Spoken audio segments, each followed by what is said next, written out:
I am the candidate of peace. I am peace. People don't believe that. I am peace. A vote for Donald Trump is a vote for a man who wants to end wars, not start them. We do not want war with Iran. We actually want peace. The Iranians are clearly not very good at war. Perhaps they should follow President Trump's lead and give peace a chance. Kamala's campaigning with warmongers like Liz Cheney. How do you think that is? She picks Liz Cheney, whose father virtually destroyed the Middle East. You know, Liz Cheney, she talks big, oh, I want war. She always wants war. Every time I was with her in the White House, we should attack this nation, that nation, nations that people never even heard of, we should attack. She's a big, tough guy. She sits back in Washington, oh, we ought to go and attack Iran, Iraq. We're going to attack everybody. That's why I broke up with her. All she wanted to do is go to war with everybody. These war hawks, they want to draft your kids to die in wars, and they will never fight themselves. You know, we'll stay around the country for 15 years, just bomb the hell out of everybody, make everybody miserable. Nobody knows why we're there, you know, the wars that never end. These endless wars that we've been in, I've gotten us out of so many. We don't want to get into wars. We're tired of fighting. I'm the only president in the last 84 years that didn't start a war. Under Trump, we will have no more wars. No more wars. No more wars. We will have prosperity and peace. We will have prosperity and we will have peace. Remember, I'm the president of peace. They said, he will start a war. I'm not going to start a war. I'm going to stop wars. He's going to start a war. I said, no. My rhetoric is going to keep us out of wars. And that's what happened. My proudest legacy will be that of a peacemaker. That's what I want to be, a peacemaker. We will measure our success not only by the battles we win, but also by the wars that we end, and perhaps most importantly, the wars we never get into. Our president will start a war with Iran because he has absolutely no ability to negotiate. He's weak and he's ineffective. I believe that he will attack Iran sometime prior to the election because he thinks that's the only way he can get elected. Isn't it pathetic? It starts with a simple question and ends in objective reality. Through our journey from there to here, we find one another and ourselves. And as the next 24 hours breaks free from our last, we gaze onward in reflection of the day. Come to your own conclusions. Stay vigilant. Welcome to the Daily Wrap-Up.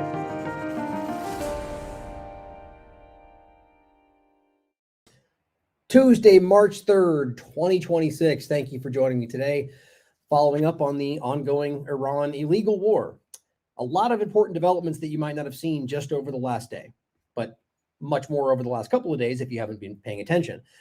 Important developments that show the kind of crux of the point, as you can see in the title, and we'll get into it very in depth with the information source material that Donald Trump is being exposed for lying, which shouldn't be that difficult to wrap your mind around at this point, or for Biden or Bush or Obama. But the point ultimately is that this is about the justification for the actions in Iran, and how clearly that this is illegal. And I mean, this was clear from the very beginning. And we'll get into the constitutional argument. We'll get into Congress and the War Powers Act and the potential authorization for use of military force and how all this plays a factor, and how at the very core of all of it, you can easily demonstrate that what they just did was illegal. And that comes down to the two main points about whether or not there actually is an imminent threat, which the Pentagon just outright claimed was not the case. And within that, like if there's an emergency or you're under attack, we'll get into the nuance of this when we get into this part. The argument is that the president can respond if there's an imminent, like being attacked. That's why I'm very clear about the point of what self-defense means. And it's all blended together today, even by Iran. But the idea being that you should be able to respond, not rush to Congress and take 2 weeks deciding while they're attacking our country. That makes sense to anybody. But that's been abused by blending those things and arguing that them doing things over there then is a credible threat to X, Y, and Z, national security. And then they fold that in with the Bethlehem doctrine. Well, we could preemptively strike in defense because we claim they're doing something. And how this gets folded together this time is insane, hilarious, alarming, but just insane. They're effectively retroactively because they're cornering themselves with their own broken logic, creating the justification for Iran to do the same thing, even though I don't think that's what's going to happen. And again, rather narrative-wise about how it started, I should be clear. We'll go through all this because it'll get more confusing with all the different layers. But ultimately, then the beginning, claiming that because they think we're going to attack them, this is where it sort of ended up, that Iran is going to fire first under preemptive defense, which is why we have to fire first. It's like, whoa, hold on a minute. So you're saying they were justified? Is that where you ended up? It's pretty crazy, but we'll go through it all. And I think the core point to take away is that our government, not new, been doing it my entire life, just broke the law. And that now the Democrats, all the rest, are in lockstep, because that's really how it always goes. And we're going to go through a lot of different parts that relate to this, and not just the nuance of the actions around that, but the nuclear claim yet again, and how that's completely just blown up, even though it's ridiculous. We're going back to old school arguments from the Iraq War. They're the masters of roadside bombing. From the Iraq War, we're using that citation, even though that's nuanced back to, I mean, there was, even if it was exactly what you always claimed it was, that's something that was from, I mean, just, they're drowning in the reality of what this is. Even the own government, their own people are calling it out. The reality of the international community is clear. China, everybody's coming out and saying this is against the law. And then we'll get into the threat possibility too. And the follow-up about the nuclear allegation that started to, seems to, at least from where I saw it, John Kirikow in a podcast saying that this is nuclear blackmail from Israel, which, as I said yesterday or day before, is essentially the Republicans now admitting, because that's where it's now picked up by, that Israel does, in fact, at the very least, using nuclear blackmail influence U.S. policy through Trump. It's exactly what we've all been saying. It's never been about me hating Trump or just about Trump. It's about our government being influenced by Israel. Biden too. So now that they've fallen back into that last argument to seemingly make Trump out to be some kind of reluctant hero, as I always talk about, you're now acknowledging Israel is doing that. But it's gotten even more interesting because of how this has developed beyond that. Mainstream has now picked up on this argument, as we were 2 days ago talking about, and now that's kind of the talking point. Well, did Israel force you to do this? And Trump's like, no, that didn't even happen, even though that's what Rubio was saying. But involved with all of that is the allegation, or rather the point of the nuclear discussion, and how they're now trying to like muddy the waters about the reality of that. And using sort of two different arguments that Iran might have then used those nuclear weapons that we prove they don't have to make that first strike. And it all becomes, lie on top of lie to make this make sense. Now, before I get into anything else, and there's plenty of other points we'll get into that are just nuanced, adjacent points to all this. It's pretty much all about Iran, Israel, the United States, and the larger foreign policy. I found something today that I've had. It was on a board I had in there that I hadn't seen in a long time. And I felt like making this point because it was interesting to me. And I brought this up before. I don't know how many of you guys have seen this. Let me hold this up, make it clear.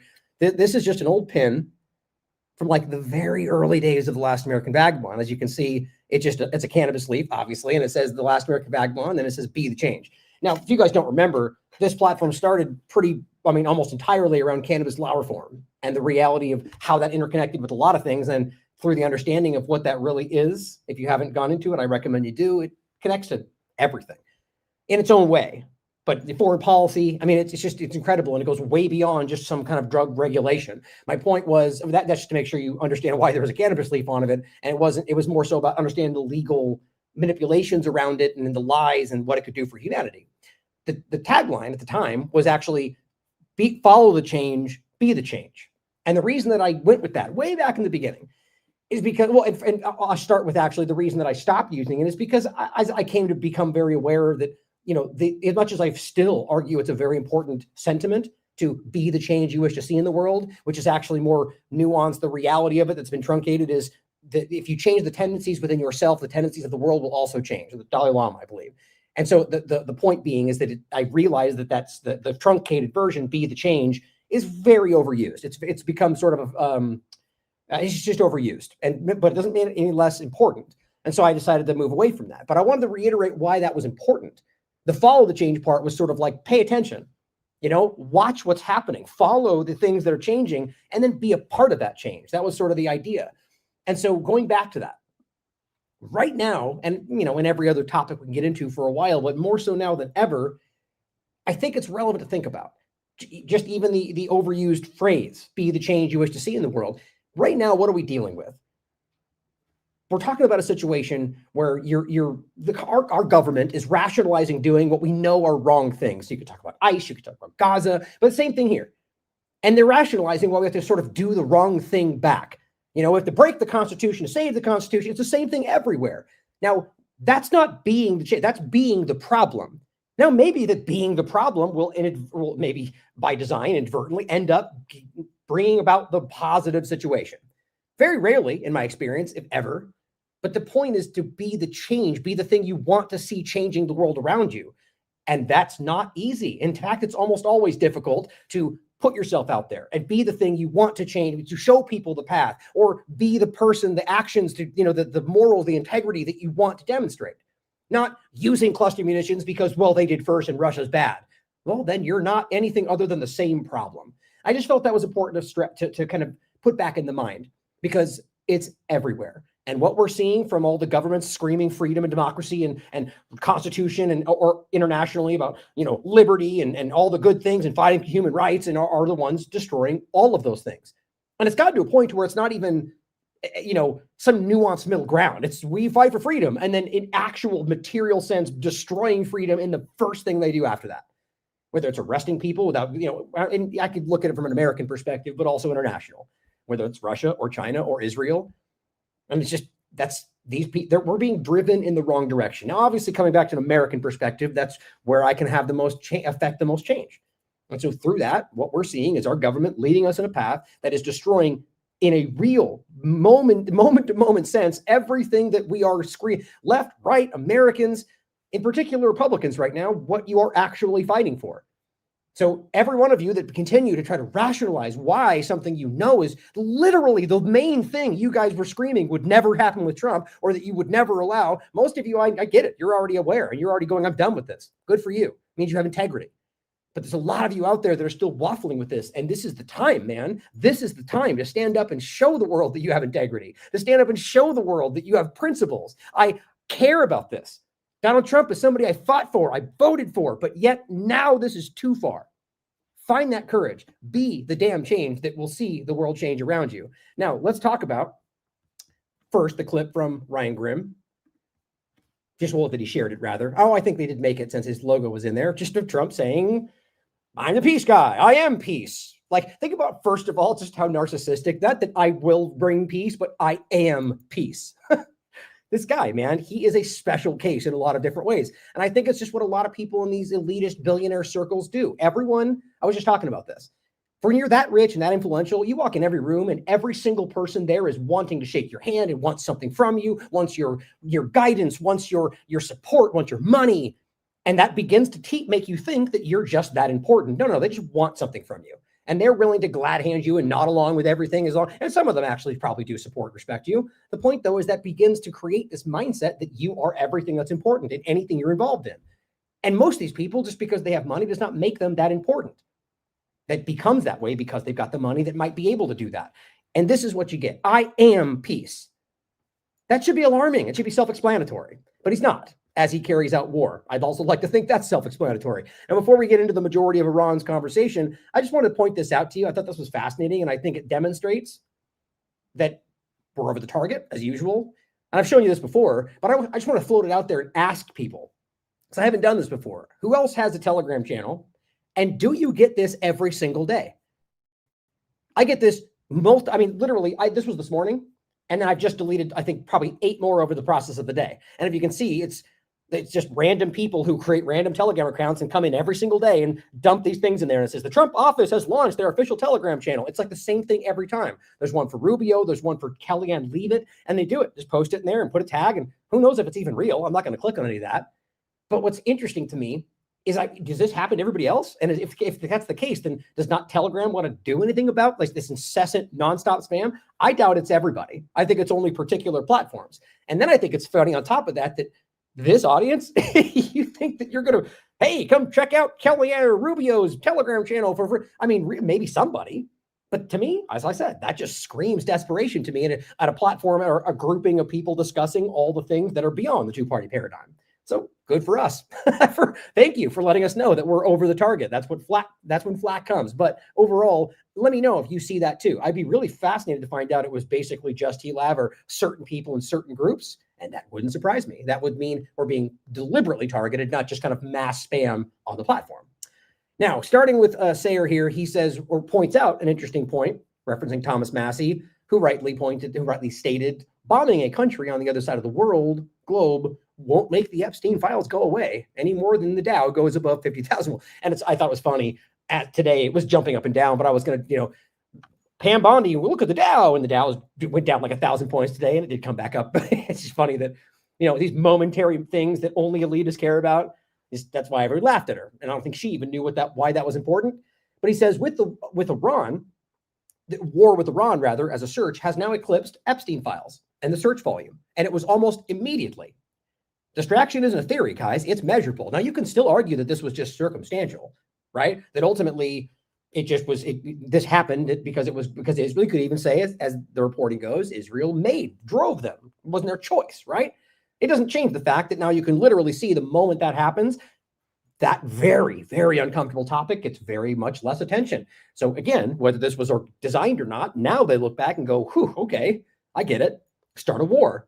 Or even pretend to start a war, and look at that. Everybody stops talking about the thing. And this is not secret. If you're new to this topic, that's been around forever. Netanyahu's done it 1,000 times. And that's why I'm going to get to a second about the Atlantic article, making it out to be some kind of new thing after post-October 7th. And just laugh at how dumb that is.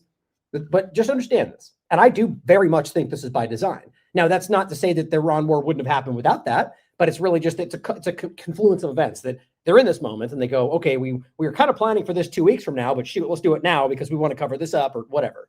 It is a daily conversation in Israel. I might be being hyperbolic slightly about that, but it's very common for them to discuss in corporate media about how Netanyahu will casually start wars or bomb things in order to give himself a political benefit or political, clearing. And yet that just continues. Now, it also doesn't mean that those are things that wouldn't have otherwise happened, but he's using them nonetheless and killing people to get it done. So Epstein files is going off the conversation, but we won't let it drop. Don't worry. Massey won't either. Now, I can't actually believe this. I had to make sure this wasn't fake, and I'm still wondering if somehow I'm being fooled. This is not a joke, guys. Unless, again, there's somehow, I checked this, I'm just kind of making a joke out. I can't believe Melania is hosting, running, chairing the UN Security Council.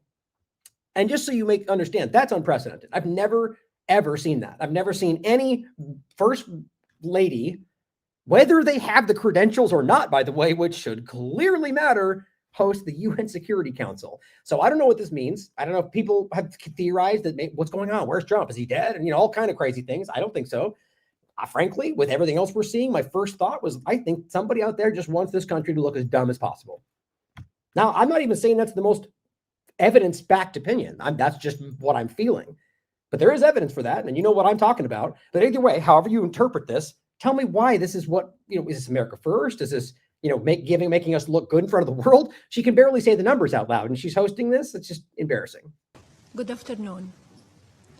The 10,113 meeting of the Security Council is called to order. And what's funny is people often, more than just this opening clip, pointing out Walls and what's her name, Tammy Bruce, with just very uncomfortable looking faces behind them. Because, if you take a time to look at it, if you care about things that aren't necessarily important right now, other than that it's happening and it's crazy, most people in there are, my opinion is you can see it on their faces. Either way, guys, why is that something that makes sense to anybody? Why would that be acceptable, justified? Why not just let her sit in as president for a week? You know what I mean? And that's an international body. It's just weird to me. Now, I will read what I said here, and I do think this is important because I think this is how this goes to my point. Well, I guess this is what I just said. Actually, the U.S. government is, and I agree with. This is what I genuinely think is the laughing stock for the world right now. Ask yourself why they would allow that to become the reality, because I do, and I think much of it is indeed a choice, as opposed to incompetence, even though that clearly plays a factor. And who would stand to benefit from that? Alternatively, from what I may think, you could argue China, for example, would very much benefit from making this country look stupid. But think it through and realize what we're talking about. Whatever it is, it's worth considering why that's happening. Also on the partisan side, because it's just humorous before we get into the rest of the show, and I do think there's some relevance to this because of maybe the same point, actually, just incompetence or who's driving this, because in my opinion, Laura Loomer has far more connections to something other than U.S. interests. But she says this on the second. I showed President Trump everything you said about him, Tucker Carlson. Like she's in like What? That's like junior high. I showed him everything. You're in trouble. And if you look at the comments, it's all really, I'm going to tell on you, which is really sad. But then guess what? Literally, like almost like the next day, Trump knocks Tucker Carlson, Megyn Kelly over Iran criticisms. MAGA is Trump. Now, that's really what I wanted to point to. But just think about how weird that is. And there's been a lot of people pointing out that, and remember, she said this. She just got on the phone with Donald Trump, and I told him all this stuff. And then she posted this later going, I told him everything. Like as if he can't just look into what Tucker is saying. But apparently he reacted. Think about how insane it is that we're talking about somebody with what Trump is doing in the world and the influence he has, who also just casually listens to Laura Loomer and allows her irrational screeching to influence what he doesn't think on the world stage. If that's what happened, then I think the timing is hard to miss. That's just crazy. But to the real point, this should be very irritating for people who actually understand what Make America Great Again means. I mean, even if you just understand what the acronym spells out, like MAHA, for example, Make America Healthy Again. That's not so when RFK Jr. and Trump don't do what they promised, that's not the MAHA movement breaking. That is them breaking the MAHA movement. The MAHA movement is predominantly, as far as I can tell, people who genuinely want to make America healthy again. Some of them are willing to ignore the truth to side with the team, but I think the majority of them, which you can see, are not okay with what's happening. MAGA is a group of Republicans, conservatives, I would argue, who want to make this country great again. I mean, look, this is why I've gotten so frustrated with people who, and I push back when I hear this, that all MAGA stupid or they're all dumb idiots. I don't think that. In fact, I think the opposite. I think the majority of them truly wanted this, but far too many of them are, just like with any partisan field, are uncomfortable speaking out when they don't feel like they have the support. But I believe that most of them want to make America great again. They may disagree on how that happens, but I'm sure people can disagree. The point, though, is that it's not just, it is Trump. Make America Great Again is not just whatever Trump says. It's whatever you objectively as the person who they tell us actually has the decision-making power over the government decides it is. What do we want this country to be? For Trump to say it is him, it just continually shows you what they always deny. It's only about him. He believes it's the sole interest, the sole driving thought in this country. He can write executive orders. He can decide we go. Nobody has any influence, not even you. And if you disagree, then you're not MAGA. He said that twice already. How is that not relevant, guys? I mean, if you're an honest person and you believe that you want to make the country great again, even if you agree with him right now, you would disagree with that framing. It's frustrating. So starting with the school, which I do think is obviously will be relevant forever, because I think it's up to 170 something children, schoolgirls. It was an all-girl child school that was bombed by a joint strike by U.S. and Israel. So this was on the 28th. U.S. Israel illegally bombed Iran, killing over 100 school children, which has only continued to flesh out. It's been, I included it, I think. Excuse me, hiccups all of a sudden. The Geo confirmed. And please go through this. Everything's linked. I mean, and this has been roundly confirmed by plenty of other platforms as well, that they did bomb this place, and they are responsible for it, and it was not a legal target. But you always got to love how this works, where in the moment, it's simultaneously, it didn't actually happen, but if it did, it was them. But if it did, then it was actually because it was justified, because it was inside the military, but otherwise was actually a lie, or otherwise was in Afghanistan, didn't even happen. It's just, this is Israeli propaganda. They scramble out to just dump every possible alternative on the table, which everyone gets momentum, they just lean into that. You saw it continually during the Israeli war. I don't know why anybody ever thought that would make sense. Like I said, I think part of it is just a collapsing kind of influence. But the reality is clearly that was the case, and it was adjacent, but not considered illegally within that complex. On top of that, as you can look up for yourself, there are military complexes all over the world that house U.S. schools, or Israeli, by the way. Or we'll get to the Tel Aviv part at the very end in regard to what the human shield dynamic, as we've already told you, of Tel Aviv really is. So just understand that this is provable. They bombed these school children, and I believe largely it was Israel. But who knows? I don't think Trump's government at this point is even capable of really deciding this outside of Israel's, path. But Euromed Human Rights Monitor, the human rights group, posted this video. In southern Iran, a girls' school became a place of unimaginable grief after at least 165. I think the last number I saw was upwards of 170 something, because they're digging children out of the rubble, guys. Were killed and dozens more injured. And U.S.-Israeli strike. Now they rest with their dreams in the mass grave. Schools are meant to nurture hope, not bear the scars of war. Targeting educational facilities violates protections meant to shield civilians. Yes, we all know this. right? But he's right to point it out because right now they're claiming that they didn't do that. So here is what, and let's not forget what MAGA, all these MAGA voice, MAGA, Johnny MAGA, all these accounts have very real been shown to be not bots, but astroturfing. Accounts that are literally, the Johnny MAGA account was proven to be right out of the White House, guys. It was a staffer.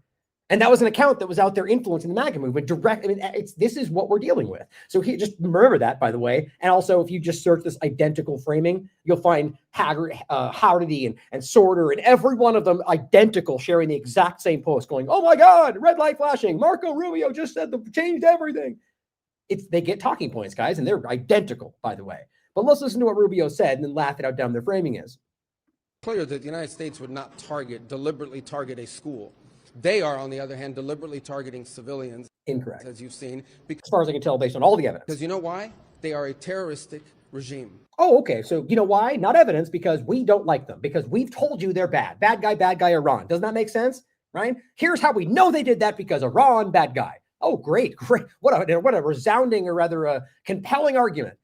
Well, fine, you can call anybody else who want a terrorist. It's just, I wouldn't go off on that point forever. The reality of just claiming they're a bad guy. I mean, didn't you guys just quite literally make up a fake cartel to blame Venezuela and then had to admit in court that you made it up? And after the fact? Yes, they very much did. I don't know why anybody anywhere pretends like a liar who's been caught lying repeatedly is worth trusting. They sponsor terrorism and they participate in terrorism. Point it out. I don't disagree. It's possible. I think all governments are bad. Point it out for me. Somebody in the chat, give me a single example. Not they did this because government said, or because they fund this group that did something. Show me where Iran is invading countries, putting troops in other places, stealing resources, bombing other countries, doing a fraction, if any, of what both Israel and the U.S. government are doing constantly. In Somalia, in Ethiopia, everywhere. We're not even talking about half the places Trump is currently bombing. So, let's look at that claim, shall we?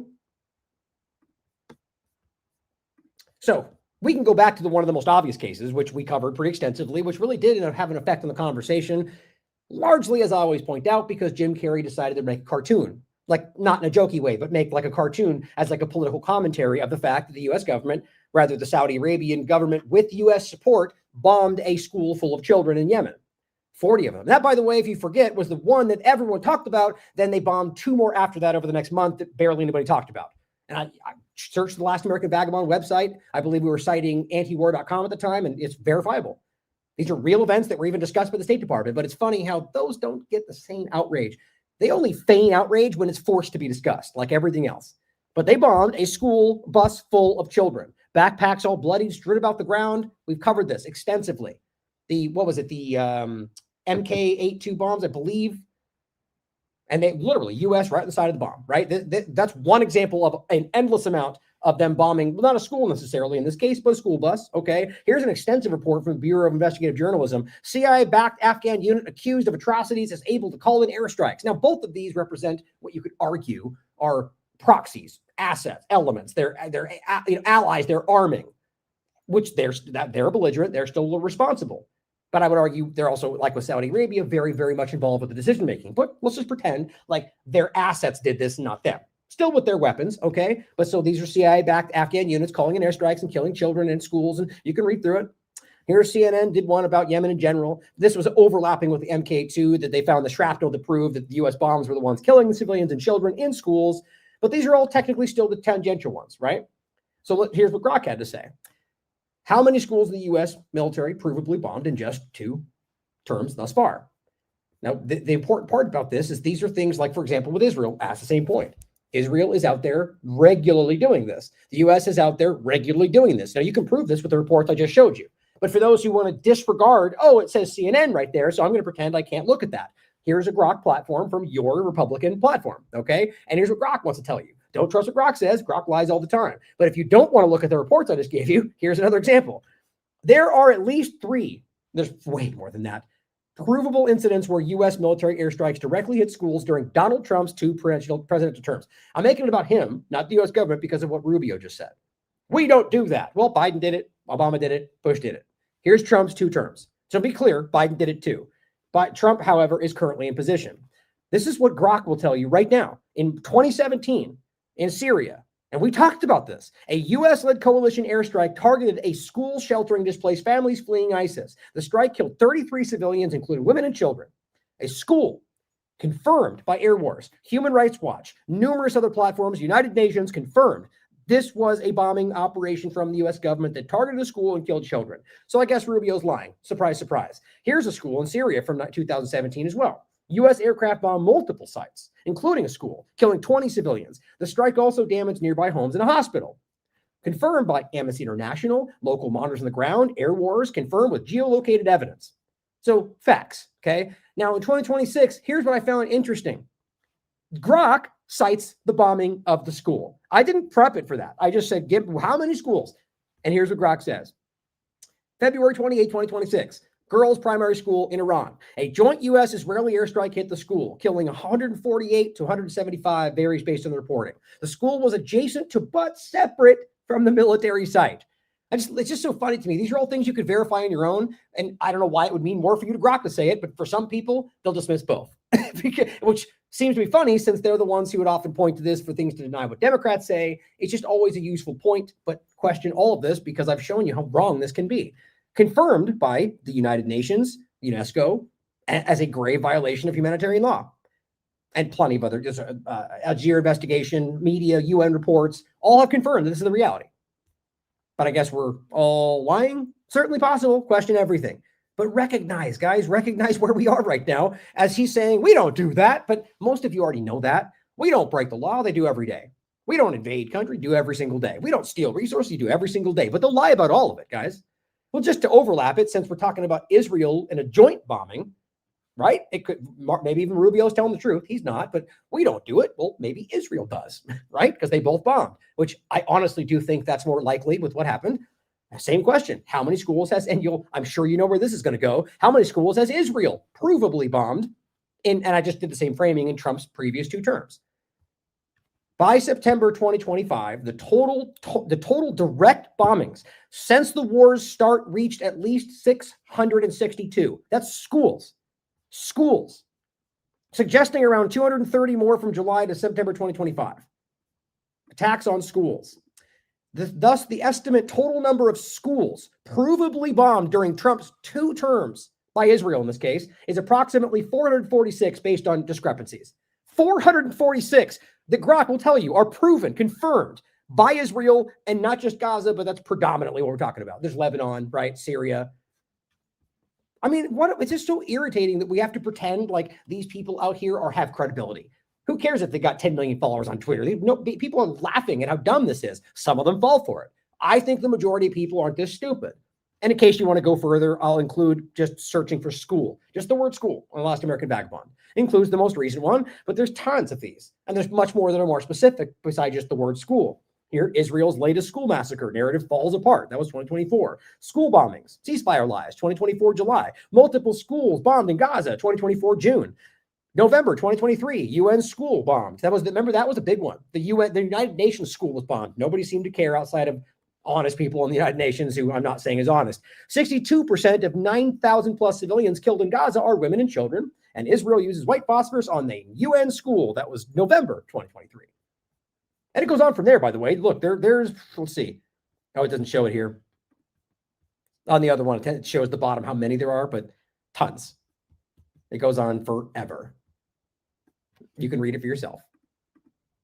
Now, the show I did the day before yesterday, and that's really important to hear because it's being widely covered right now by a lot of the partisan media, interestingly enough, because I think the effort is to make it sound like Trump is innocent.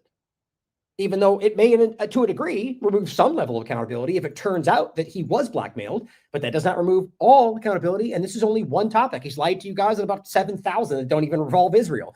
The point is that Netanyahu came out very, very publicly in multiple videos now and says that this is what I promised. Direct quote. He says he promised it for 40 years. So let's go back to that claim of an imminent attack. Or, if you planned this for 40 years, then how in the world does that make sense? I mean, again, honest people already see this.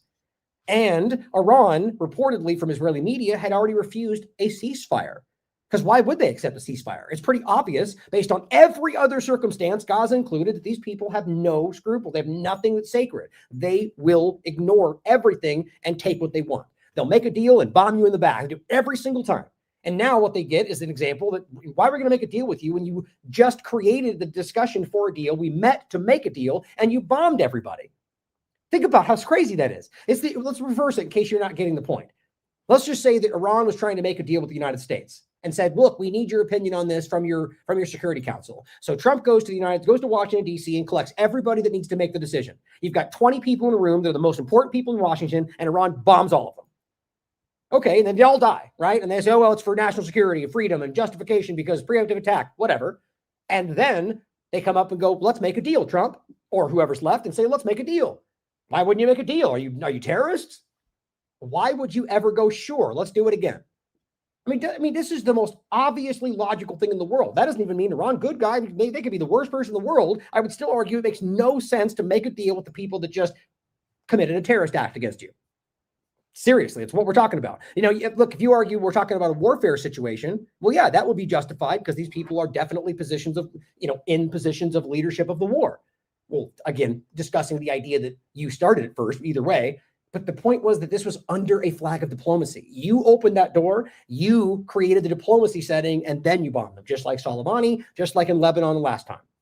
These are monsters, guys. Now, whether Trump is choosing to do that or not, you can decide. If it makes it easier for you to swallow, just acknowledge that Israel is the one guiding this and making both Biden and Trump do what he wants.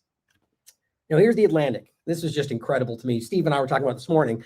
Benjamin Netanyahu's long career was built on conflict avoidance. That sentiment alone is so embarrassingly inconsistent with what anybody can look up and what even Israelis say about Benjamin Netanyahu. Let's not forget the Atlantic connections, both of the Epstein files, Israel itself. This platform has been shown to be very manipulative, but that's not to say that there's articles I've read that I thought were good. It's the same as anything. Read it all, question everything, right? How you look at it. That's just flatly not true. And it's quite insane that they would even say that.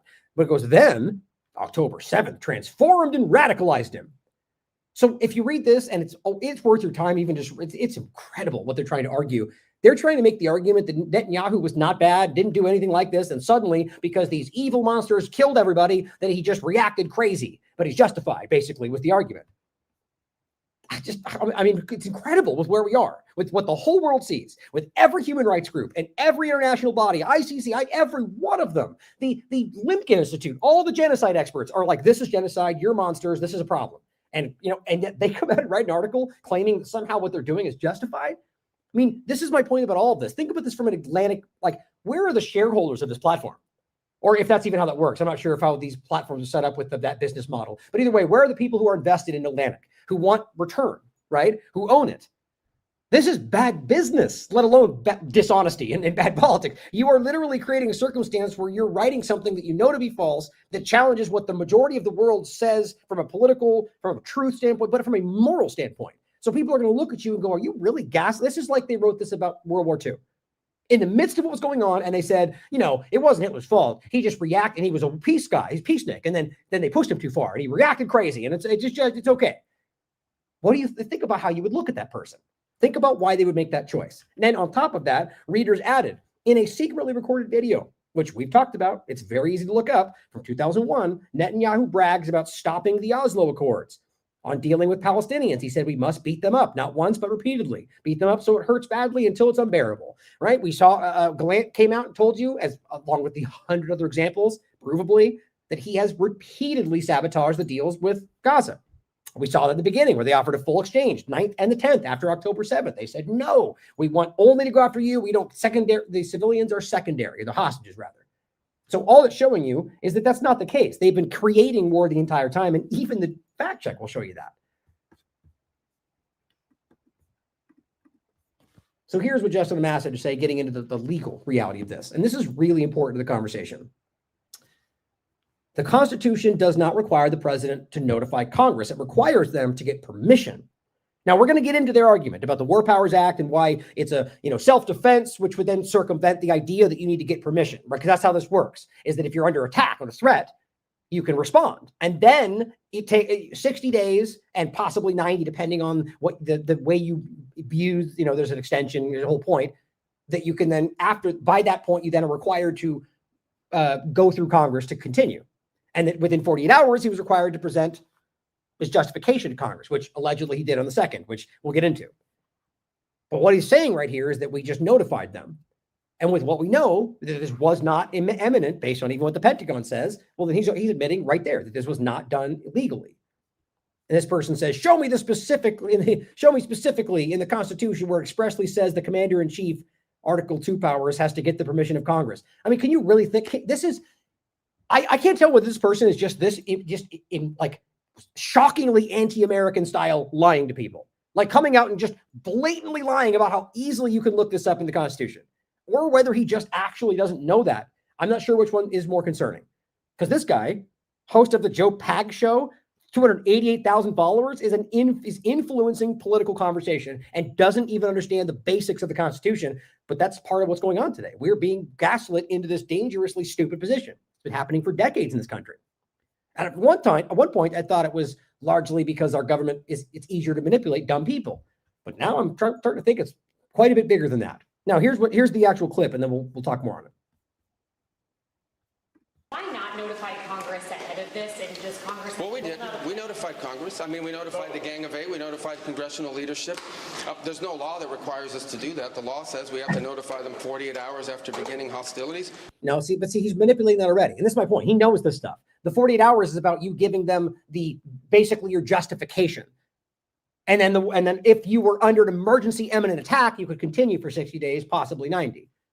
But he knows this, guys. He's not stupid. He is manipulating the conversation. On top of that, I would argue most of the journalists out there, if they actually, barely know what they're doing, also know that, and none of them actually push that question. We've done that. I think the notification went today, but we did notify members of Congress in advance. But we can't notify 535 members of Congress. See, right there again, he's conflating the two things. The 48-hour notification is about justification for, actually, I'm not sure if it's specific. I forget what it says about all of Congress. I think it's specifically the Gang of Eight, as they call it, the inner circle. But ultimately, what was I going to say? That but he's blending that with the idea of, like, if there wasn't an emergency, I'm kind of getting ahead. We'll go through this all in depth. That ultimately, if there wasn't an imminent threat, that you would then have to go to Congress and not just notify them or not give them a justification, but get Congress to approve and vote on whether you go to war. That's the reality of this. And without that imminent threat, none of this lines up. And that's why they're leaning on that argument, except the Pentagon came out and said that's just not true. I don't know how we pretend that's not very important. Some people are trying. Congress can vote on whatever they want, but there's no law that requires us to do that. And I want to say something, because I see people on TV. Look, that's fine. If they want to take a war powers vote, they can do that. They've done that. They've done that a bunch. Think about how disgusting that is. Like, it's irrelevant to what's going on. I mean, this is why most of Congress is also going along with this, because that has changed. All of these people, I think, want power and influence. And the reality is, if they have centralized power, they have far more power in general. So, because Congress right now, if they want to do their job, and yes, same with Obama. Yes, same with Biden. They're all criminals. They should have taken action to impeach them the moment that they broke the law. They do not. So then they know this. And so he goes, well, they could do whatever they want because nobody's actually doing anything. We saw talks about impeachment for Trump months ago. We were talking about this by January. Nobody did anything. Nothing real anyway, because it's all a big show as far as I'm concerned. Times. But people keep saying that there's no law that requires the president to have done anything with regards to this. It's called the Constitution. Yes, there is. To begin with, no presidential administration has ever accepted the War Powers Act as constitutional. Not Republican presidents, not Democratic presidents. That said, we have. What does that even mean? You're literally, look, I agree, in fact. I agree with the point. I think Ron Paul made a good argument about this a long time ago, that the War Powers Act, in a way, sort of enshrined the illegality, right? It enshrined the possibility for you to circumvent the Constitution. But that's always how they do this. And you could argue that there was good intention with how you framed it because of an emergency and so on. Yeah, I don't know. But it's like the Patriot Act or any number of things, the Smith Modernization Act. These things are done under the guise of stopping a problem, but what it really does is enshrine the problem under law. But then if you understand how the law works, Mayberry versus Madison, for example, if it's repugnant to the Constitution, it's null and void, whether or not it goes through Congress, it gets passed. But see, we're so far past the reality of this. These are people that don't care about any of this. The Constitution does not guide their actions in their mind. All the notification at 48 hours. We're here today. I've done more Gang of Eight briefings than I got in the 4 years that Biden was president. It doesn't mean anything. So arrest Biden then. I agree. the argument that they didn't do it so we get to do it means that's why I started with that. You're either just as illegal and unconstitutional as they are, or none of you care about it at all, which is kind of the same point, I guess. As a member of the Gang of Eight. All of that said, we've complied with the law 100%, and we're going to. Well, then why would you say it like that? Why would you point out that the War Powers Act may be unconstitutional and that it didn't happen for me, which means that we know that's not okay. That's not the way it's supposed to be done. Therefore, we didn't break the law. How do you even make those two statements? You just made it clear that you were all breaking the law, Biden included. Wasn't that your point? And then the next statement is, but we're within the law. Again, he knows what he's doing. This person should be in prison. Continue to comply with it. We've done the notification, and we officially to Congress, but we did notify members of Congress. We just can't notify 535 people. That's not possible, but we did the Gang of Eight. He's just repeating himself to try to muddy the waters, guys. Twice. I briefed them last week, and then I called them the night before the honestly, I get the sense that Rubio is pretty uncomfortable right now. I think he senses the fact that he, like I've said before, Trump often throws him out there and basically makes Rubio the one that makes the decision. And I frankly don't think that's the case half the time. But and then last time that happened, remember, Rubio threw it back at him. It's like, no, it was really Trump. And I think they don't like each other, despite what the fronting is. And they've made that clear before. So I think what we're watching is some, that I think he's uncomfortable because he knows that he may be the one that gets, thrown under the bus as it goes. So Justin says the Constitution does not require the president to notify Congress. It requires them to give permission. And as I showed you, he responded saying, show me where it says that. So Justin Mash says this might be the most basic concept in the entire Constitution. The framers granted Congress the power to declare war. To declare war meant to commence war, to put the country in a state of war and activate the commander-in-chief to take offensive action. After that declaration, then that power becomes the commander-in-chief to carry that war out. Draft language had granted Congress the power to make war, but the framers were concerned that such phrasing would prohibit the president even from taking defensive action without their permission, meaning that should there be an invasion, that they would ultimately have to spend all the time doing that, which might lose them the country, especially when there's a war footing like coming off of, with Britain. And so the ultimate idea here is that they created that opening. But what was I going to say too? I just forgot it. But anyway, so continuing, it says that they added that because of that obvious, which anybody can understand. Like there's a justification that does make sense. Oh, that's what it was. To remember that within the Constitution, to argue at any point, no matter how logical it may seem to you, that unilateral power exists is literally the antithesis of what this all is. It was designed. Don't we remember all these conversations? Oh, that's right. We're not taught civics anymore. That's why nobody knows these things, because your government doesn't want that. The reality is it was checks and balances. The idea that they were supposed to check that idea, that no one entity had no more power than the other, and they could ultimately that's why it was designed this way. So the president saying he can just do this without congressional authority doesn't even make sense with the way the country was designed. And that hasn't changed. It is, they're just bending the reality, using things like War Powers Act, national security. They're manipulating everybody. And it says they amended the language to ensure that the president could, quote, repel sudden attacks. That's what it was, while preserving Congress's authority to initiate war. And he breaks it down for you. I mean, it's all exactly what he just said. And of course, what you get is, no, basically the guy going, no, doesn't declare, declare doesn't mean commence. Oh, so now we're nitpicking about the meaning of the word. It's not just because the words have meaning. And of course, I didn't even see this before, by the way. Congress has no control over the military. Are you serious? This guy is influencing 300,000 people with his ridiculously uneducated argument about the Constitution. Grok says no. Joe's mistaken on both counts.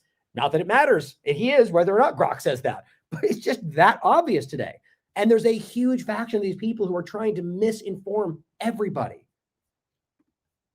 Or again, I guess maybe he's just that dumb and the people are using him. You can decide. So here's Nancy Mace. For anyone who needs a refresher on American history, Obama bombed 8 countries without congressional authorization during his presidency and exceeded his 90-day limit, which I also said at the time of the War Powers Resolution, right? And I said, looks like Nancy Mace agrees that Donald Trump broke the law by bombing Iran without congressional approval, just like Obama. Great. And since we have principles, we charge them both with crimes, right? Or am I misunderstanding her intentions here? Obviously being facetious, because we know what she's trying to do. She's trying to gaslight you into thinking that it's okay that Trump does this, even though your argument just stated that it's a problem. So, but it's only a problem when Biden did, or a Democrat does it, and therefore we're allowed to do it too because we're, I guess, in kindergarten. And this guy, this is the point where we go into the argument about the actual War Powers Act point. He says Trump has 90 days. Well, if you look at the comments, and so it always goes, whenever you touch on a nerve, you get the blind repeating of the statement. From random people on Twitter that have 4 following. Like, why do you think it's relevant that you this is the reality? And it's like, you don't have any influence in the conversation. You don't have any reason to understand this more than anybody else. You're stating something you can prove isn't true, but people just regurgitate the statement because Trump said it on Twitter or Truth Social. Trump has 90 days before he would break the law. That's not true. You don't even understand the basic reality of how this process works, let alone the idea that it's not. It's 60 days. 90 is the secondary part, but it says as Obama did and Democrat politicians didn't care. Yes. So you're admitting that you're okay with him breaking the law? Is that what you're actually saying? No, not if you pushed and asked him, but that's what he just did. Obama did it and they didn't care. This is not an adult's argument, guys. This is not a serious person. So the reality is, yes, he did. So did Obama, so did Biden, so did Bush. They all have done this, and they all should be charged for that crime. It should be consistent. It shouldn't be, basically what they do when they make that argument is, therefore, it shouldn't matter forever. Like, okay, so when the next Democrat gets in and does something you disagree with, well, you just made the argument that they did it so they could do it. So you're essentially creating a circumstance where the law no longer matters forever. Why does that make sense to any, logical person is beyond me. But let's get into this from first, the Washington Examiner. And there's plenty of evidence to back this up. No, the War Powers Resolution doesn't give the president 60 days of free war. And I've been saying this my entire life, doing this well before the Washington Examiner made this argument. It's easy to understand. It's just a basic manipulation about the imminent threat. And that's what how long we talked about the Bethlehem Doctrine and preemptive self-defense, the Orwellian absurdity that is. I talked about it with Bolton and the limpet mines. That whole conversation spun out as borderline bombing each other, and it all came back to Bolton knowingly misrepresenting simply Iranian ships moving in their own harbor. That was proven reality. He ended up having to address it and basically said, well, we didn't know it was in those ships. We didn't know it was in the ships moving in their own harbor. He just played everybody. And then they sabotaged, they faked the limpet mines. They were trying to create war. Bolton's been doing this entire life. Because Israel. Now is Trump doing the same thing, even though he called Bolton a maniac. So let's go through this. Oh, I guess it removed the... Oh, man. Oh, no, that's right. That's right. I think it was most of it. So I'll just read through it real quick. The Constitution clearly grants Congress, not the president, and I believe this is a Republican-leaning platform, whatever that means these days, grants Congress, not the president, the power to declare war. Thus, most defenders of President Donald Trump's unauthorized war in Iran point to the 1973 War Powers Resolution to claim the law allows the president to wage war for 60 days without congressional approval. That's the gist of what we're getting, right? Because, look, there are people who are, I can't even believe, arguing that somehow that the whole Article 2 just do what he wants. That's just such uneducated doesn't do it justice. That you could even make sense of that with if you read any of the Constitution, you would realize how stupid that is. But Trump says that to the world. So if that was the reality, then why would they even have to point to the War Powers Resolution? Because they know that's the truth. So they give you that dumb, low-hanging fruit argument for the people that will gobble it up. Then they know the rest of us are going to point to the real points, and when they come in, they go, well, but War Powers too. That's Israeli-type propaganda. I'm always pointing out. We can't be both, but they do that. The reality is, clearly it is the case that Congress is the one that initiates, declares, commences war, and it has to be an emergency for them to be able to use the War Powers Act, point. So he continues, he's a Republican member of Congress. Congress, Mike Lauer, since many of the Democrat colleagues don't seem to understand the War Powers Act, no, it's you, man, and that's embarrassing, or you're dishonest, the president must notify Congress in 48 hours of deploying troops. Yes, if imminent invasion, imminent attack, or engaging attack. And we'll go right from the Constitution information here. So it says, the common view is rooted in a very basic error of understanding, and I think it's by design, caused by careless reading. Let's start with the crucial part of the law from Section 2. The constitutional powers of the president as commander-in-chief to introduce United States armed forces into hostilities, or into situations where imminent involvement in hostilities is clearly indicated by the circumstances. Now, obviously, it opens the door to some level of subjectivity, but no matter what you think, whatever they're pointing to in no way makes that case. Not in any legal standing, not in international law, not in U.S. law. They're basically saying them being them and doing things that everyone else can do is somehow an ongoing threat because they hate us. That's not, even if it's all true, it does not. That's not legal justification. It does not even come close. And most of these people are lawyers or somehow lawyer adjacent. They know all this. And it says, are exercised only pursuant to a declaration of war. Right? So that's one. That involves Congress. specific statutory authorization, so like an authorization for use of military force, like Iraq, and then that involves Congress, or a national emergency created by attack upon the United States. Now, how unequivocal is that? Its territories, its possessions, or its armed forces. Okay, what's attack mean? Attack means take aggressive action against with weapons or armed force. Okay, there's no misunderstanding that. That means that if the first two involve Congress by every definition of the term, there's no misunderstanding that. Anybody else saying otherwise is just lying to you. So the third one, which is where the War Powers Act comes into play, a national emergency created specifically by an attack. It's a direct quote, by an attack on the United States, which means a force or using force or whatever I just read. Let me do it again just so it's clear. Take aggressive action with weapons or armed force. So people or armed force like bombings, and to take action. To claim them building missiles and eventually do so is not the same thing. Now, Bethlehem Doctrine is not legal reality. That's not law. That is simply their mindset. So them claiming preemptive attack, that's not legal, guys. That's not the reality. So continuing, it says, if you think Trump is within his rights to launch his Iranian regime change war, read that passage from Section 2 again.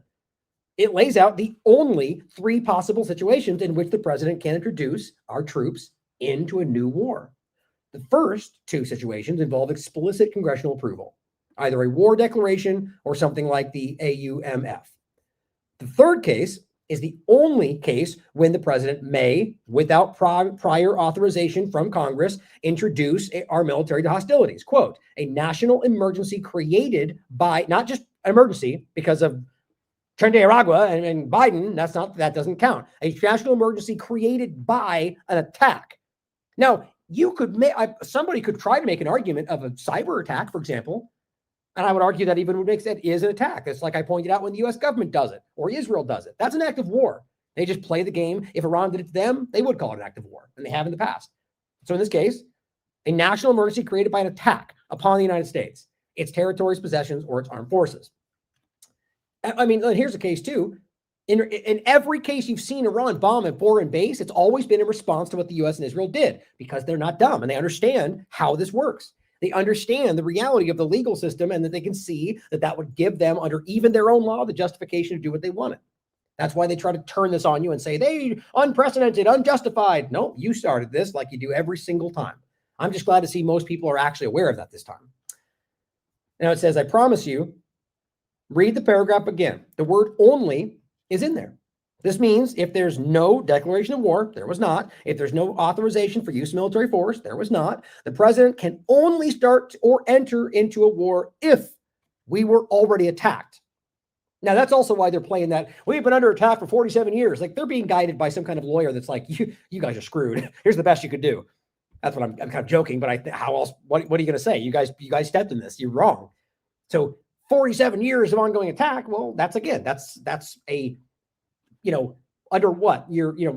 Propaganda. And so there's been no attacks. There's been no literal kinetic military force or weaponry on them outside of a response to them. Now, every one of the things they point to, going back to Iraq itself, have all been in response to actions by the United States.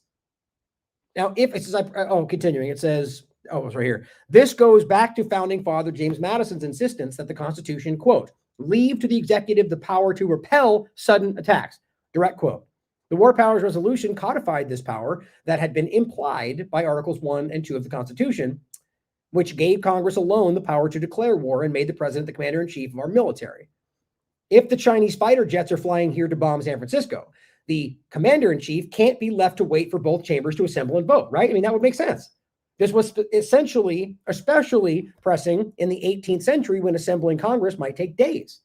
I mean, yeah, that's actually a good point. Today, you could do it online. It would take them 20 seconds to all jump in, but they don't want that. They want this to be some slow, grueling process, because that's not what they want. This to be unilateral, top-down action. That's my opinion. So when's this notion that a president gets 60 days of free war? Read down a little bit and you'll understand this confusion. It says Section 4 of the law lays out mandates on the president in case he introduces troops into war or the edge of war. Quote, in the absence of a declaration of war. Quote from Section 2, it's often what they point to. We know from Section 2, we know he may only do this if we have attacked or we may only do this, may take this action if we've been attacked or are about to be attacked, right? So that's the idea. This is the imminent invasion, imminent attack, or ongoing attack, where you're able to do that in the absence of declaration of war. And it says in such a case of repelling attack, Section 4 lays out that the president must, one, and this is what we're dealing with right now, but you remember, the imminent attack's not there. So going through this process of the 48 hours and 60 days, they're already breaking the law in every possible way. Now, in that process, had they been an imminent attack, they've already met the 48-hour part, as I understand it. Trump sent a thing on, I think it was yesterday, which barely met the 48 hours. So then the argument is 60 days. But it says, so one, make a report to Congress, which he did, get congressional approval within 60 days. So now they have a 60-day period where, I mean, I think right now most of them, well, it's interesting. It's a mixed bag. And I think I think most of them are biding their time to see what Americans think, because they're all a bunch of fair weather people. But at the end of the day, people like Massey are calling it out, and so after the 60 days, they get to vote. Most Democrats I can see are all in support of this, which is always what we're showing you guys. It says, in such a case of repelling attack, 4 lays out the president must go through those steps. Again, these Section 4 mandates on the president apply only when Congress hasn't declared war. But the president isn't allowed to wage war without congressional authority except for repelling an attack. It's very simple. They know this. The 60 days of free war for the president apply only in the case of a national emergency created by an attack upon the United States, its territories, possessions, or armed forces. The Trump administration will try to argue, one, as they already have, that Iran was about to attack us, which is where they've gone. I'll go through it again. It gets really broken the way they tried to do it. It's clumsy. Or number 2, the War Powers Resolution was unconstitutional, which is essentially what he just said. Like, this is what I'm talking about. They're trying to make an argument, but then they already laid the groundwork for maybe going a different direction should they need to, because they're just going to take what they can get. That's dishonesty. And those are trickier arguments. The 60-day free war claim is just flat wrong when it's a war of choice. It's important to understand this, guys. So here's what Grok had to say. Again, important to understand, you can read this directly from the Constitution. But if you're going to ignore, I guess, the Constitution, then maybe you care what Elon Musk's manipulated Grok has to tell you. It's basically asking about whether the U.S. is first attacked. Now, it says, under the War Powers Resolution, Section C2, the president may introduce U.S. armed forces into hostilities or situations where hostilities are imminent only pursuant to a declaration of war, statutory authorization, same thing, a national emergency created by an attack in the United States. It's exactly the same thing. It says, in other words, strictly speaking, the president lacks unilateral authority to start offensive military actions. Well, thanks, Croc. Like strikes on other countries, unless responding to an attack or imminent threat equivalent to one, which is not what's happening, but they're trying. Preemptive or preemptive actions without this justification arguably violate the resolution. They don't, arguably, they do. It's very simple, because you don't have preemptive justification without their, well, I mean, technically there is no such thing as preemptive justification, because the argument would be that they're already about to attack. So it's response, not preemptive defense. That's the game of words. But it says, if forces are introduced to hostility in regard to reporting, the president must notify Congress. So if you're being attacked, explaining the circumstances. Then under the 60-90-day point, it says, once a report is submitted, or should have been, that was yesterday, U.S. forces must be withdrawn within 60 days, unless Congress authorizes continued action, which is what's happened in the past, basically by lack of action, like letting it continue. And then it says, where was I? Unless Congress authorizes the action. Then it says the president can extend this by up to 30 days. That's where the 90 comes in, if they certify in writing that it's necessary for the unavoidable military necessity of safely moving forces. Think about this. So right now you've got MAGA people going, he's got 90 days, when the extra 30 days only comes into play if in writing he claims that they have to do this because of the unavoidable military necessity of the safety of removing forces. So think about that. That means that you've already decided you're going to get out of the war, and you need a 30 more day period to get the troops that they claim aren't even there out of the country. And you've got people out there, major people in the MAGA movement going, he's got 90 days. Like that guy we just pointed to for 300,000 followers. And the argument, if you're even going to be right about it, and you're not, within the base point of whether he's allowed to, is 60 days. And another 30 should he decide to remove them. I mean, it's just so broken and embarrassing. This is why I think people like that, they actually don't know what they're talking about. Because why would you make yourself look like a moron just to help the team? It's hard to say. You can decide which one it is. It says this clock is intended to force congressional involvement and prevent indefinite unauthorized wars. The resolution's framers tied it closely to the attack emergency scenario, as that's the only valid basis for unilateral action initiation. If the action doesn't meet the attack threshold, it's not supposed to happen at all, meaning there's no legitimate 30-day grace period for non-defensive wars. They cite the 30-day because that's I just quoted what they said up there, and that's what they're referring to. And lastly, does the 90-day window only apply if the U.S. is attacked first, which is the whole point. Strict legal interpretation, yes. Yes. You cannot have that unless you are attacked.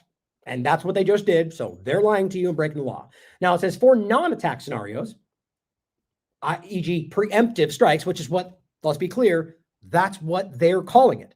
Trump, every one of them, Netanyahu more than anybody. Preemptive defense, right? So according to the reality, for non-attack scenarios, e.g. preemptive strikes, the action could be seen as unauthorized from day one, potentially breaking the law immediately rather than after 90 days. That's the reality. Now, in practice, it says, now this is important. Presidents from both parties have often ignored or broadly interpreted this limit, claiming inherent Article 2 powers to act preemptively or under existing authorizations, like the former use of authorization of use of military force that was applied to Iraq and then brought it just anywhere ever they think it's connected. It's insane. So at the end of the day, you either acknowledge that the Constitution was built to stop this very exact kind of blooming power that's unjustified, or you can go, none of it matters because they can do whatever they want. But then explain for me why you're fighting for the Constitution. See, there's honest people out there and there's dishonest partisan players. That's pretty much the gist of it as far as I can tell. And here we are where they're forcing this in, and the idea that just because they didn't do it before does not mean it's suddenly okay now. That's actually that you're arguing against your own argument when you do that. Lastly, it says, excuse me, the Trump administration has described the February 2026 strikes as preemptive or in response to immediate threats, killing Iran's supreme leader and others, but without evidence of a direct attack on the United States. Exactly. And it says, as of March 3rd, 2026, votes on restricting further action are expected soon, but Trump could veto any such measure, requiring two-thirds over. Okay, then. So if they don't impeach him, he could do whatever, he can literally do whatever he wants forever. So all you guys out there arguing in Congress, that's not true, and he's a king and an authoritarian, but then you just do nothing. All you're showing us is that you actually kind of want that, or you just don't care, and you're biding your time until you can utilize the same power. Because think about it. You he can just veto. This is a never-stopping train unless you guys decide to step in and stop that power, whether it's Bush, Obama, or Trump, or Biden, or any of them. But they won't. In summary, Grok says the 90-day period is legally tied to the attack response scenarios, which you already know. It says that non-defensive actions like the Iran strikes that Trump just carried out don't qualify for that grace period. Now, here is what Mike had to say. And the argument of war, as we talked about jokingly this morning, is embarrassing because what they're doing is coming out and calling it a war and then pushing back on calling it a war. Half the time, I think this is by design, like just to make it confusing and make people not know what they should say and people just kind of check out. But here's Mike Johnson. Or maybe not. Hold on. Oh, I got the wrong one. Shoot. So basically pushing back on the idea that it's a war in general, saying, this is not, and I think the declaration of war point 2, but what this comes down to is that, what we're talking about, even a bombing is an act of war, and it applies in the same way. So whether it's not just the full-on ongoing declaration of war forward, it is in fact the acts of war as well. It's the same conversation. Here it is. How did I do that?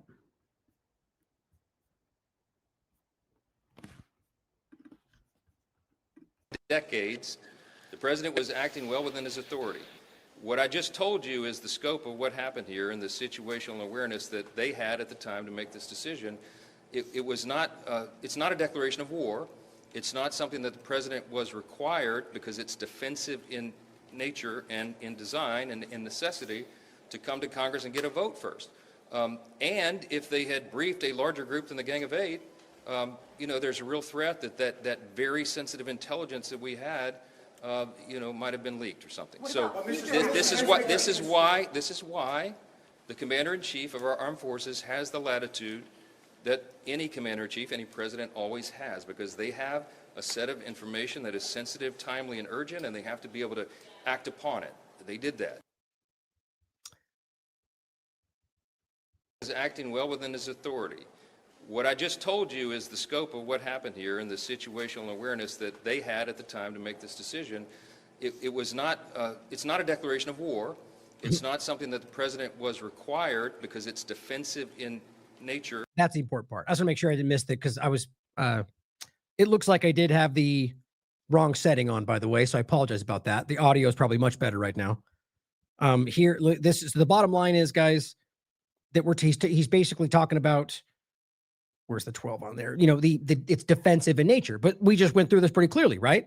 So if you're arguing it's defensive in nature, then you don't have the legal authority to do what you're doing. There is no legal reality where, unless you're being attacked, where this can happen the way it's happening. And again, they know this. Like, I mean, if we're in a world where they actually don't know this, I find that almost more alarming than anything else. And that would make my argument for who's actually calling the shots here, guys. But, it's incredible. And we're going to go through this even more. So next point. Oh, actually, we're going to come back to that video. Here's Ken Klippenstein. White House talking points for congressional Republicans say we are not at war. Just major combat operations in Iran. Which, by the way, regardless of whether they've said it, which they have many times, called it a war already, it is by definition. Like this nuance of arguing, it's the same thing they tried to pull with Kirby and Biden. There's not, unless we see troops in unison, in specific holding hands and jumping, like just giving you specifics. And it was about Ukraine. I'm kind of joking with the last part. Unless we see troops marching in, then that's not boots on the ground in war. Yeah, it is, though, by the way. But then we saw boots marching in and they still try to deflect and act like it was. No, it's not as many as we thought. This is just what they do. Our governments lie to us, guys. I'm pretty sure we all know this by now. So yes, it obviously is war, regardless of what they say. But this is where it gets embarrassing. Here's Pete Hegseth. You just heard him call it a defensive war, right? You just heard them. Your argument about why they may be a danger and why you have to act first, even if that's the truth, which it doesn't appear to be based on the Pentagon's claims, it still doesn't make that a defensive war. It makes it an action. You're attacking under the concern that something may happen. Like the abstract way they've gone beyond just defending from what they're building, but now they may eventually be able to build something. So we need to, which I get why they're trying to do that, because it gives them the power to do whatever they want, whenever they want. But here's what Hegseth said. I'm just saying, it's blood of our people. Car bombs in Beirut, rocket attacks on our ships. Yeah, from a long time ago. But yeah, let's just keep ignoring every other thing that you guys have all done since then to them many, many, many times. Bombing, shooting their planes down, bombing their, but that's okay. We'll only point to the examples when we were illegally invading another country, because that makes them terrorists, obviously. Murders at our embassies, roadside bombs in Iraq and Afghanistan. Again, funded and armed by Iranian Quds Force and IRGC killers. My generation of veterans carry the names of brothers who never came home. Brothers butchered by Iranian-backed roadside bombs. That's the third time. Well-armed. 3 times he puts that out. They're very desperate to make some kind of argument for why they're just these bomb sites. Well, the reality is you guys were illegally invading their country, and they were stopping you, trying to anyway. What do you mean? You guys don't use bombs? You guys don't use mines? I mean, it's just, why would that suddenly be terrorism? Because you're trying. Are we even confused about Iraq? We all know that was against the law. How do you not see this as desperate? Like, you don't think he knows that? You don't think he knows that we know that? To militias, thousands of our own. We didn't start this war, but under President Trump, we are finishing it. Oh, really? Now, to be obviously clear, and I don't think I ever need to say this based on who I am and what I've always done and what I've said, the reality is obviously American troops dying is horrible, just like Iranian troops dying is horrible. They're human beings with families and dreams, and that it matters. It should matter on all sides. And if only one matters to you, then you're the problem. But the reality here, guys, is that what we're talking about was illegal action. U.S. troops are not. It doesn't make them special because somehow they're broke the law. Their government made them break the law, and their defense of that was within the law. There's no world in which them defending your illegal act defending off U.S. government's illegal actions makes them terrorists. It's just ridiculous. But as I wrote in response to what he said, because he said, we didn't start this war, we're going to finish it. Aside from quite literally starting the war, though. And then even Twitter. The U.S. and Israel's combined forces did, in fact, preemptively strike. That's what they called it. How can you not call that? Because they want you to believe that them telling you that they might do something, which means we have to respond to stop them preemptively, means that they started it. You not see how you can make that argument against literally anybody, anywhere? It's obvious. So here is the embarrassing compilation of him calling it a war, like you just heard multiple times, many of them, Trump included, and then having all of them, masked and all the rest, Luna, embarrassing themselves by going out and going, it's not a war. There's no boots in the ground, even though we just heard they might put boots in the ground. Yeah, boots in the ground might be necessary, we just heard, but they're going to yell at you now because you're so dumb and you understand. I think they're being used.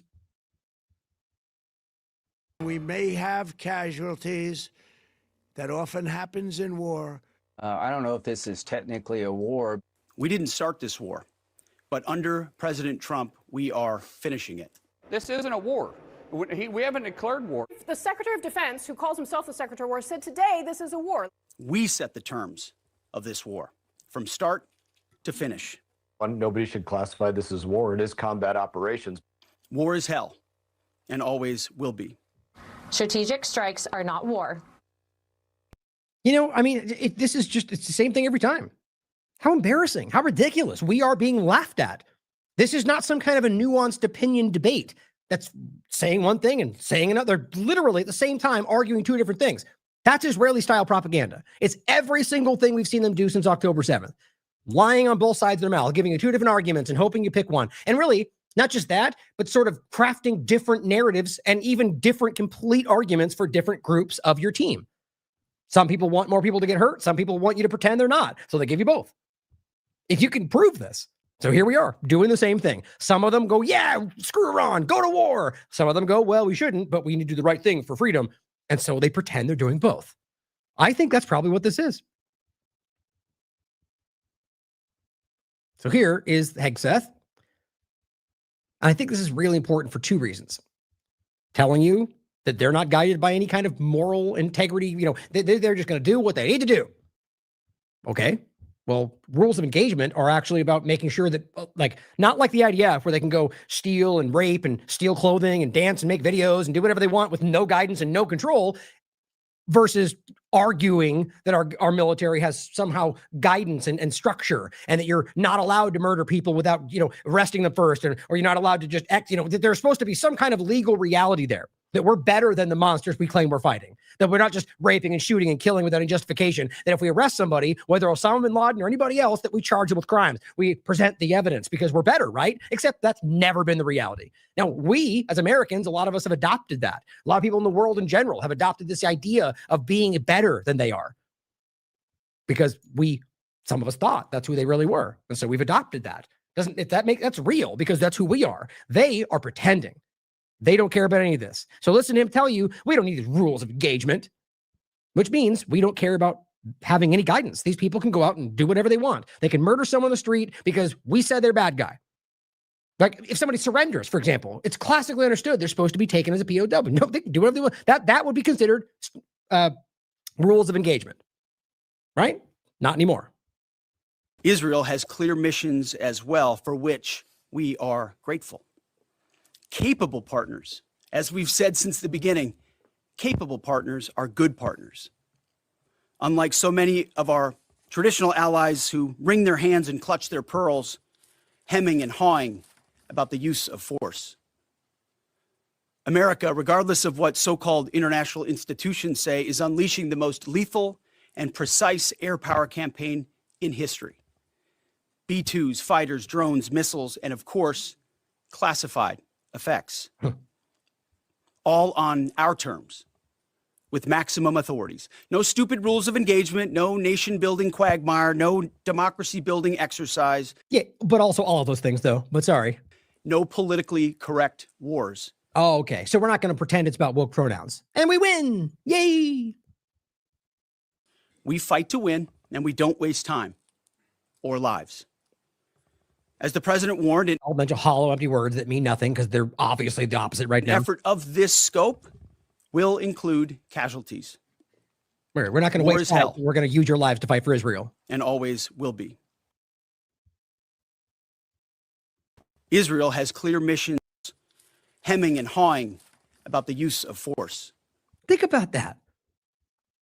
You know, this is counter to like the quintessential argument of what this country was supposed to represent. Quibbling about force. Just murder them. They're bad guys. Who cares? They didn't say that, but that's the implication. Pesky rules of engagement. We don't need any of that. Stupid. He called them stupid rules of engagement. Well, in case you forget, rules of engagement are the internal rules or directives afforded military forces, including individuals, that define circumstances, conditions, degree, like how far they can go, and manner in which use of force or actions which might be considered provocative may be applied. All right? They provide authorization for and or limits on, among other things, the use of force and the employment of certain specific capabilities. So not only did he say stupid rules of engagement, but specifically mentioned rules of force or use of force. So he literally just said there's no restrictions or guidance on how much force they can use when our warriors are deployed. It's just appalling where we're going with this. And it has nothing to do with anything other than them convincing you somehow that you're powerful while they in fact remove your power.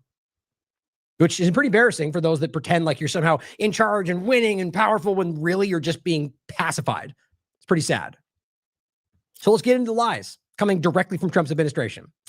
U.S. officials and lawmakers with access to classified information say the Trump administration, in fact, I take it back. This one's not, where was that? I think it mentions it. The Pentagon itself has come out. Let me actually make sure I have that included. There's a Reuters article. U.S. officials and lawmakers with access to classified information say the Trump administration's assertions about threats from Iran are incomplete, unsubstantiated, or flat out wrong. I want to search for that, make sure I have it real quick. Let me see. I'll do it right there. So first, Trump's case for war with Iran faces growing scrutiny. The Trump administration, in pressing its case for war with Iran, has made a number of accusations. No, I do believe it's in here. I think that's why I didn't grab the other one. In their case for war, they've made a number of accusations about the regime's threats to its neighbors, U.S. troops, even the American homeland itself, all of which is completely belied by the fact that there's nothing happening you can prove. Show me where that's happening. Where, let's say threats. Let's even say they're threatening everybody. We're going to kill everybody. Okay. Where is it actually happening in reality? I mean, the idea that that's like saying screaming something out loud is enough to put you in jail in the United States. Well, that's where we're getting to. The point, though, is that that's not even the reality when you break into the arguments that what they're actually threatening. They're not doing that. This is just belligerent desperation as far as I can tell. And that's not to say good guy, bad guy. I make that point every single time. There's plenty I can criticize about the Iranian government. The point today is that they're lying about them, regardless of what you think they are. However, it says U.S. officials and lawmakers with access to classified information, along with experts who have spent their careers poring over public data and government reports, which doesn't mean they necessarily know the truth, say the administration's assertions are incomplete, unsubstantiated, or flat out wrong. Quote, the administration has been inconsistent and often inaccurate in explaining why we're at war, what we are trying to achieve, and how we intend to achieve it, said Michael Singh, who handled the Middle East portfolio for George W. Bush. President Trump, speaking Monday at the White House, has said U.S. was running out of time to, quote, eliminate the intolerable threats posed by this sick and sinister regime, and added that the operation could last 4 or 5 more weeks. You got to love how this continues to stretch. And look, the reality, guys, is this is going to stretch. If you think this is going to end in any, like in some, well, put it this way, because this could go any number of directions. I mean, Israel could nuke them tomorrow. Is the reality that I think that they're fully intending to go as far as this needs to go. Meaning that they'll give you the argument, this is going to be in and out and quick. It's not like the old administrations where we're, engaging in long war. They don't care. That's just what they say in the beginning every time. Like what they said about Iraq, it's going to be in and out and they're going to welcome us like heroes. And it didn't happen. They do it every time and people fall for it every time or choose to because they're team sport players. It says Rubio on Capitol Hill later told reporters that Tehran planned to attack the U.S. following opening strikes by Israel on Iran, requiring the U.S. to protect American forces in the region. Now, that's slightly changed already. But he says from an imminent threat. So you understand their first effort to water this down was that ultimately that and this is what I played for you in the last show, that he had to attack because Israel, or rather that, for opening strikes that Israel was apparently going to do anyway. We'll get to the nuclear threat or blackmail argument that John Kirikow seems to have started, which I think there's merit to it, but it's not something that wipes Trump clean of responsibility. But then ultimately he said that Israel was going to bomb them. And then we thought our intelligence claimed, probably Israel's intelligence, that Iran would then bomb the United States, which I don't think even makes sense. Why in the world would Iran, even though every other time it had the opportunity, chose to show restraint and maybe bomb a base in Iraq, for example? Why would they bomb the U.S., which would cross a huge line, unprecedented, instead of bombing Israel? Again, like they've done numerous times. It doesn't make any sense. You see what I'm saying? Like, so it's actually a false argument it certainly could have been the reality, but there's nothing to indicate that. And in fact, everything that suggests that would be doing that, like every past example would give them what they need to respond. We said this about Syria when they go, they're going to do a gas attack. And we would go, why would that happen? Right now, they're in a position where they seem to be gaining momentum. The U.S. is floundering. And they're going to jump out and do the one thing they need to give the U.S. the excuse to stay. And then what do you know? What happens after Trump was like, we're going to leave. Oh, now I can't because they gassed somebody. And we know those were lies. It's the same conversation. So they're claiming they were planning strikes after Israel would have bombed them. So by definition, that means that you would have started it. And then your argument is they would have done what they're legally allowed to do. And we can't allow that. Quite literally. Because if Israel would attack them, that would mean that they have the right to respond. And even if the U.S. wasn't involved, on record, they are a belligerent of this argument. That means legally under international law, Iran would have been able to bomb them. That's not what I hope. I hope every moment that's not where this goes. And that would be the U.S. government, Israel, driving that to where we are. But just reiterate that. They're saying that they would have attacked us after Israel bombed them, meaning they would have done what they were legally allowed to do, and you're not okay with that. There's no other way to understand that. Now it says Iran, and clear, they've evolved that to now sort of that we thought Iran might do a preemptive attack even before Israel bombed us. But we'll get to that in a second. Iran was nowhere near capable of building a nuclear weapon, even if Tehran seeks one, said many U.S. lawmakers. And we're going to get to that. Tulsi Gabbard and everybody else in the world telling you that Iran is not doing that, and they're lying to us. But it says there's no evidence to support Trump's claim that Iran could rapidly develop a missile capable of striking the U.S. But on top of that, guys, I mean, I know there are ICBM agreements about how far and stuff, but I don't think any of these governments truly follow that. And at the end of the day, the idea that Iran has missiles like everybody else in the world that can reach the United States, that's not unique. Israel's missiles can reach damn near everything in the world, I guess, aside of like Argentina, and like a few examples. So does that would by that logic make them the same threat to Iran? It's all but Iran bad guy. That's always where this ends up. Because even if that's the truth, it doesn't mean the law no longer applies, guys. It's there for everybody. So it's just this tired game they play where they're showing you it only applies when we want it to. So saying that they have, and the point that they're acknowledging is there's also on top of that no evidence that they even thought they were doing what they claimed, even with the missiles, that they weren't capable of it. But I disagree with that, in fact. But it says the accusation that Iran would preemptively attack U.S. targets in the Middle East rested on either Israel or the U.S. moving to strike Iran first. Again, as it sits in this, which I believe was yesterday, and it has evolved since then. Chief Pentagon spokesman, this one's really important, Sean Parnell, denied that the administration had shifted its justification for the operation. From the beginning, he said, the objectives have been to destroy Iran's nuclear missile capability, eliminate its navy, stop its terrorist proxies from destabilizing the world. Oh, this is the wrong one, actually. And stop the regime from deploying roadside bombs. But I did want to mention this, which have killed thousands of American service members. Okay. Iran's nuclear missile capability, not there. We'll get to this next, but based on every piece of data we have other than Israel and the U.S. lying to you, or at least yelling it out loud and repeatedly being shown to be lying. And I mean, Netanyahu with his weird little bomb Wile E. Coyote graph, or the wall of CDs that turned out to be nothing but information he had from 20 years ago. All of this came out to be proven. And they just make it up. We're 2 weeks away, 1 year away. Everyone's sharing those videos. And that's what it is. To kill the thing that, by the way, Trump said a week ago was obliterated, meaning annihilated. By definition, it doesn't exist. Its particles are gone. That's what those words mean. And so here we are, where he's telling you suddenly we have to do it again to destroy the thing that we just told you was destroyed. So either lied in the first place, which in fact I argue that, but these are not nuclear capabilities that in my opinion, based on the evidence. But then eliminate its navy. Its navy. What? So yeah, this is effectual. In effect, give up entirely. Like Gaza, just become group that we can do whatever we want to at any time. You have no power, but it'll all work out for you, even though we hate you and call you terrorists. Give up everything you have, missiles, Navy, everything. And if you don't, you're terrorists. I mean, this has just gotten to a cartoonish level, like more than usual. Stop its terrorist proxies from destabilizing the world. Who are we talking about? It's like the clip from, who are you talking to? What are we doing here? This is incredible. So what they're talking about is Houthis, Hezbollah. We do this every single time. Hamas, which Israel funded until recently. But nobody cares about that, apparently, because, oh my God, they're funding proxy terrorists, but so did Israel. But we don't care about that one. Well, then the Houthis, as I said yesterday, and every time we've talked about it, have demonstrated themselves to be objectively the opposite of what they claim. The pirates and terrorists were stopping ships that were bringing equipment to Israel, didn't kill anybody, didn't steal anything, and let everybody go. The bombings even were effectively kept the ships afloat because they were stopping them. It was restraint. And they're the terrorists? And yet you're watching Israel, the United States, like laughingly kill people, and they're the bad ones? Overall, the point is, even if they were actually funding them or actual proxies they claim, which they are not, they're allies, it still wouldn't be stabilized. Who's the Houthis destabilizing?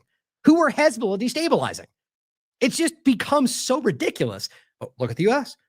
Look at Israel. Look at the UK. There are, in many examples, destabilizing places all over the world under the guise of stabilization. It's just that it's that clear. And stop the regime from deploying roadside bombs. I mean, I almost can't believe they decided to just kind of throw this back in. And Trump said it 6 times. He said it 3 times. We're talking about bombs from Iraq. By the way, a place where they illegally invaded and they were legally defending. But why would you cite that from Iraq? When's the last time they did that? 2011, apparently? Look it up. And now it says, but the only administration. Oh, here, that's why I had this actually. Here's a clip of Trump saying it. Well, it was pretty silly. Shoot, how am I missing all these clips, man? I'm clearly messing this up. Oh, no, this is the one right here. For decades, it had been the policy of the United States never to allow Iran to obtain a nuclear weapon. Many decades.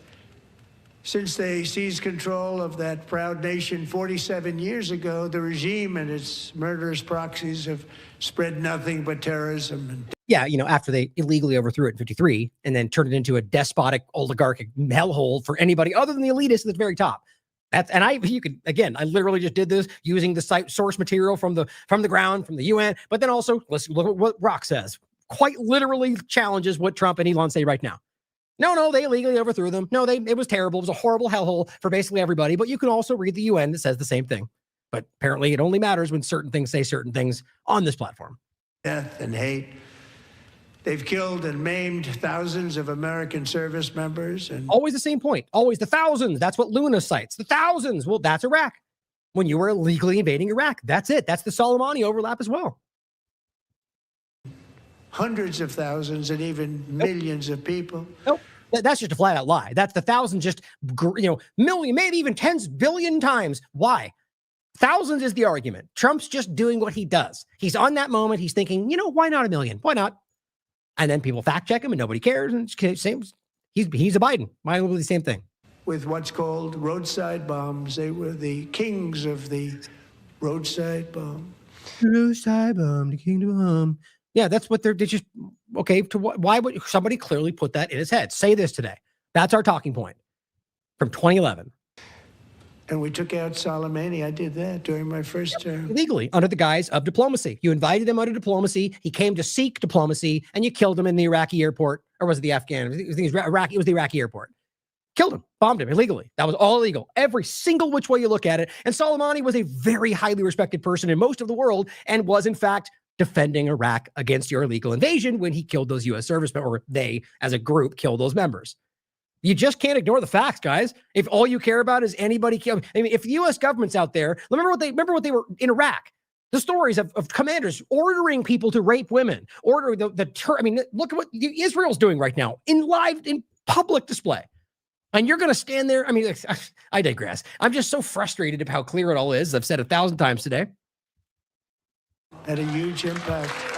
He was the father of the roadside bomb. No, it's not. I think that's a powerful point. Hey, father of the bomb. It's stupid. And they all will stand, yay, the thing he said, we agree because we're all on the same side. So back to the point.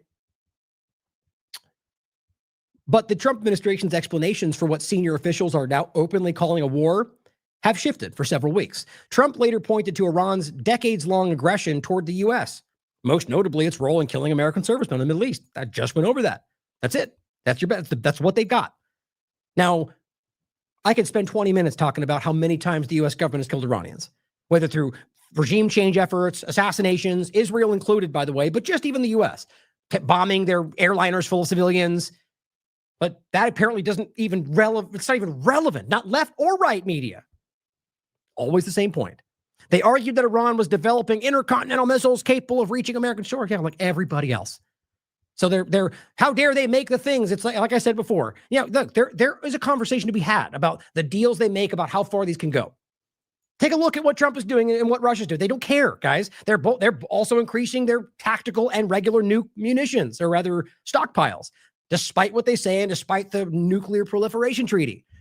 Now, again, that's not to say that it's okay for everybody then. That's not my point. I'm not doing what they're doing. What I'm saying is it's unjustified and hypocritical for them to claim it's not okay for them to do it. My opinion is all of them should stop it entirely, because this is continually leading to these kind of situations. But this is the equivalent of the saying, which is basically where they're getting to. Well, they can't have guns. They can't have a navy. They can't even exist, is basically the point. Recent U.S. intelligence assessments had included that Iran could not develop dozens of missiles for at least a decade. That's even the missile argument coming from their own intelligence. Rubio, who also serves as Trump's national security advisor, told reporters Monday that the real problem was Iran's short-range missiles. See my point? No, it's the ones that can reach America. Oh, no, it's the ones that just, missiles, guns, mean words. Can't allow it. Terrorist. Told reporters Monday the problem was their short-range missiles, which could help the country deter others from stopping it from pursuing a nuclear weapon. Okay. So based on a thing that's not happening, that we're worried they might use those to coerce others to allow them to do the thing that's not happening. On a call with reporters Saturday, a senior administration official said that the president's motivation to strike included the possibility of Iran launching attacks preemptively against U.S. assets in the Middle East, and that further waiting could risk a disaster. So this is, again, the evolution of it. That scenario had been briefed days earlier to the Gang of Eight. Well, actually, I'll take it back. I think that's still the if they attack first. The top Republicans and Democrats in Congress privy to the most sensitive U.S. intelligence about national security. That's the Gang of Eight. But Democratic lawmakers and aides familiar with the briefing said officials made the case that if Israel attacked Iran first, yes, exactly, which officials believed was very likely, Tehran could target U.S. installations, in the region during its counterstrike. Well, yeah, obviously. Like, that's a no-brainer. You're involved with the war. You are conducting war against them. That's a no-brainer. So they create the thing, then point to the thing that they can legally do and say, oh no, they're doing something legally in response to our illegal action. Therefore, we're arguing we have legal justification to do more action. Talk about Orwellian. Quote, there was no imminent threat to America that would justify putting troops in harm's way. Quote, these are all, this one was Mark Warner. These are people in the Gang of Eight, Democrats and Republicans speaking about this. But the main point I want to get to is in regard to just the intelligence. Quote, there has been nothing raised to us about increasing homeland resources to counter these types of threats. On Monday, White House Press Secretary Leavitt said the concern was what Tehran would do if Israel launched an assault first. The United States understood that Israel was going to strike Iran. See, now this is where we get, what's interesting is that this is what they would have lied about this. Right when this was being discussed before we got here, they're not going to tell you that Israel might do something whether we want them to or not, or that Israel might do something with a nuke that might drive. That's what they're now saying, which in effect shows you, as I've said 3 times, that they're admitting Israel through whatever mechanism is blackmailing this government into policy action. See how powerful what you're doing, what we're doing, this conversation and everyone else doing it has forced them to basically decide to use what is the reality to make sense of why we're here. They're forced to admit that because I guess at the last ditch effort, we have to make sure that Trump is not seen as the guilty party or all of us don't go to jail. But now we're saying Israel's controlling us. Always incompetent and criminal, guys. Always. That's what they want. They wouldn't, because they don't want to go to prison. The United States has understood that Israel would attack first, and Iran, if they did, would attack us, which, like I said, doesn't even line up logically. President Trump was not going to sit back and watch his evil Iranian regime prepare to attack Americans. But wait, the evil Iranian regime, what you just laid out was that they were attacked. And they might respond. So why would they be the evil one? Because that's just how it goes. Because bad guy Iran. Because again, Leave it's just blindly repeating. She's not even that intelligent. If he had, the Americans were killed, the media would be criticizing him for it, his carelessness and unwilling to attack. Probably, because they're all ridiculous. That doesn't make, what we're talking about is the broken binary system, the fake mainstream on both sides, the fake mainstream alternative on both sides. And that's not the majority. So what they do is they point at each other and act like that's everything. Most of us are sitting back going, neither of those things. You're all ridiculous. The truth is that they shouldn't have attacked because there wasn't a reason to attack. And I argue that most Americans, based on every single poll I've seen in my lifetime about war, would not have been upset if he did not attack something. But she wants you to believe, because they're trying to gaslight you into going, well, if everyone else agrees, then I guess I should, that that's not the case. On Iran's nuclear ambitions, Trump officials also offered public assertions that differed from the consensus among other countries and independent experts, and didn't share intelligence with lawmakers to bolster their claims. Steve Witkoff, the U.S.'s chief negotiator with Iran, which still blows my mind, told Fox News last month that Iran is, quote, probably a week away from having industrial-grade bomb-making material. My God, how many times we've heard that. But the U.S. and Israel struck Iran's 3 main nuclear sites last June, and Trump said they'd been obliterated. I'm going to make a point about that in a second, because we failed to make this point. I didn't even make this point. Didn't we all have a breakdown about Zaporozhye power plant and Ukraine and Russia? Oh my God, nuclear disaster, but nobody said a word about them bombing nuclear locations, whether civilian or otherwise, by the way. Think about how completely disconnected that is. We'll come back to that. It says, but the U.S. and Israel struck their 3 main reactors, and he said it was obliterated, meaning it was like it would be dust on the ground. So the argument that they were able to build from nothing to this, that, it's just that's not true, period. But you could argue, which is what I argued, and I think you can prove at the time, that he didn't obliterate. He just was boasting because he wants you to think he did something. In fact, it looks like they had some effective bombings, but most of it didn't really have the effect they wanted. And in reverse, you could argue that the bombs they got through on Israel were way, way more effective, and they made that claim at the time, and you could prove it. They just lied about what got bombed. The point is that if they didn't obliterate it, then that means they had some facilities. And I'm going to get to that in a second, meaning ultimately they were bombing nuclear facilities. But again, civilian based on all the evidence we have, meaning that it's about power. That's the reality. And it's not close to the enrichment level needed to make bombs. And it says Iran's atomic program hasn't advanced significantly since then, according to all the evidence we can find. So either Trump lied, and even then they didn't advance to get that, or, I think we know they're lying in all these cases. The real question is about, this is all just nuance within their lie. The real question is whether or not they're even trying to do that, and whether the evidence shows they have or trying. They're just not there. Well, I'm going to do another segment on that.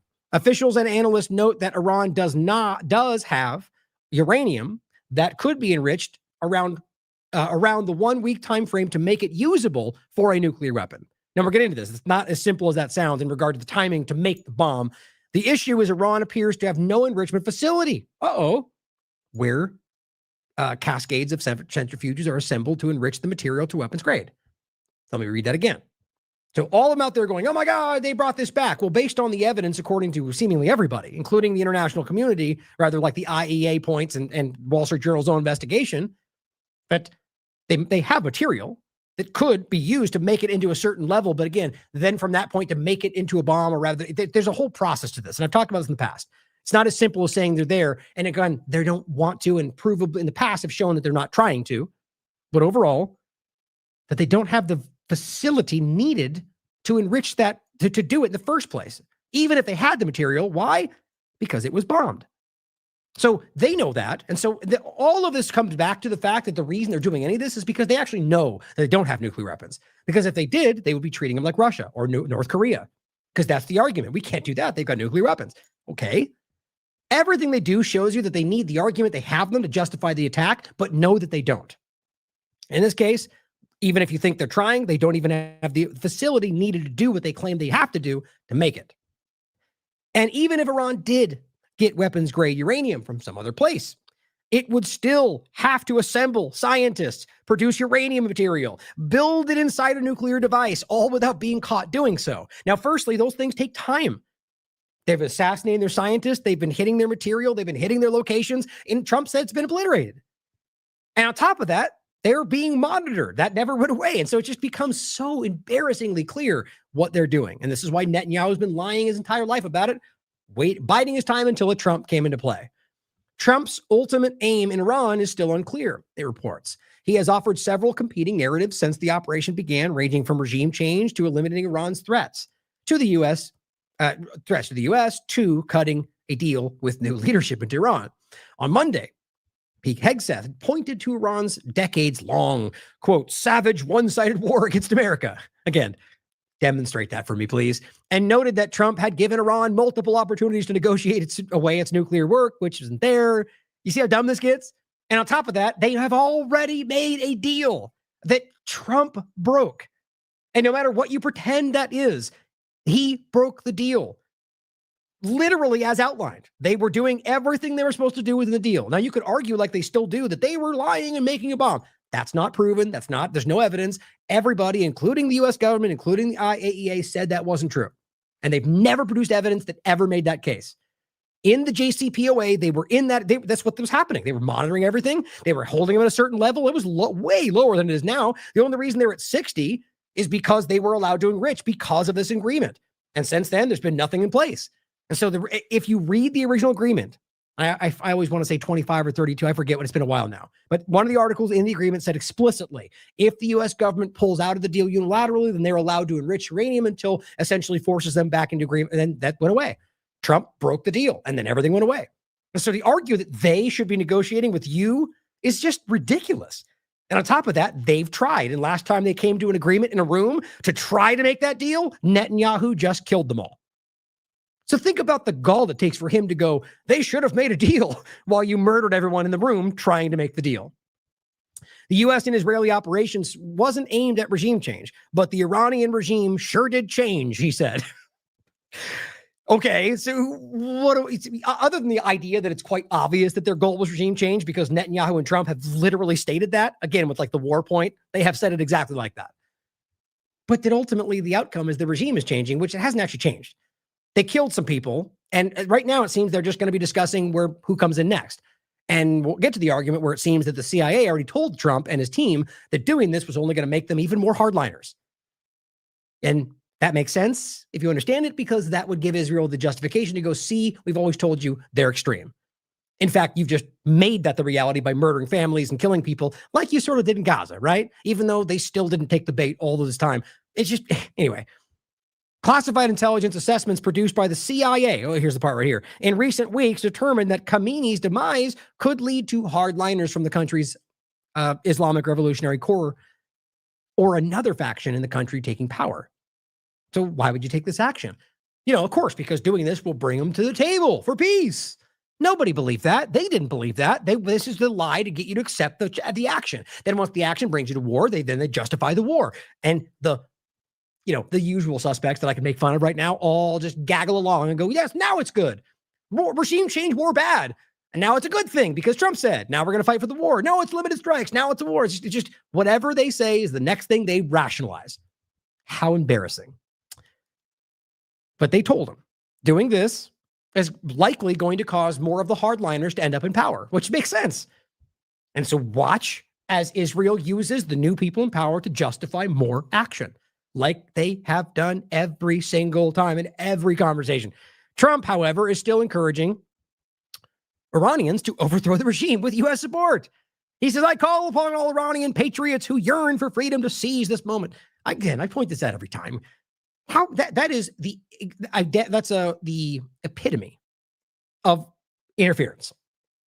As they've said, remember when Russia was putting Facebook memes? Oh my God, they overthrew the election, influenced the election. Apparently Facebook memes, that's way too far. But standing up at a podium and saying, overthrow your government, that's totally fine. It's just dumb, guys. It's always this stupid.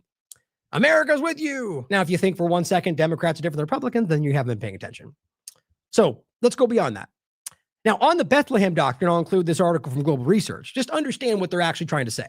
That's why that makes sense, is that they're claiming that they can attack based on what they claim is intelligence that they are not required to show you, that they were going to do something first. Now, what I want to make clear is a preemptive attack or self-defense is what they're arguing they just did. To speak this very clear, that's the Bethlehem Doctrine, okay? That doctrine is just policy. It's not law. If you're claiming Bethlehem Doctrine, which means preemptive self-defense, by definition, that means you didn't meet the requirements for the War Powers Act, right? Because that requires an attack, an imminent threat, not the possible threat that might be coming for you to justify response. No. So the fact that they've already called it preemptive, maybe that's just their incompetence. They've already sealed the reality that they do not meet the War Powers Act necessities. Think about that. It's crazy, but here they are. So again, that's either by design or that they're just that bad at what they're doing. But read this, and in the article, Craig Murray here connects it to the killing of Soleimani, right? It's the same point. All these different things. Now, largely that is the US, UK, and Israel who used this. I understand it came from sort of an UK entity, but I tend to see it largely as an Israeli-driven policy. And then, just roadside bombs because they did that back then. Therefore, they're terrible while we've been killing them every day for as long as we've been here. And let's be real, guys. We being the US government. Aside from the actual military actions, they've been starving that country. They've been sanctioning that country. People are dying in the winter. Children are starving to death. Same in Venezuela. Same in Cuba in some cases. That's what they've been doing our entire lives. And we're going to pretend like that's not enough to, but back in 2011, they were legally defending the country of Iraq and terrorist. It's pathetic. Now, here is the Daily Beast.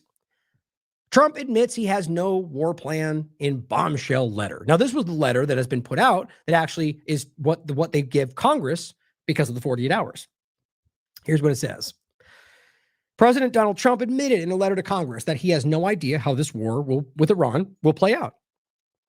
Now, that's very relevant, obviously, because that means he's committed us to another of Israel's war without any guiding roadmap on how this will end. And as we already see Israel ramping this up in every way that it can, there doesn't seem to be an off-ramp even in the cards. His answers have ranged from a few days to more than a month, which Pentagon insiders warn would put serious strain on U.S. air defense stockpiles. Already 6 American service members have been killed. I think it's much more than that in retaliatory strikes since the joint U.S.-Israeli campaign began on Saturday. On Monday, the president's lack of a plan in Iran was outlined in stark terms in a letter to Congress obtained by CBS News, officially informing lawmakers of the strikes, which I'm sure really frustrated them. Because here's what's important. Of course, they're going to argue that somebody broke the law, like classified, giving the letter out, but it's just a letter of justification within this War Powers Act. I argue Americans have a right to see that, but understand they're breaking the law, guys. So, genuinely, what they're doing by arguing that, it's a minor, but it is still technically by definition them breaking the law by using this. So you could argue that by putting that out was whistleblowing, if you want. Either way, I think it's important that we see it. Quote, although the United States desires a quick and enduring peace, hardly, it is not possible at this time to know the full scope and duration of military operations. That's what Trump wrote. The letter was sent under the War Powers Act and a 73 resolution requiring the president to notify Congress within 48 hours of deploying forces if Congress had not declared war. The deployment cannot last more than 60 days. And then the 90 was the 30 days on top of it that you need an emergency 30 days to be able to remove troops. The clock is now ticking for Trump to either conclude the military operation or convince Congress to back the war with Iran. Quote, these strikes were undertaken to protect the United States forces in the region. In Iran?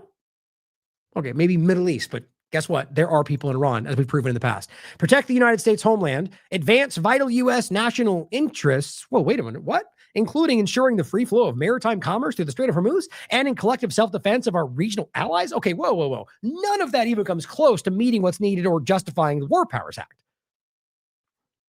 Protect forces in the region is not an imminent threat. Protect the United States homeland would be if that was actually imminent, and there's no evidence of that, including from our own government. Advance vital national security. So now you're arguing that we're bombing this country because financial interests? Yeah, that's been clear the entire time of this administration, including ensuring the free flow of maritime commerce. Now, they keep threatening things in the Strait of Hormuz. In fact, let's look real quick. As far as I can tell, it has still not been closed down. And what they keep pointing to, it looks a little bit less than last time, but just look at how much, that's right this moment. That's a live map. So, and on top of that, let's look at this. Let's see if the U.S. ship is still in there. Damn it. This thing's always wonky for me. There we go. Yep, USS Michael Murphy, still within the strait. It's on the other side. It's in the bay, I guess, if you call it. Right here. Would that be a bay or a strait? How would you call that? Anyway, the Strait of Hormuz is right there. I guess it would all be the strait, but that's the choke point. So how does that make sense? How are they all arguing across the board that the Strait of Hormuz has all been shut down? Now, to reiterate the point, for you didn't see the last show, what happened was Iran threatened and said, you cannot, the strait's gonna be, you're not allowed, and so, but they didn't actually shut it down. As you can see, there are ships going and going. I do think what they're doing is trying to threaten and manipulate the U.S. and others from being worried about it, which is kind of a smart tactic. But it did have a very clear effect on a lot of things because just the statement caused a bunch of reactions. Now, again, they threatened it and said they were going to, I think it was something like set on fire any ship that comes through. But again, we're talking about Israel, the U.S., and so on. But look, what am I missing? There's tons of activity going through there, and they're merchant ships, they're everything. I just find it interesting. That does still put a thought in my mind about, wait, what's going on here? That's a discrepancy between everybody. Iran's saying it, they're saying it, but it's not. So it gives me a weird feel like, is there a larger play happening here? And we should not dismiss that possibility. Like that they're all playing us, right?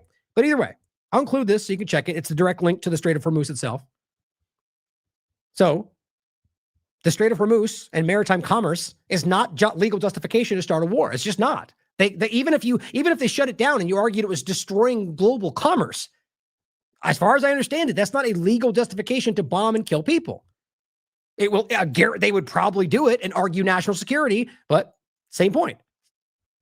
I'm sure somebody would disagree with that because especially because Trump's in power, suddenly commerce and financial everything to me, it's wildly secondary to human interests. But it says, but during a briefing with congressional staffers, Pentagon officials said there's no evidence that Iran has been planning preemptive strikes. I just want to make sure I had the article too, so you guys can read it. Oh, this wasn't the one. Let's see. I must have either had it up and closed it, or I do that often. Where's the title on that? Oh, there it is. That's weird. I did not suggest a preemptive strike from Iran before you. So yeah, I think we'll include this one. It's all linked in here either way. And so, because we already touched on this, Reuters, this came out in Reuters. And the point was the Pentagon officials challenged what Trump said. They said there's no evidence that there was a preemptive strike. Now, again, that means imminent. That's the whole point. And as the Pentagon is now telling you that there was no imminent threat, that means that every single thing they've done based on that is a crime. Because if there's no imminent threat, then they aren't allowed to do the War Powers Act point. That's required. And this is simple. They know this. And I guess they're just hoping that they get away with it. Now realize this is happening and the Democrats are supporting it. This is happening and both sides of the media are largely going along with it because national security and bad guy Iran, they're all doing the same thing. Don't you think if this was the deep state pedophile Democrats who want to bring down Trump no matter what, that they'd be calling this out, trying to put him in jail for it? See, because they're all on the same side. So that means if you want to recognize that, then you have to acknowledge that the people you're defending are working with the so-called Democrat pedophiles that you want to claim they all are. That's not what I think is the reality. In some cases, there's evidence and Epstein files. But the reality is, guys, that your government's corrupt. All of them are doing the same things. And every time war and Israel come to play, they all stand together. Oh, yeah, let me include this for you. So, last point in the segment. Before this all happened, Kash Patel, just reading this today, fired an entire team of Iran experts right before this starts. My opinion, I think it's because they knew what they would get told. That people, and now I am of the mind, as Robert often points out, that these, whether Iran or Iraq or these so-called U.S.-based experts, that many of them have never been to Iran, they're just experts on the U.S. propaganda about Iran, and maybe they don't even know that.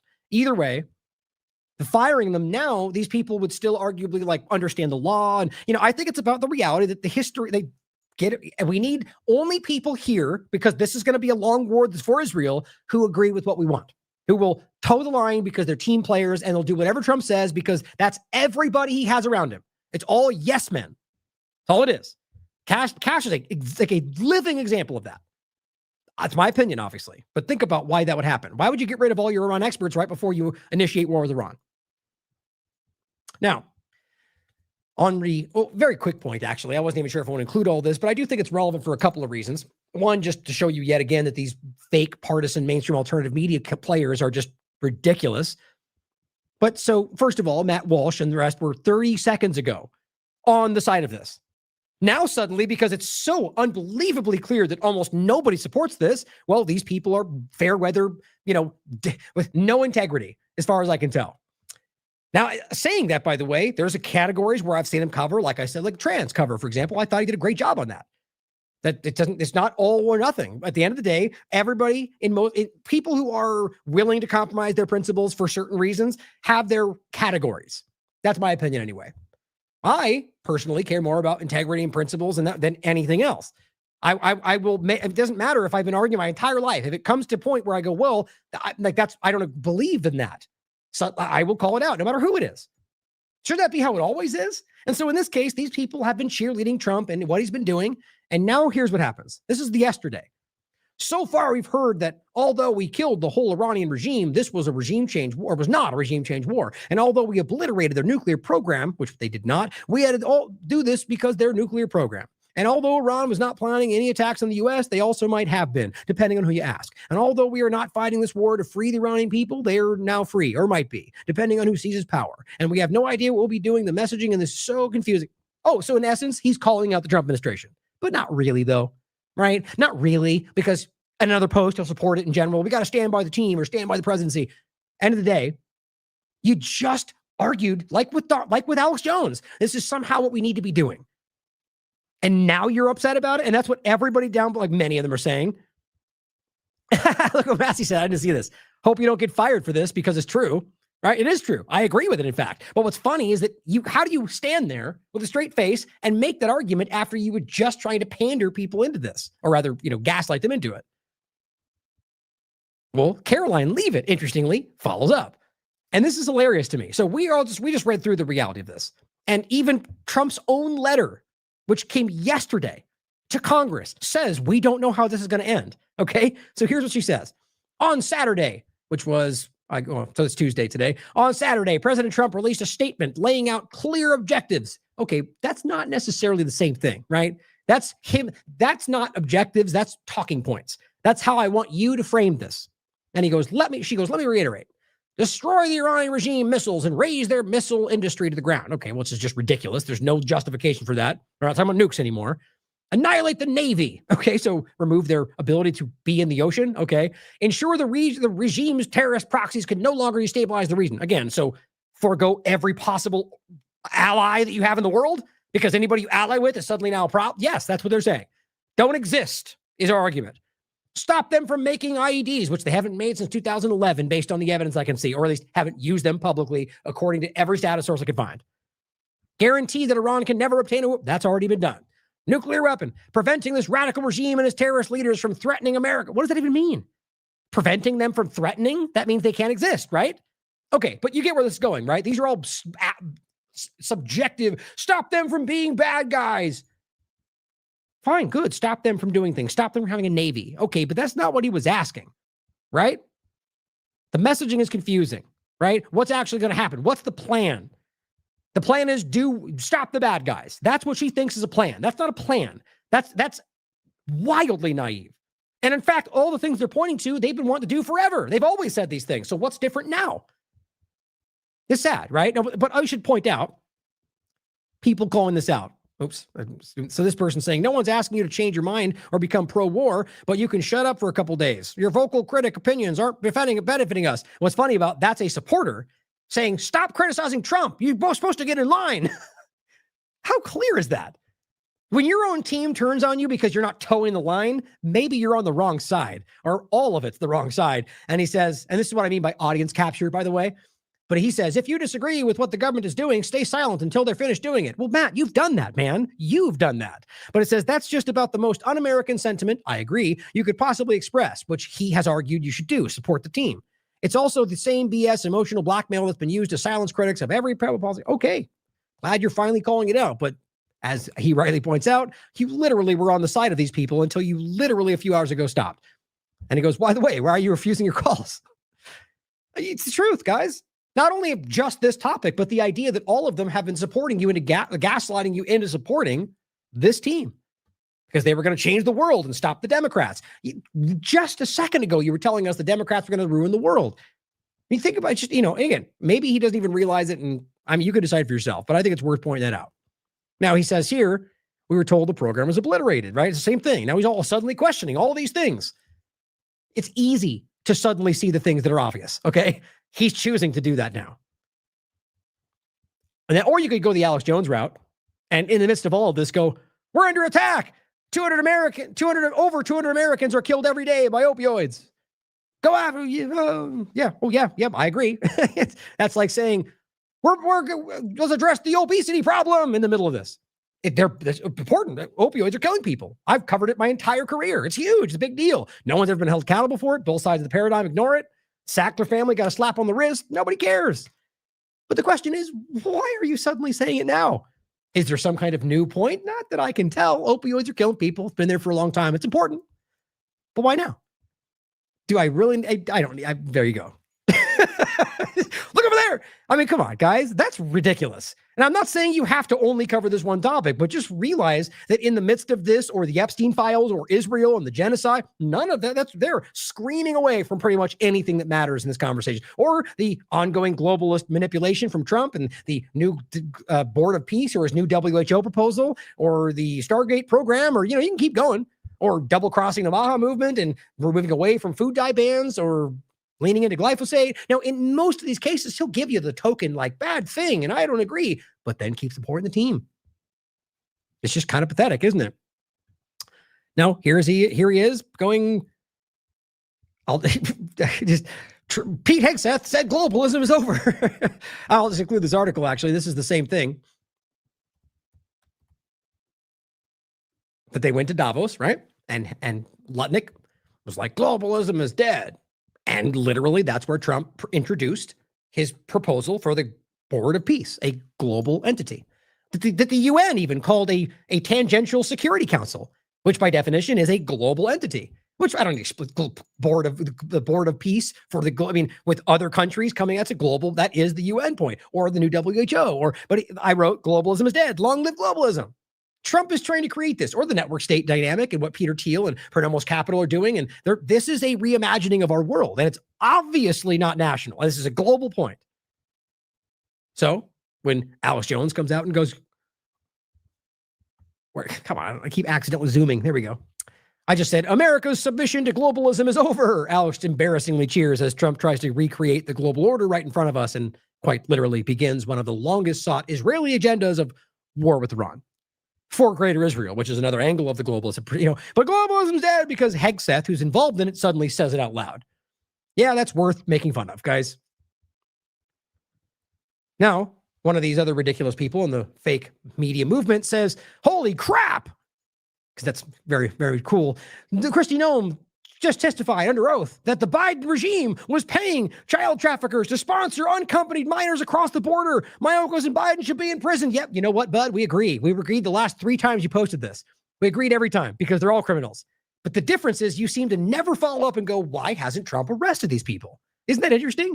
Well, so one of your followers who's actually a subscriber said, wow, we really need to see some arrests. I'm tired of hearing about all these crimes with no one being arrested for them. I agree.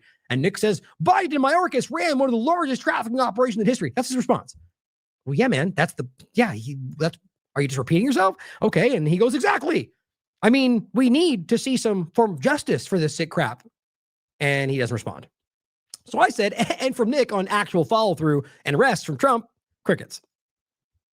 You realize this is, I'm not even sure if this is a new statement from her. It wouldn't make a difference because this is not a new topic. You know why? Because we covered it too. 2024, November, the Biden administration's legacy of migrant child trafficking. See, because we're not ridiculous. We're not one-sided or partisan. We're objective, and we cover things that are true. And the point is, it is important. And they should be arrested for it. But guess what? Nothing ever happens. And if you were Nick Sorter, wouldn't you start to go, hey, why isn't Trump doing anything about this? Why isn't Noem doing anything about this? You just told us that they were under oath. You told us that they were paying child traffickers to sponsor children and nothing. And while you're censoring the Epstein files, come on, Nick. I'm sure you could piece this together. I know you're not that bright, but you could make it happen. You could realize that they're lying to you. But I get the point. They don't care. That's why you get crickets, because they're in it for the red flashy lights. And holy crap! Sorry. A couple last points in this. So Witkoff demands that Iran and its missile program, and we already showed you this, demand end everything. Alliances, Navy, all they need to exist. But he also talks about the nuclear program. And we're going to get into the reality of that because I'm going to yet again point this out for those that might not have seen it, but with new resources. But the point is I could do a new show every day and every single day use new credible sources pointing out the reality that they're lying about most of this every day. I'm hoping that you guys out there with the wherewithal to do so will continue to show everybody else that needs to see it. Here's what Witkoff had to say. Still blown away he's even involved in this conversation. Well, it was pretty silly, but they thought they could strong arm us. President Trump sent me in regard to the supposed negotiations. Remember, they bombed them in the room that they were coming together to negotiate. Not in the room they're all in, but the room they went to discuss in Iran about the deal they proposed. So they never believed the negotiations, that they killed them while they were negotiating, okay? On top of the fact that they've always been coming to the table, always. And they made a deal before, and Trump broke it. These people all know this, guys. These are, in my opinion, borderline sociopaths who want to benefit from the situation or want more power, want more resources or more wealth, and are willing to lie straight to your face. Remember, the former minister of Oman, who's sitting right there with them, publicly told you everybody was in line. Iran was willing to accept things they never had before, including zero enrichment. And then they bombed them. Literally like clockwork. The moment that became the reality, I think Netanyahu realized the time was up. Because if they publicly come out and say we're willing to do no enrichment and we'll sign everything, then that would make Israel from that point forward would look even more belligerent if they were to bomb. So they took the opening they had. And I think that's what they even said. As Leavitt said, Trump, they saw an opening on the weekend. That's what it was. Well, it was pretty silly, but they thought they could strong arm us. President Trump sent me and Jared there to really determine on his behalf whether they were serious about doing a deal that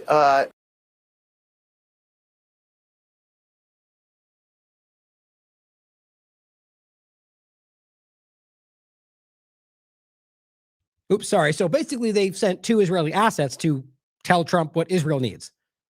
I mean, that's what we're talking about. Or they lied to him, right? These are people that are demonstrated their entire lives that they're blindly in support of Israel's agenda. And then they go to make the deal that Israel wants to go for Iran, and then that ends up happening. Now realize strong arming, what he means is they wouldn't give us every single thing they wanted, or we wanted. They wouldn't give up their army, their navy, misquoting these things. They wouldn't give up their army. They wouldn't give up what we wanted. That's not strong arming. That's just not agreeing to completely not exist. That addressed his objectives, which are elimination of their missile program, elimination of their advocacy and support for proxies, which is destabilizing the entire Middle East. Oh, is it? You mean aside from you destabilizing every one of the countries you're involved in? I don't see the Houthis, Hezbollah, or Hamas destabilizing Syria, destabilizing any number of the countries. I mean, Gaza, for obvious example, Afghanistan, Iraq, right? Or any of the countries that you're literally manipulating but claiming they're not a problem, like Saudi Arabia and UAE, or where they can murder their own people and nobody cares. Elimination of their nation. You missed the point, because they've made agreements with Israel. Their leadership, anyway, their rulership, which most of them have been put there by a legal regime change, like with Sisi in Egypt. And most of the people of those countries despise Israel. All right, see how that works? And so, but then they can, that's why, where's my favorite dictator? Sisi can do whatever he wants because I agreed about Israel. So Trump, they'll ignore us. They'll let us do what we want. Hey, Bukele, you still killing your people and removing civil rights? Yeah, good job. You're on our side. They don't care about these things. Navy, so we can have freedom of the seas and not be threatened with the shutdown of the Gulf of Hormuz. So because they threatened to shut down their own waterways, we want them to not have a navy. So no ability to go on the water because they did what they were legally allowed to do in regard to controlling their waterways. Now, it's a more nuanced to argue about the whole Strait of Hormuz. But you have to understand, you're talking about them being illegally bombed. They're under threat. They're being threatened with annihilation by both these countries, and they have the ability to control their own waterways. Now, that is an interesting discussion because it does affect the other landmass, right? So there's more involved than just them. But don't you think the U.S. government, I mean, and they would, and they have. You think they care what Mexico thinks when they want to control the waterways right by the United States? They do not. Now, again, that doesn't mean that it's okay for everyone to do it.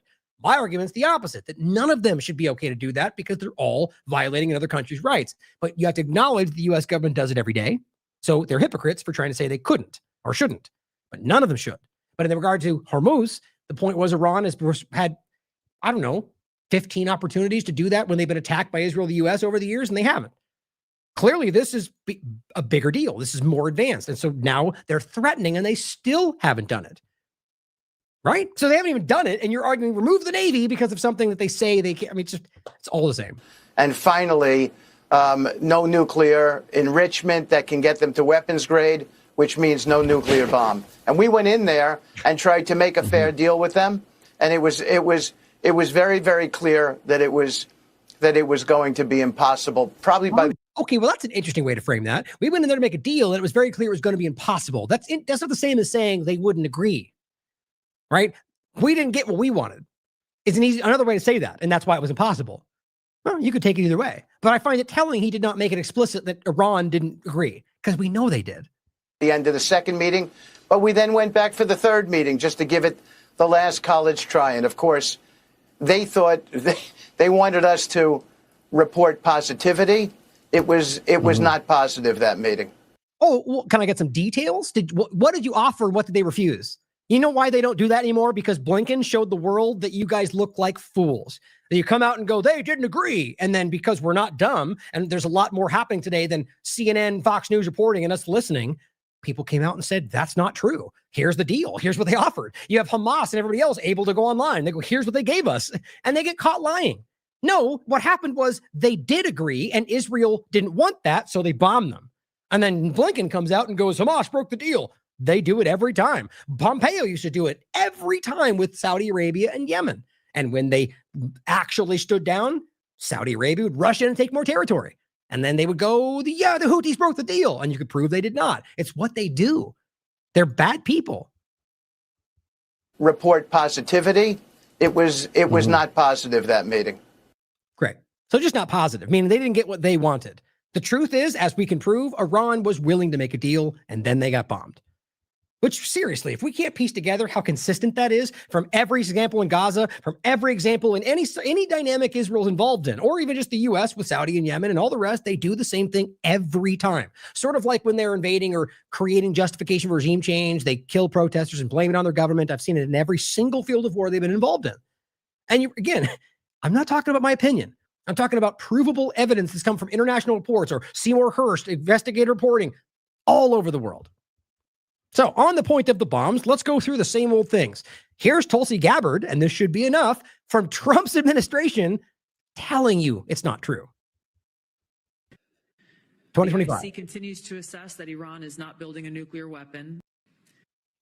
The IC continues to assess that Iran is not building a nuclear weapon. That is the the intelligence community. That is the entirety of the intelligence community. What is that? 47? I forget however many unknown institute or agencies that we have out there. Probably a lot more than we think.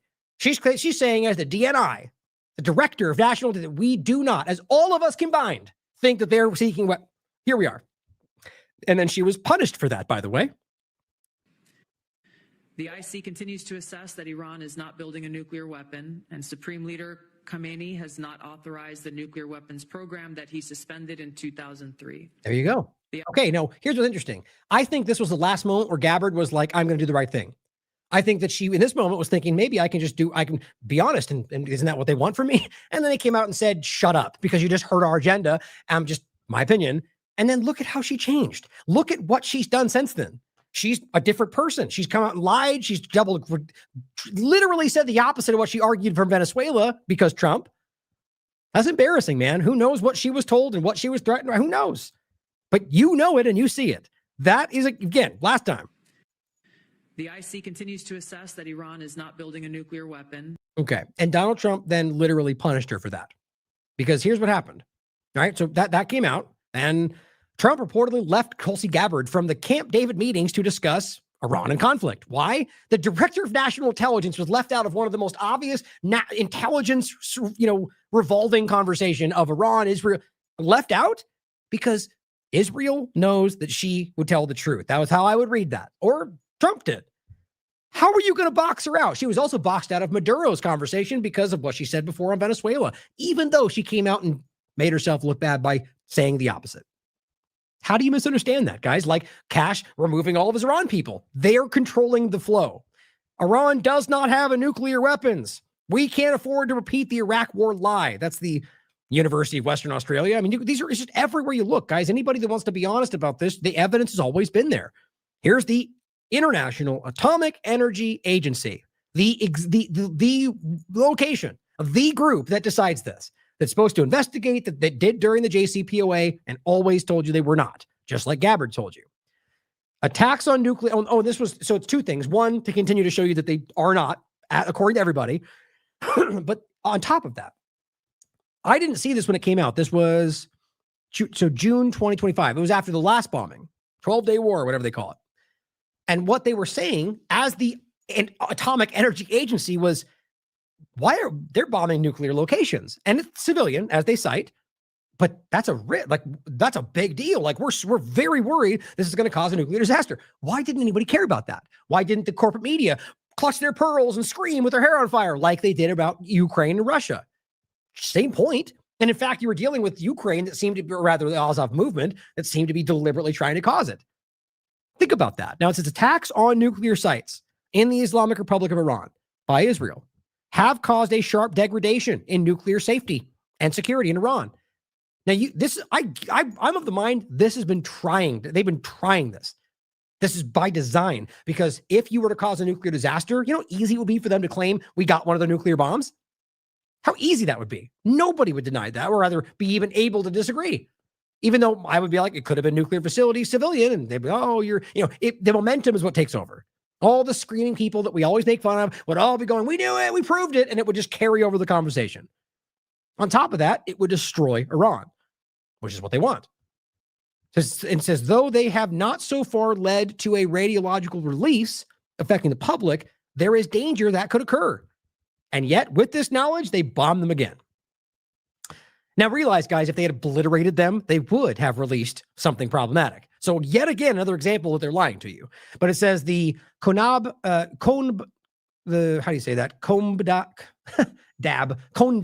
heavy water research reactor under construction in Iran,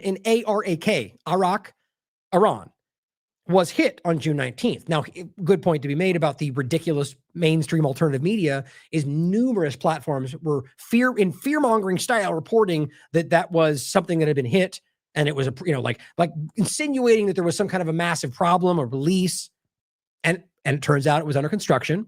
And according to the agency, it says, as the reactor was not even operational and did not contain any nuclear material, no radiological consequence was expected. The nearby heavy water production plant is also assessed to have been hit, and similarly, no radiological consequences expected. The point, though, is it got reported as the exact opposite, the threat being there from a lot of the same, because it's about fear. It's about hyping people. It's about getting shit. Interesting. Always happens. Now, continuing, the Bushehr nuclear power plant, spelled Bushehr, if I said that correctly, it says this is the nuclear site in Iran where the consequences of an attack would be most serious.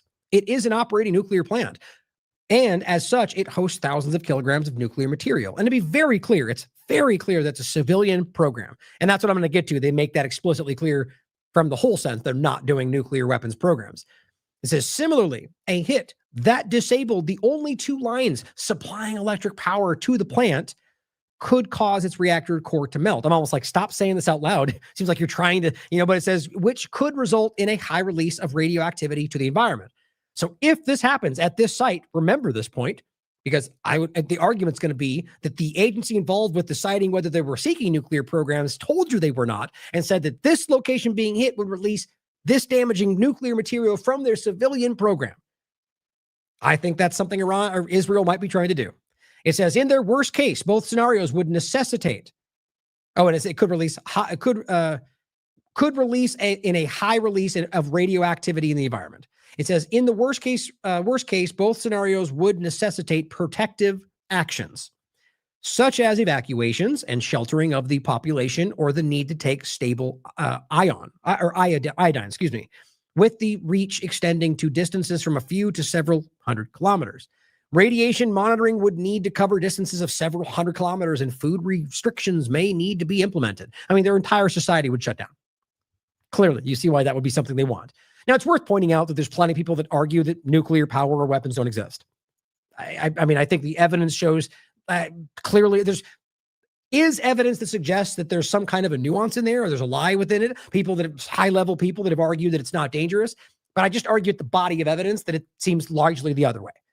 Examples of what has fallen. Now, I argue the nuance within that, if you want to get into it, is more so that there might be a discrepancy between the fallout and the long-term effects versus the immediate action. They would argue that the bombs, just large bombs and so on, but it's worth considering. I think my opinion is the evidence shows that they do, and the ultimate point would be that we can, like, if you look at Fukushima, or no, what's the other one I'm thinking of? The famous one, the power plant. What am I blanking on the term? The one Russia Czech, I think, discussion, the famous one. Anyway, the one that basically the point is that if you look there, I can't believe I'm forgetting the term. Somebody in the chat will tell me that there's trees and animals in some places, and it's like they argued it was going to be like hundreds of years, and so the question is maybe it's just not as lasting, Chernobyl. Thank you. Surprised I forgot that. But anyway, the bottom line is that it's worth considering because some people do believe that. I think it's always important to point out the full kind of breadth of opinion. And like my point was, I think there was an expert in the past that would like put it in his mouth and claim that, it didn't hurt him and so on, but worth considering. But either way, I've always argued this in the past that whether nuclear bombs or not, it's largely, the explosion, the destruction is most of what we're really talking about. And so at the end of the day, what we're saying here is that the attack on these plants could cause destruction. That's the real point. And it says, as stated in this is the IAEA speaking, as stated in my most recent report to the agency's board of governors, and based on inspections conducted at the relevant facilities since then, Iran's uranium stockpiles remain under safeguards in accordance with Iran's comprehensive safeguard agreements. The things that they're still meeting, by the way, all this time later, despite what Trump says, despite what Netanyahu lies about. So they've kept it there. And the point is, that's in accordance with the safeguard agreements, and that there's no problem. There's no illegal situation. There's no threat. That they're telling you it's well within the agreement we've made. And it says, you may recall that this is really important because it's already being spun by Witkoff and other ridiculous mainstream alternative Republican commentators. It says, you may recall that more than 400 kilograms of this stockpile of uranium is enriched up to 60%. It says, it is essential that the agency resumes inspections as soon as possible to provide credible assurances that none of it has been diverted. Meaning that there's no evidence to suggest that, and that being in that position was already where they left it before, meaning that, and they were meeting the agreement. But the point is, since the last bombing, we haven't been to follow up, so it's possible that might have changed. And I'll show you how they end up with the point. But realize that 60% number is not in its sense, as it is, violating the agreement they already have with the IAEA. Very important. But also the fact that that's not a violation in any other sense, especially since every government in the world has the legal right to seek nuclear power, as well as weapons, by the way, despite the Proliferation Treaty. Israel being a key example of somebody who isn't signed on that and still has them and uses them anyway. There's one other point. I'll read the bottom part, and it'll probably remind me, but basically saying stockpiles remain under the safeguards in accordance with their agreements. Oh, and the point is that what they're saying is that at that time, Israel was lying about it, saying they already have this. In many cases, already have it, but otherwise already reaching it. But they were telling at the time they simply were not, and they didn't care. Now it ends by saying a diplomatic solution is within reach, and this is important. This was 2025, just like the foreign minister of Oman said.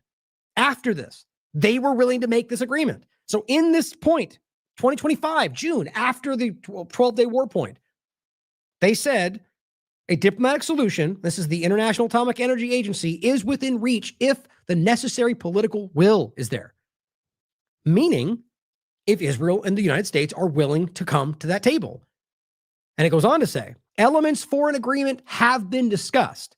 The International Atomic Energy Agency can guarantee through a watertight inspection system that nuclear weapons will not be developed in Iran.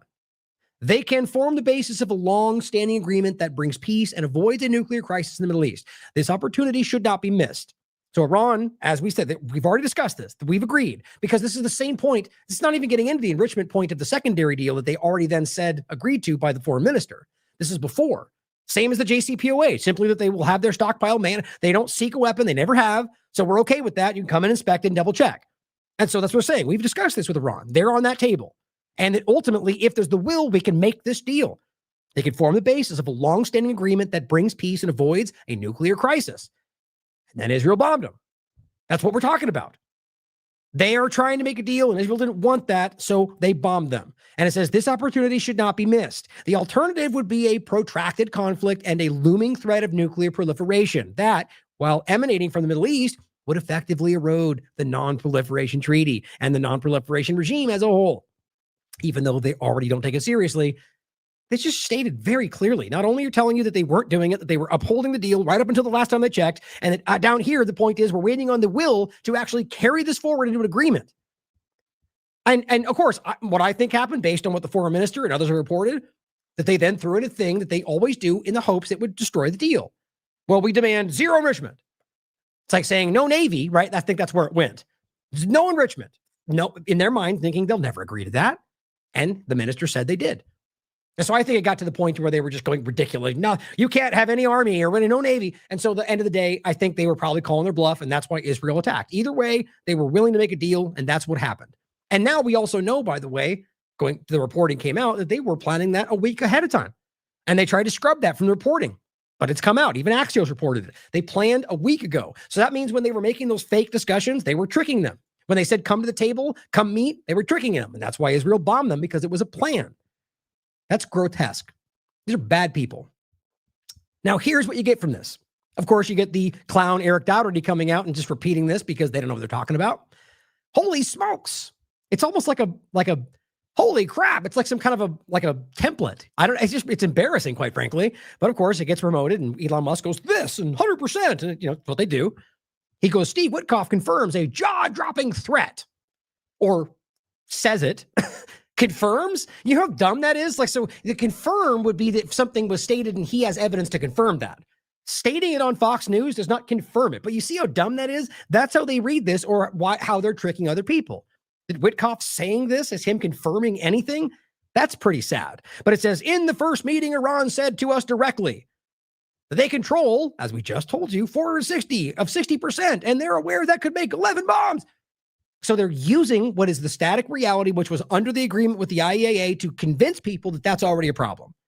You see what I'm saying?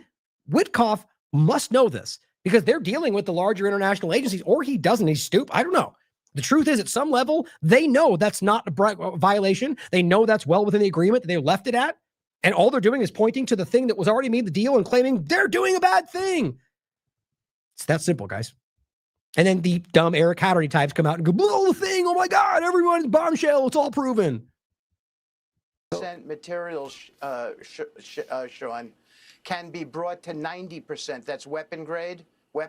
Yeah, but don't forget, guys, they don't have the refinery. They don't have the enrichment locations to do it because they were bombed. And that has been confirmed because they did bomb plenty of things.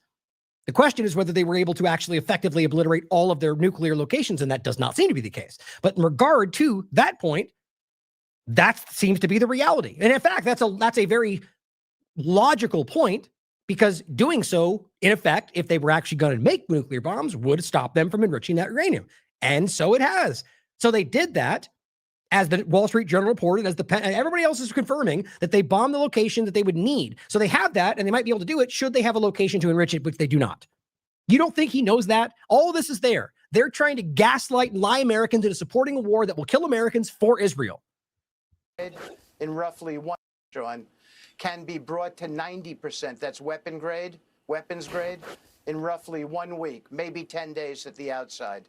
Of course, all that, if they had the facility, would be on top of the fact that they would want to do that. And all the evidence shows you historically they never have and never want to, based on all the agencies that check them, based on Tulsi Gabbard, based on previous administrations.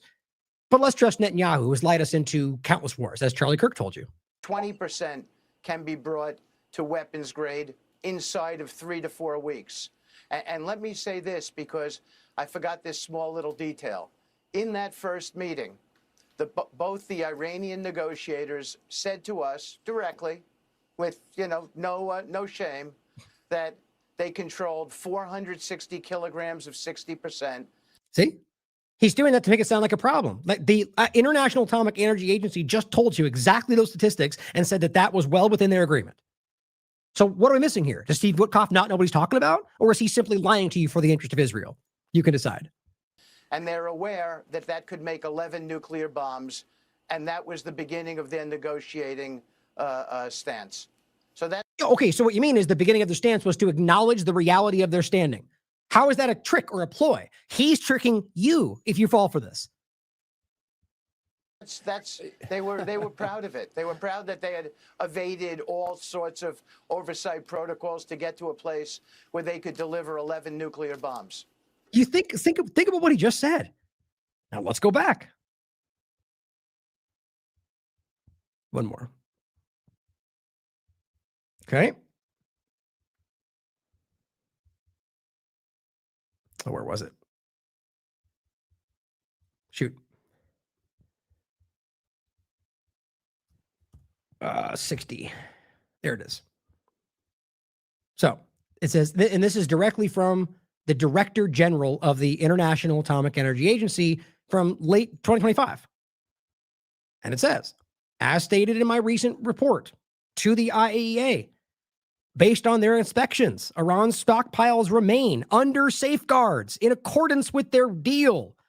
You may recall that more than 400, so 425, whatever we just said, this stockpile is uranium up to 60%, which remains within their safeguard accordance. So this is just blatant, shocking, like criminal level dishonesty. He's trying to trick Americans into supporting something that he knows is not true, that literally meets their agreement as it currently stands, which whether Israel or U.S. agree with that themselves is irrelevant, guys.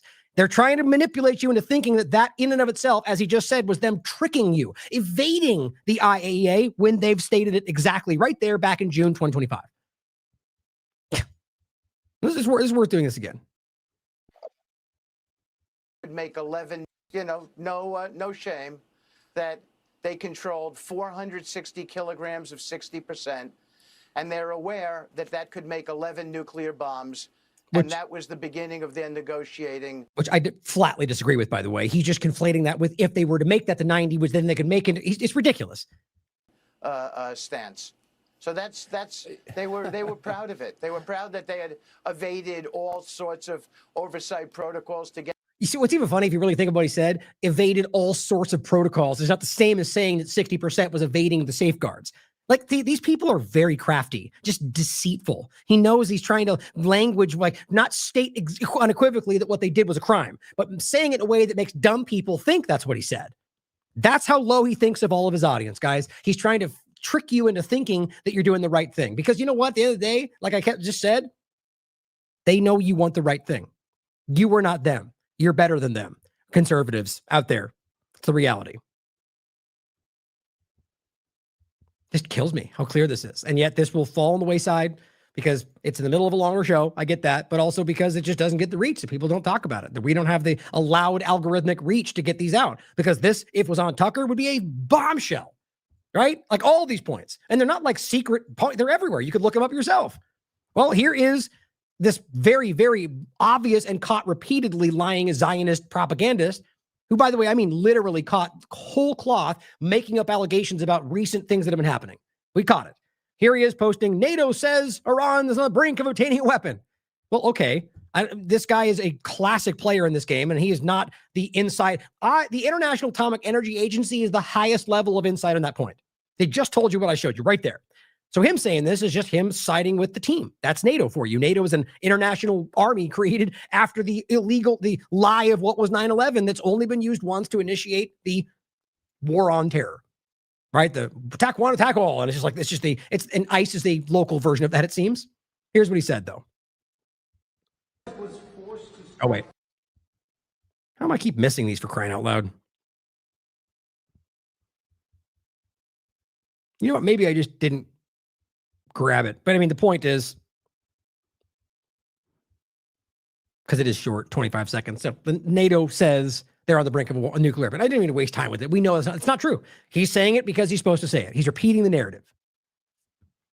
Here's J.D. Vance saying the same thing. But here's what he says. President Trump will not get the United States into a years-long conflict. Well, you'd think there'd be a period right there, right? Won't happen. But he said, we will not get the United States into a years-long conflict with no clear objective. Okay. Same thing. So we might get you into a years-long conflict with a clear objective, but we won't have a years-long conflict with no clear objective. But I'm going to go ahead and call BS anyway and say that they'll do both. You'll get a years-long conflict with no clear objective. They'll claim otherwise, but that's always how this goes. I certainly hope not. But then, of course, he goes with the same nuclear lie, like they all do. So that's what they're here for. Back to Afghanistan, 20 years of mission creep, 20 years of not having a clear objective, and 20 years of the United States trying to bring liberal democracy to Afghanistan. Iraq was a little bit shorter, but we were still in that country for nearly a decade with no clear mission, no clear definition. What's so different about this, Jesse, is that the president has clearly defined what he wants to accomplish, and there's... What?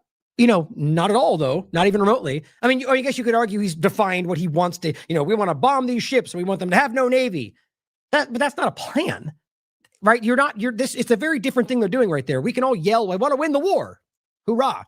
Whatever. I don't mean that in a supportive way. I'm just saying at the end of the day, we're talking about a plan, and you admitted in that letter that you don't have a plan. That's just this. Vance is just a mindless follower. That's what he's doing. He wants power, I think. And many people have already argued that his involvement in all of this has just made sure he will not be the next president. Frankly, I don't agree. I think that'll be whoever the team wants, not voters, by the way.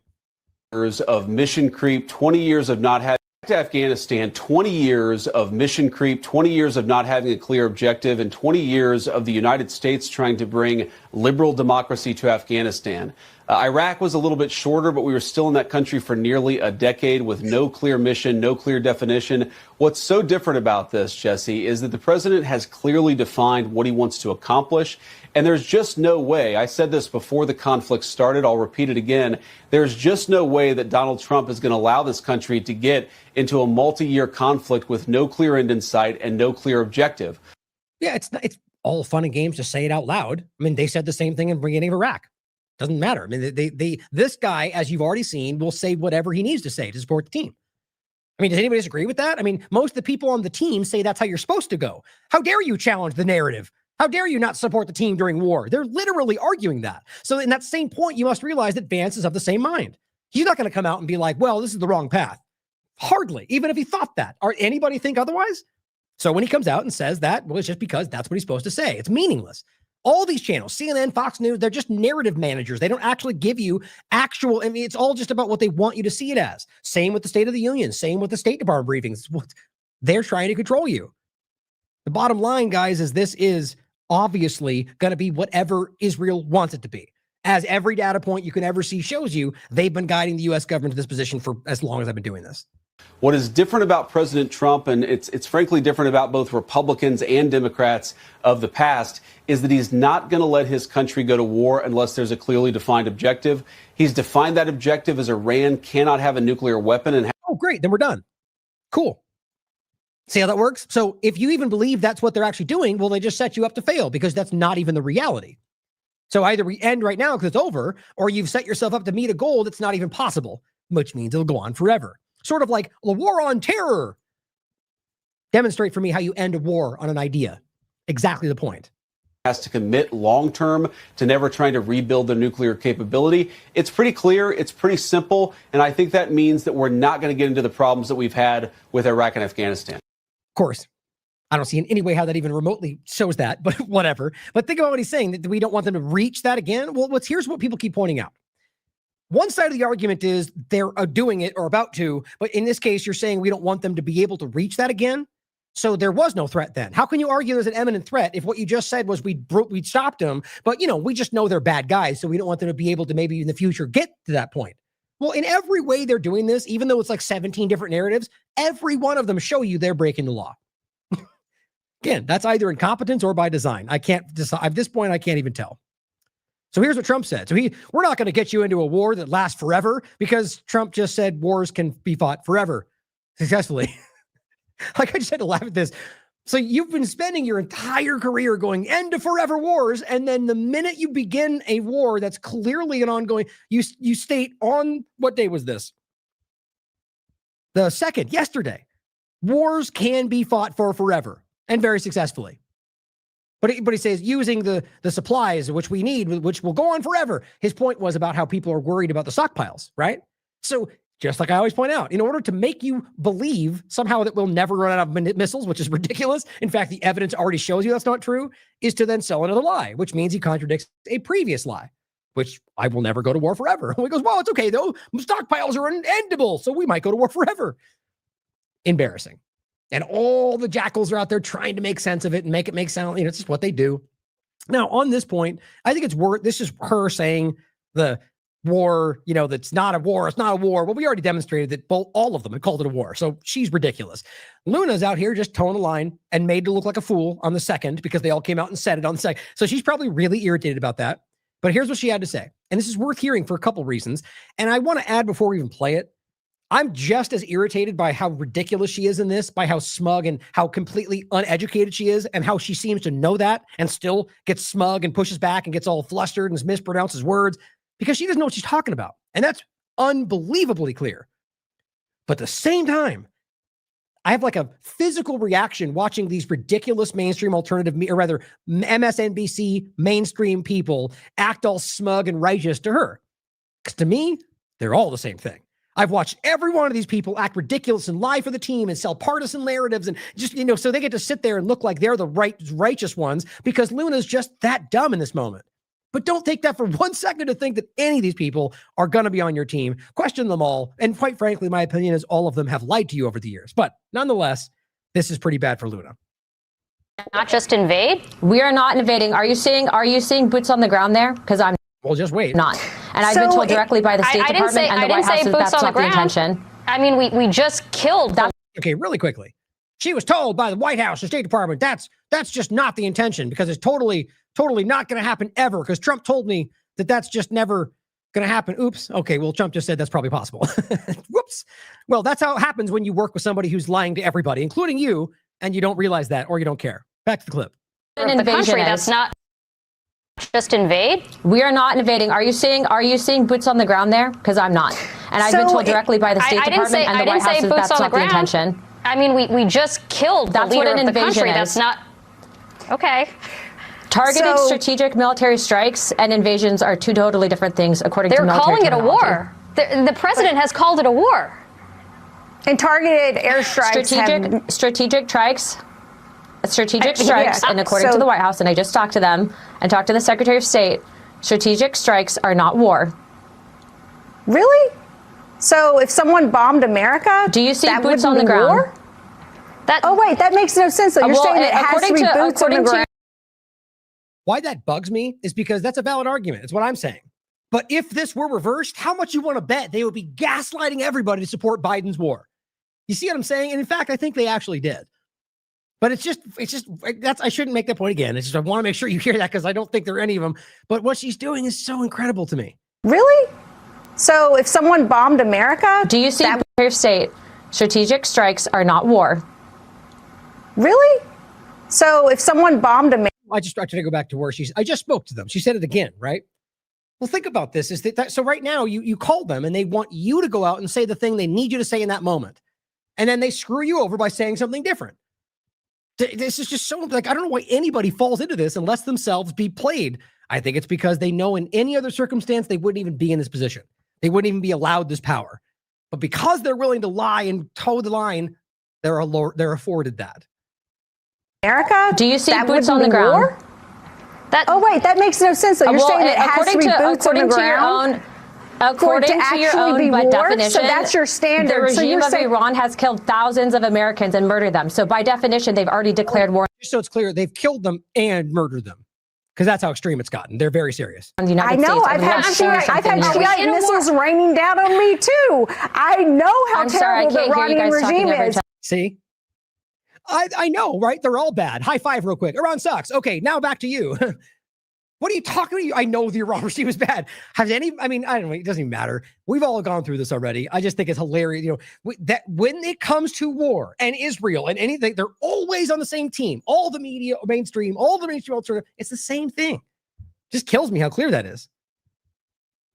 We are not debating that they are a truly terrible regime. What we're talking about is the standard for the commander-in-chief to commit our sons and daughters in the military to war, and going to war when it is in the national interest, and making that case to America and going to Congress and getting approval for war. So you are saying this is a limited mission that is only bomb strikes. So there which are acts of war. That's the reality. There is no congressional authorization necessary. How is this different from when Joe Biden bombed the Houthi rebels in Yemen without congressional authorization, and you oppose that? Yep.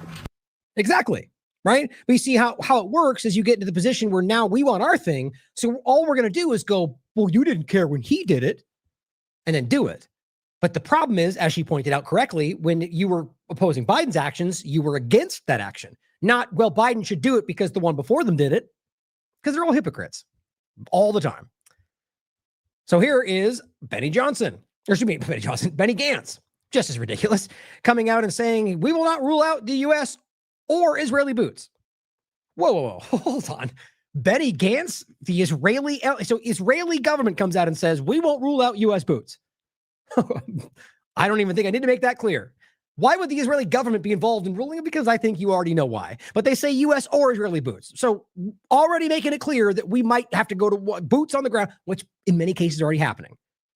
Both of them. Now, weirdly enough, after that statement comes out, bang, bang, boom, and look at that. Now they're all going, well, we might have boots on the ground. It's almost like they're not the ones making these decisions. Trump says he might have to deploy ground troops just if necessary. Greg Stoker points out that Pete Hegseth comes out and says the same thing, that we might need to use ground troops. We'll go as far as we need. It might be necessary. Now, Hegseth was a little bit more, we don't want to box anything out, which is not the same. They always tend to do that. But both the other two were, it might have to happen. Very different way to frame that. So there's Luna being told, guaranteed. She called them. No. Here's the talking point. That's not going to happen. And then next day, they come out and go, that might happen. She's got to be really frustrated about that. But it just shows you that these things always mission creep. And just so it's clear, here's a Democrat. Here's Blumenthal. Senator. I am more fearful than ever, he says, after this briefing, that we may be putting boots on the ground in Iran. So first I'm going, oh, okay, good. He's going to call it out. Then he says, troops from the United States may be necessary. Oh, okay, I see. So you're super worried this might happen because we might need to. Great. So both sides want it. Both sides feel it's necessary. Both sides know it's irrational, based on nothing that's true, because Israel wants it, and Iran's not seeking a weapon because your own teams told you that. Well, intelligence from both sides says that, but it may be necessary. The only way you make sense of this because of the evidence is these people are acting on either lying information from somebody else, Israel, or because they're just being told to do it. I'm sure there's other things you can consider, but the evidence is clear. So the last part of this, or I'm sorry, I keep doing that. I think I've got two more parts, but this one is the blackmail nuclear conversation. Now, we went over this in depth before it was, the mainstream level. This is the clip again really quickly. I believe this is where it came from, because it seems like this was not being as much talked about until the last couple of days after it kind of reached that level, and it became an easy, low-hanging option to say, oh, well, he didn't have a choice. Thank God. So it's not Trump, the guy that I love. Thank God. It's actually because he didn't have a choice. I'll take that no matter what. That's what a lot of people did. Because right now it's really uncomfortable to feel like the person that you swore was going to save the world turns out to be the problem. So instead you go, oh, thank God it's actually Israel. I'll take that. I think that's what people did, even though it doesn't line up. All right. But in a sense of the full picture, and I'll show you what I mean. So here's the clip first. Reason, though, I'm told, that Donald Trump decided to bomb Iran was that the Israelis said for the first time, if you don't bomb Iran to take out these deep bunkers, we're going to use nuclear weapons. And they had never threatened that before. And so Trump said, bombing Iran might actually save us from the start of World War III if it keeps the Israelis from using nuclear weapons. So you have to understand, guys, nuclear weapons alone does not dictate World War III. I mean, if they bomb Iran and Iran starts the war and the war spins out like we're seeing, that's World War III. The nukes only make it just like a wasteland dystopian scenario. So the argument is not no World War III. The argument is no nukes destroying everything, but then World War III instead, which might lead to that anyway. Now, in no way am I criticizing John Kirikou here. I question and doubt what is going on here. I question whether this is being a controlled release, and he's been doing, coming out and saying important things that are actually relevant in order to sell you this now. I mean, I'm not even saying I think that's the reality, but it's a consideration that I think about. that there is no former CIA. We're dealing with somebody who is now giving you the needed moment statement, and that's what it's been building up to. You can decide. I've cited him saying things a lot over the years because I think they're very powerful. But overall, what does this amount to?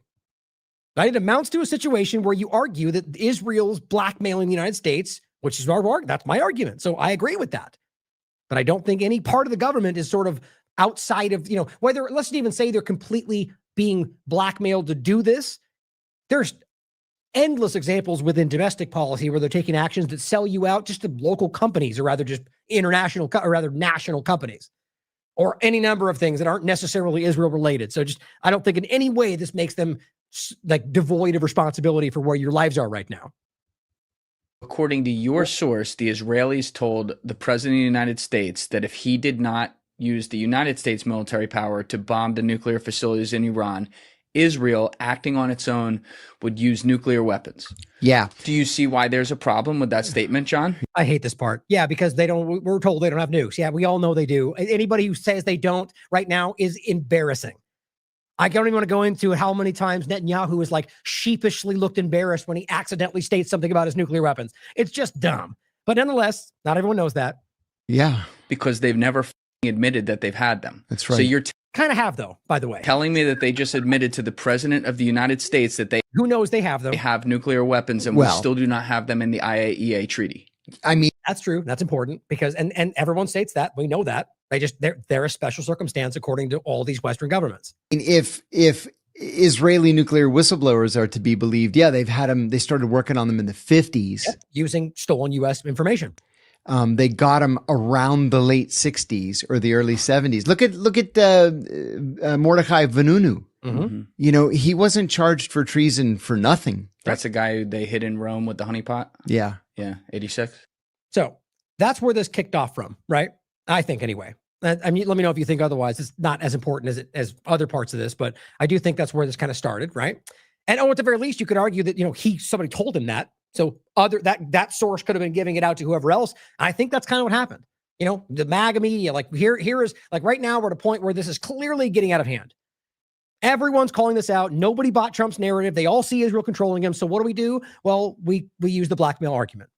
Because clearly even somebody like me who sees them for what they are is still going to go, if I'm honest, well, yeah, that even if he's a monster sociopathic murderer, if he was blackmailed to do it, you can argue there's less responsibility there. That's just the reality, right?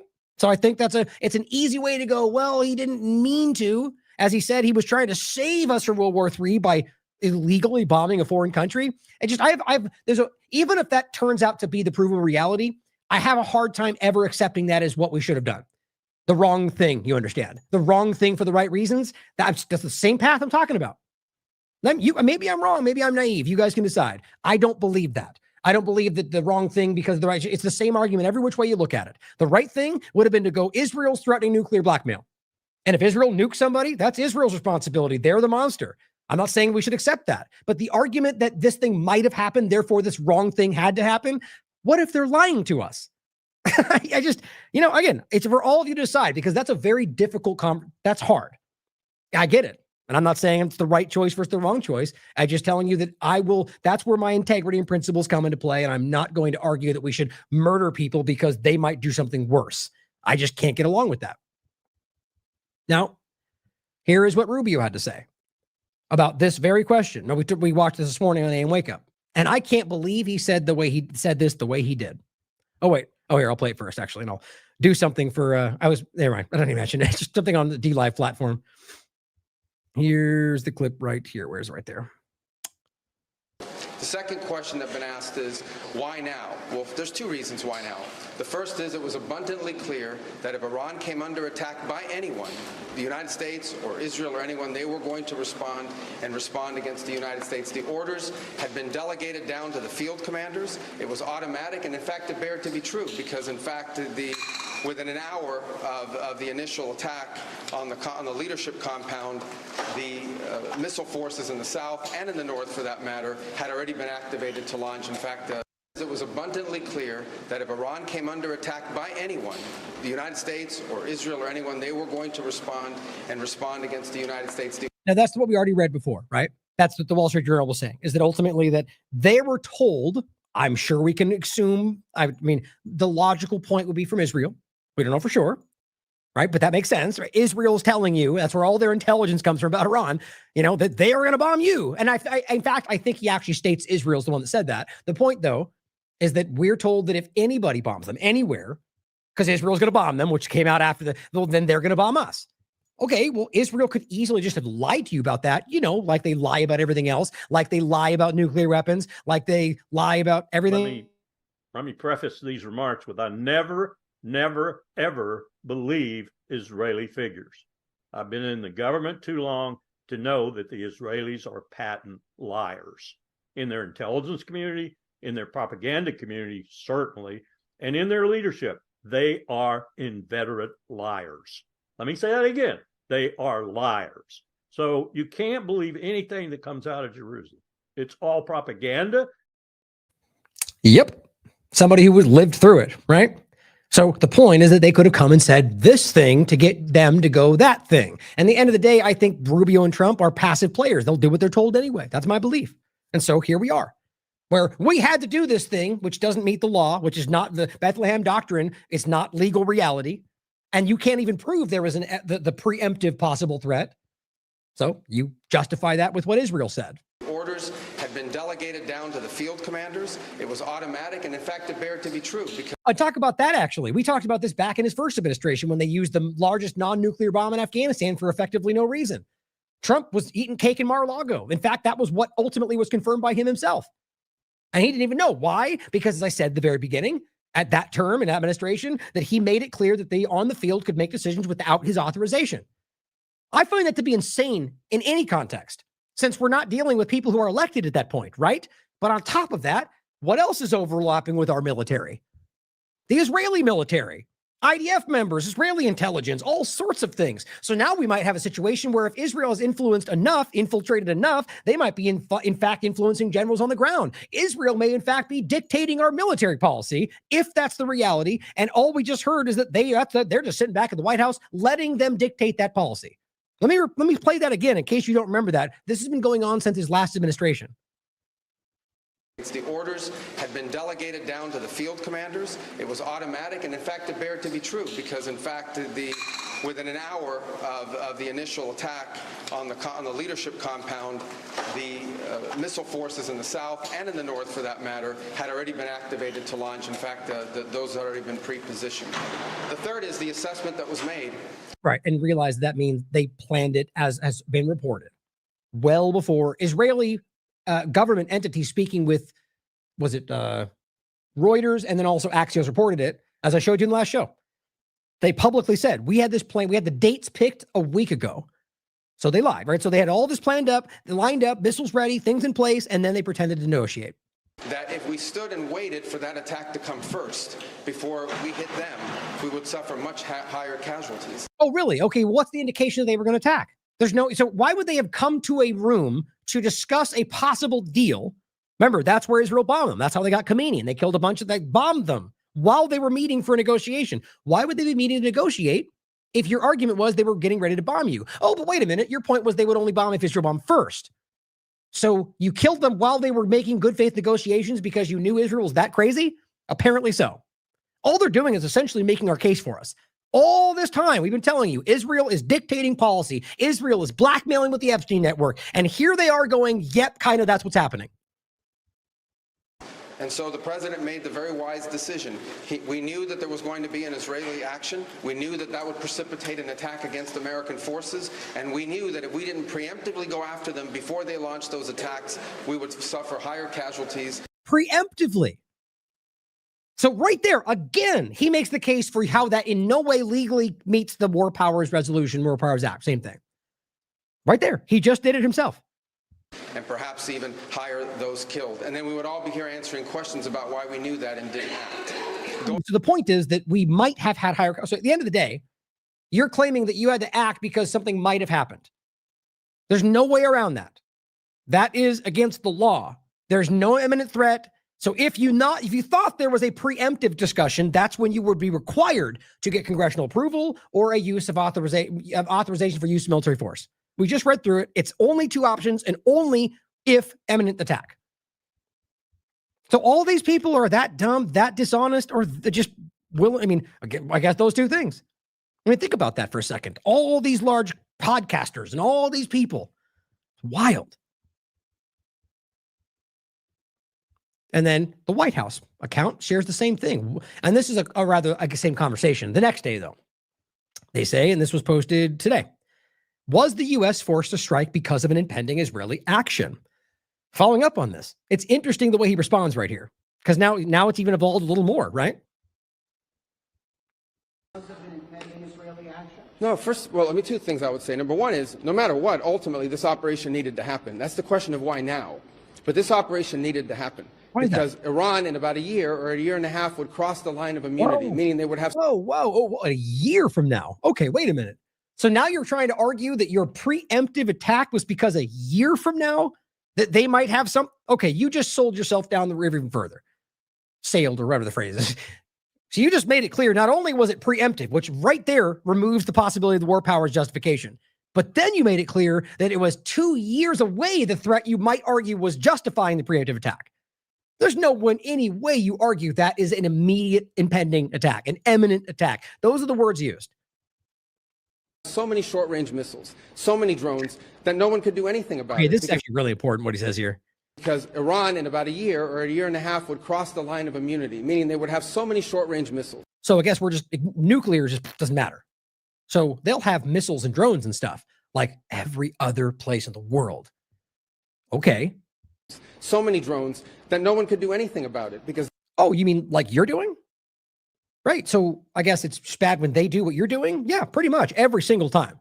You think they're not building drones as much as they possibly can? China, Russia, they're all doing. So your worry is that Iran may have power that gives them standing on the stage. Not that they may do anything necessarily with it. You don't want them to be seen as an equal standing player on the stage. That's what you want, because you know what that comes to. It comes to the reality that what you've been doing to them your entire career, both Israel and the United States, becomes whether it becomes the possible legal mechanism to hold them accountable, or just gives Iran enough influence in the conversation to be able to stand against their objectives. This is about control and influence. And they're willing to starve an entire country, whether Yemen, Venezuela, Iran, any of them, just to get what they want out of it.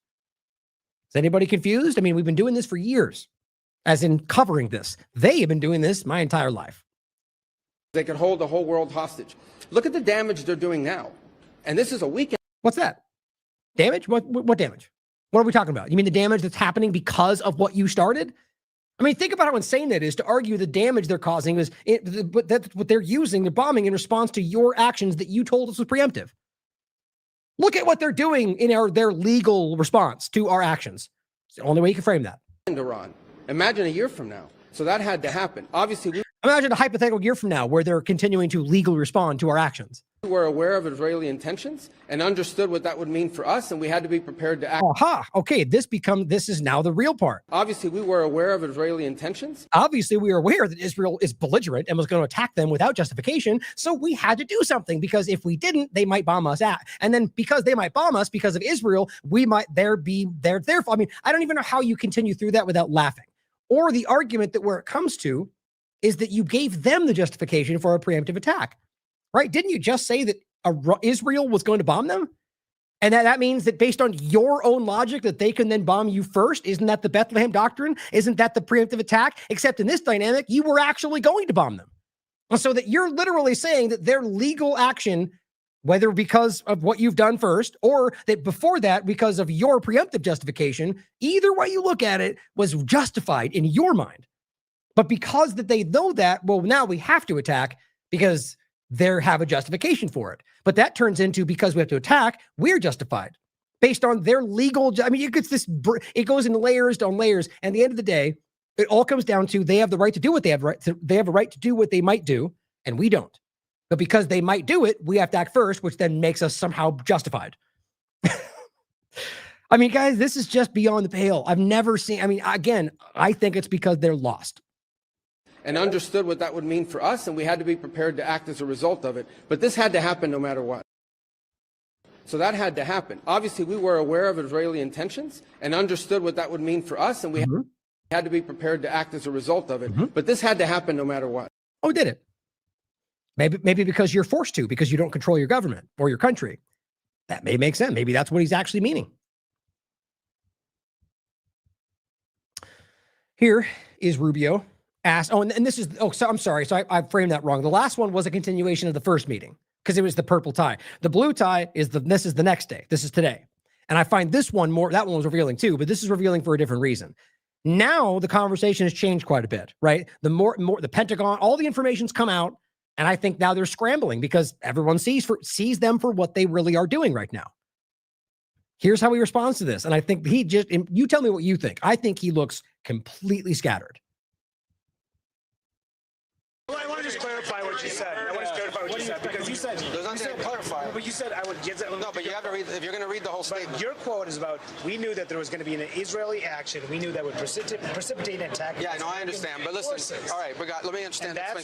But I had a very specific question from that gentleman, right? The president said. The president said that. Hold on one second. I asked force Israelis. Okay, but let me answer because this is my press conference. Sure. Okay.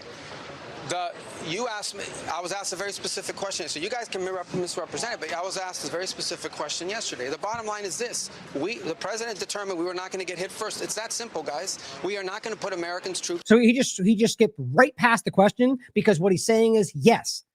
And that meant that we might get attacked. So we're not going to let that happen. See that's what I just said. So the illegal situation that started it, which ends up being you might be attacked, you think gives you legal justification to act first? How does that even possibly make sense? He must know that's not true. I take it back. He knows that's not true. There's no way around that. You just said Israel might attack, and he called you on it. And you're like, well, him and the question, just move on. And then you just lurch over the top of the question and go, look, no matter what, we were not going to let ourselves get attacked. Okay. There might even be Americans that go, you know what? I agree with that. Because I don't care about anything else. Law doesn't matter. Just make sure we don't get bombed. Okay. Even if Israel starts it and we then support them after that, it's ridiculous. But you have to understand that what you're literally saying is their illegal actions drove a response which would have been legal, and that might have affected us. Therefore, we can bomb the country who the only legal response in the whole conversation. The response would be to bomb Israel if you were going to respond because they're the one breaking the law. But no, because you're not in control. In harm's way. If you tell the president of the United States that if we don't go first, we're going to have more people killed and more people injured, the president's going to go first. Oh, well, okay. Again, now I may be reading too much into some of these things. So consider it for yourself. But if you're Rubio and you're watching what's happening and you're not dumb in the sense of, like you understand. And right now you're watching where this is going and how you're the one kind of on the stage. And it's, I think about what he just said again right here. We are not going to put Americans' troops in harm's way. If you tell the president of the United States. If you tell the president, who do you think he means? Who's telling him? Intelligence, maybe? I don't know. Maybe somebody else. Guys, we are not going to put Americans' troops in harm's way. If you tell the president of the United States that if we don't go first, we're going to have more people killed and more people injured. Okay, so if you tell him if we don't go first, something bad will happen. This is how you play Trump. There's only two options, Mr. Trump, and if we don't go first, bad stuff. But if we go last, other things. And he goes, well, then the first one, clearly. Oh, you're so smart. You know everything. His ego, I think, is played every day. Now, who do you think he's talking about?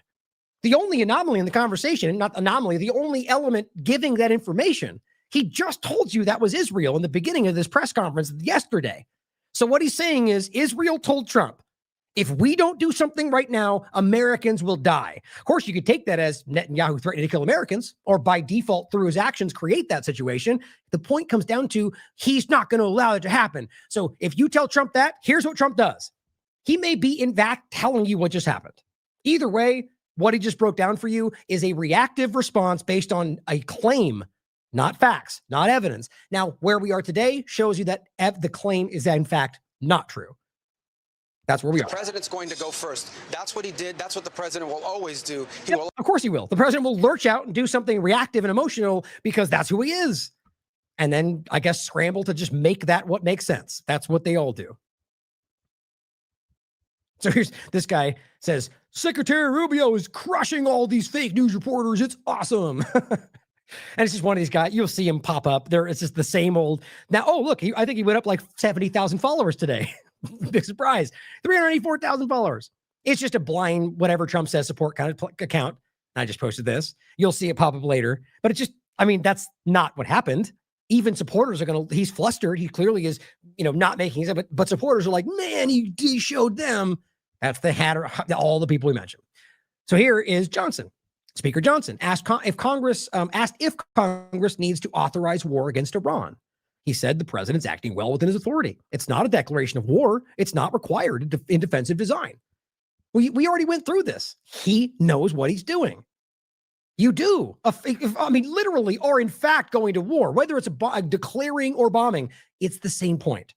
The reality is you have to justify this. There has to be justification. There has to be legal reality. And so all he's saying is we don't need to go through the legal reality because it's defensive.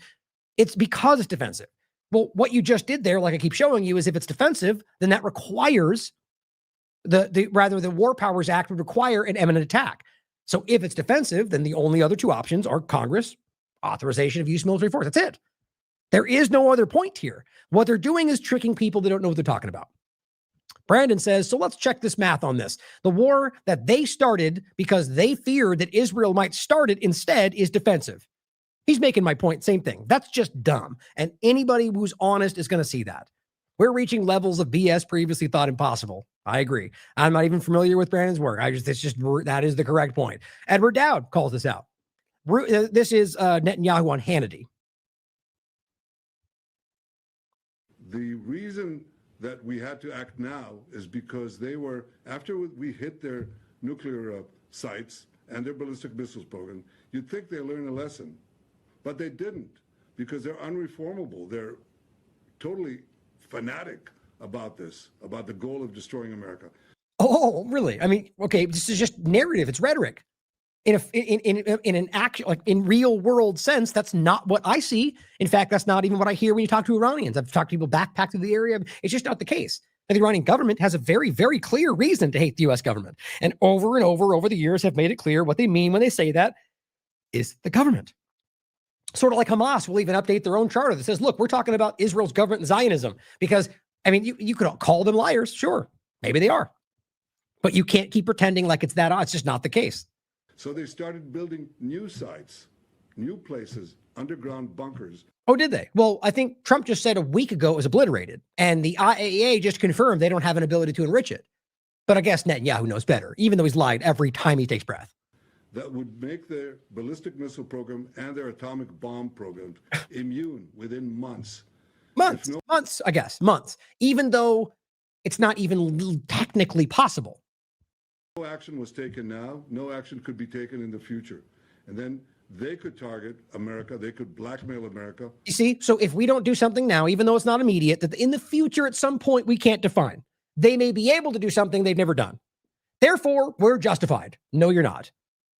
I mean, guys, this is just bad. But guess what? Israel and Netanyahu have been doing this as long as I've been covering this.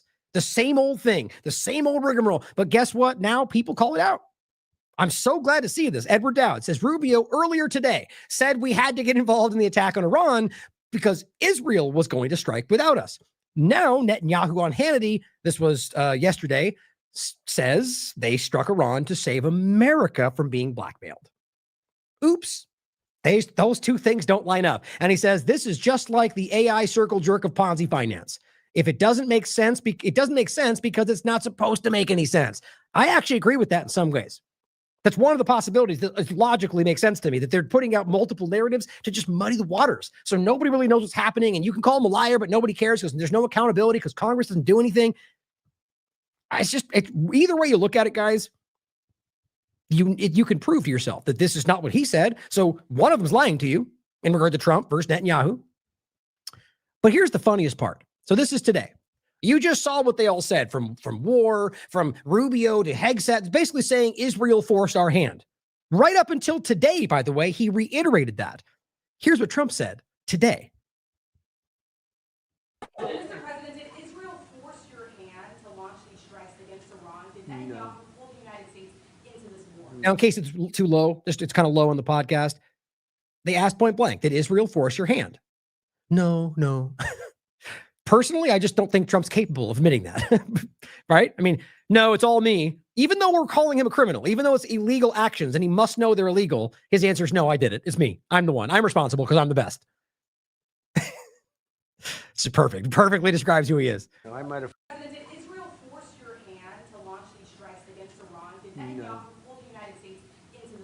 know, I might have forced their hand. You see, we were having negotiations with these lunatics, and it was my opinion that they were going to attack first. They were going to attack. If we didn't do it, they were going to attack first. I felt strongly about that. I mean, guys, you have to understand, there's nothing that makes that make sense. I mean, it's certainly possible, but if you look at every narrative we've gotten, all the evidence at hand, even what Trump said before, what Rubio said, what all of them pointed out, what it appears to me is that Trump also now heard the reality of that, or also became, or rather, maybe he knew it was hiding it from you. That's also to consider, but has now just made it about himself.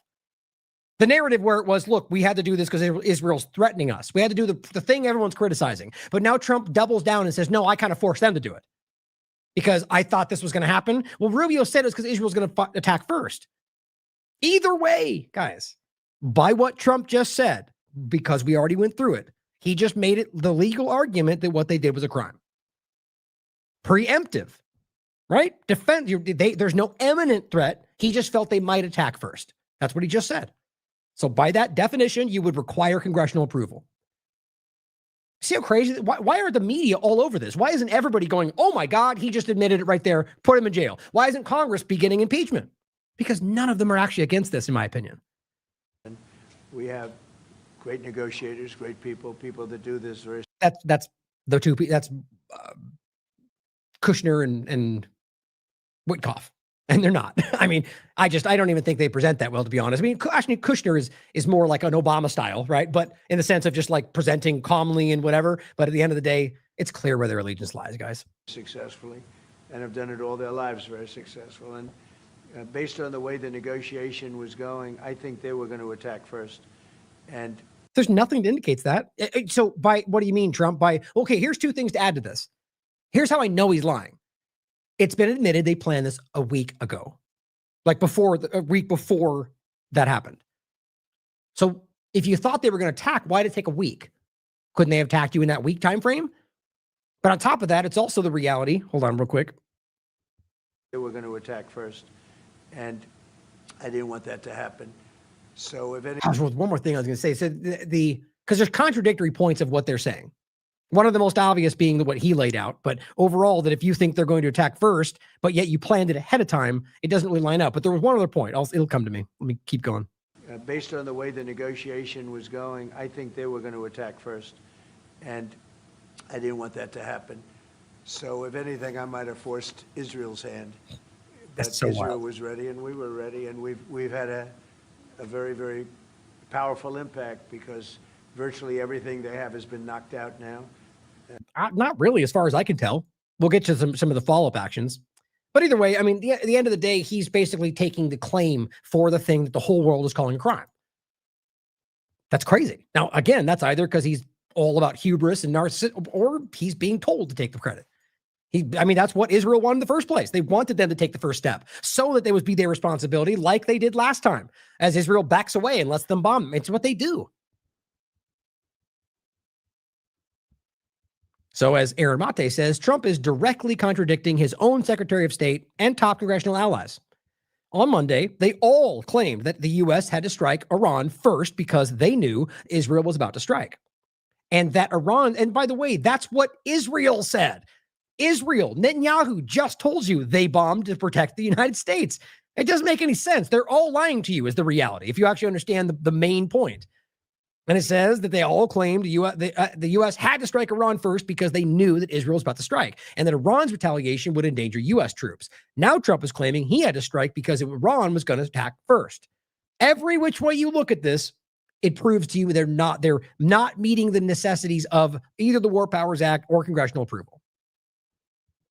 Of course, here's Dan Bongino, goes off on the doomers and black pillars attacking Trump over his team over their decision to strike Iran. The very same person who told you it was such a bad idea to go to war with Iran. These people just have no integrity. How can you possibly make that argument? And that you're doomers and black pillars for claiming this is a problem? Black pill. I mean, think about what that means. These are the people called us black pillars for telling you this would happen before the election came. President Trump and his team are privy to a data set of intelligence that we are not. Hey, that's always the argument. Sure, maybe there's something we don't know that makes it all make sense. That is the last vestige of the desperate. The idea that somehow we don't know this, we don't like it, and I don't like what this is. Trump, promised this, he's doing this. It's the opposite of what he said, but maybe there's a reason. That's it. That's what he's doing. Maybe they know something we don't. Maybe there's a reason. That's the only way to say that. Maybe they have a justification that we don't see. Maybe, sure. So your argument is we should always give the government who's lied to us our entire lives the benefit of the doubt, the same government that you, Bongino, were telling us we should never trust 10 seconds ago? What a complete coward. And he goes on to say, I'm not anymore, but having lied through for years, he can't tell you everything. I know that was obvious. Well, yeah, you mean the position that you ran screaming from because you actually had to hold people accountable and you weren't able to, weren't willing to? And it says, apparently it isn't. Some people out there, it's the media space, think they're better informed. That's not what we're talking about, man. That's a dumb way to frame that. Some of them do. My argument is we demand the truth. Not that I happen to know more than I don't know what they're privy to, but I am privy to the Constitution and the reality that no matter what intelligence they're looking at, what they did was a crime. Now, I guess, save for the reality that you could prove there was literally bombs about to fall in the country. But if that was the case, they would have already shown you that. Because that would prove they were right. If they could prove there was an actual imminent attack, then they would have been right to do that. But they were not, because that's not what happened. And they've all, in varying lying ways, told you in examples that make that case. How pathetic. Max Blumenthal points out the Trump administration has deployed the ICC indicted war criminal Benjamin Netanyahu to the U.S. media to explain the war on Iran and their main bastion of support among Fox News boomers. You're bringing in Netanyahu to speak in English to the American audience about a war that they're criticizing. I mean, it's just, this can't be more clear. And the way that Hannity does this, Mr. Softball, it's just, you clearly have an agenda. You're not a journalist if you bring them on and go, we both agree, you're right. Let's explain to them why you're right. Which is basically what he's doing. It's pretty sad. A lifetime worth of study, in my view. And I want to ask you this, there are people that say, well, the Prime Minister of Israel dragged Donald Trump into it. And as somebody that's been friends with him over... People meaning, the Secretary of Defense or War, or like the people in Congress, random people out there throw all these claims out. You're talking about people in the Gang of Eight, people who have insight into the intelligence came out and said, Israel made us do this, including Marco Rubio and Hegseth. And that's how you started. You started as, some people dumb out there might make this argument. Trump's cabinet said that. So stupid. But this is how they trick people. A lifetime worth of study, in my view.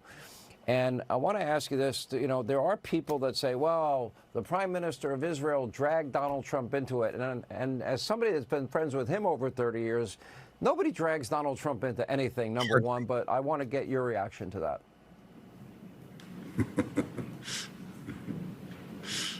Well, you're right.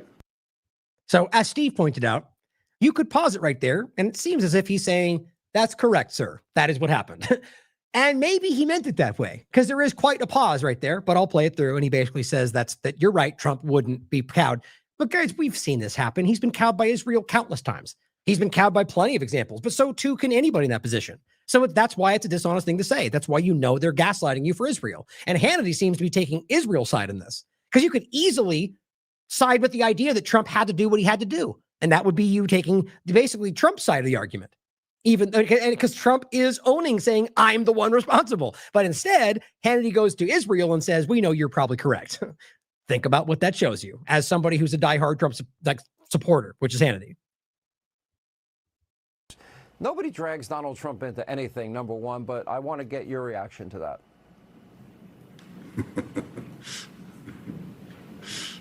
Well, you're right. I mean, that's ridiculous. Donald Trump is the strongest leader in the world. He does what he thinks is right for America. He does also what he thinks is right for future generations. Right, like a Stargate program, right? Like turning back on the banning of food dyes, like leaning into making glyphosate a national imperative, right? Right? Like creating wars he promised he wouldn't do, like increasing cost of the government, like growing the government, all the things he promised he wouldn't do, right? Because he knows what's best for America. And frankly, we're partners in that effort, because I've devoted my life to securing the life of the one and only Jewish state. And believe me, it's been a struggle. I've known the pangs of war. I lost a brother in war and in battle. I myself fought terrorists and was wounded in liberating hostages from a hijacked plane. What he means is, usually fighting children and killing innocent people. I held a fellow soldier in my arms when I was 18, and he died in my arms. I know the cost of war, but I know sometimes that war is necessary to protect us from the people who would destroy us. And that's what free societies have to understand. God, it's so gross. I mean, it is such a bastardization of any kind of concept of a free society. He's literally trying to get you to justify warmongering, controlling authoritarianism as the reason for free societies. That is what Trump and the rest of them want you to believe. Peace through strength. It's gross. Now, there's a point to be made about strength, not violence, not kinetic action, but strength. What they're doing is peace through bombing and war. That's not ever in history the reality. And that guy, that very dangerous person staring at you right there, he's the one making this happen. So here is another example of him on Hannity talking about the nuke part again, but as what Trump ultimately said to him in the first place. I think, oh yeah, there was one part in this I do want you to hear, and then we'll go to the next case. Because he just, I met him in Mar-a-Lago. You may remember this because I think you live close by, and I saw you at that time. Oh yeah, Epstein was there too, right? Right before his re-election, okay? Or before he was inaugurated the second time. And we met in Mar-a-Lago. And the first thing that Donald Trump said to me, he said, we have to prevent Iran from getting nukes. As simple as that. He said that because he saw that as a clear and present danger to the security and well-being of the United States. To have a regime like that, so fanatic, that it just defines itself by destroying America, exporting revolution, exporting terrorism, exporting the worst Islamist fanaticism that attacks Arabs, attacks Israelis. What he's describing is quite literally the U.S.-Israeli foreign policy dynamic. Funding and arming of ISIS and Al-Qaeda or Hamas or any number of groups that they have tried to manipulate. The Kurds, which aren't it's not all evil terrorism, but using Kurds to manipulate them or any grouping to try to use them against other countries. Some of them are alarmingly dangerous, like Mohammed bin Salman has admitted from Saudi Arabia that they literally trained and used these groups, and many of them they lost control of. He said that years ago. That's what he's describing, right? The idea that this stuff literally stems from Zionism, right? That is the whole point in regard to terrorism in general. Certainly the Zionists have used it and brought it, in fact, to the area. Terrorism, as we know it today, the planting of bombs in marketplaces and so on and so forth, was, in fact, introduced into the Middle East by the Zionists in the 1920s. But the net result of Zionist terrorism and violence in the first third of the 20th century has brought forth, to my mind, the anomaly, the horrific and unacceptable status in the Middle East today of the State of Israel, which is in fact an armed garrison state, which now exports more arms and distributes violence all around the world, vastly disproportionate to its size. I mean, in that respect, I think it's a horrible cycle of violence. But in it all, I think the Palestinian is the victim. There's no question about that. Attacks Americans, attacks everyone. It just defines itself by destroying America, exporting revolution, exporting terrorism, exporting the worst Islamist fanaticism that attacks Arabs, attacks Israelis, attacks Americans, attacks everyone. Where? Everyone in sight. Where? They just fired now their ballistic. Where? What? What you're talking about, by the way, ballistic, you're talking about the responses to your bombings.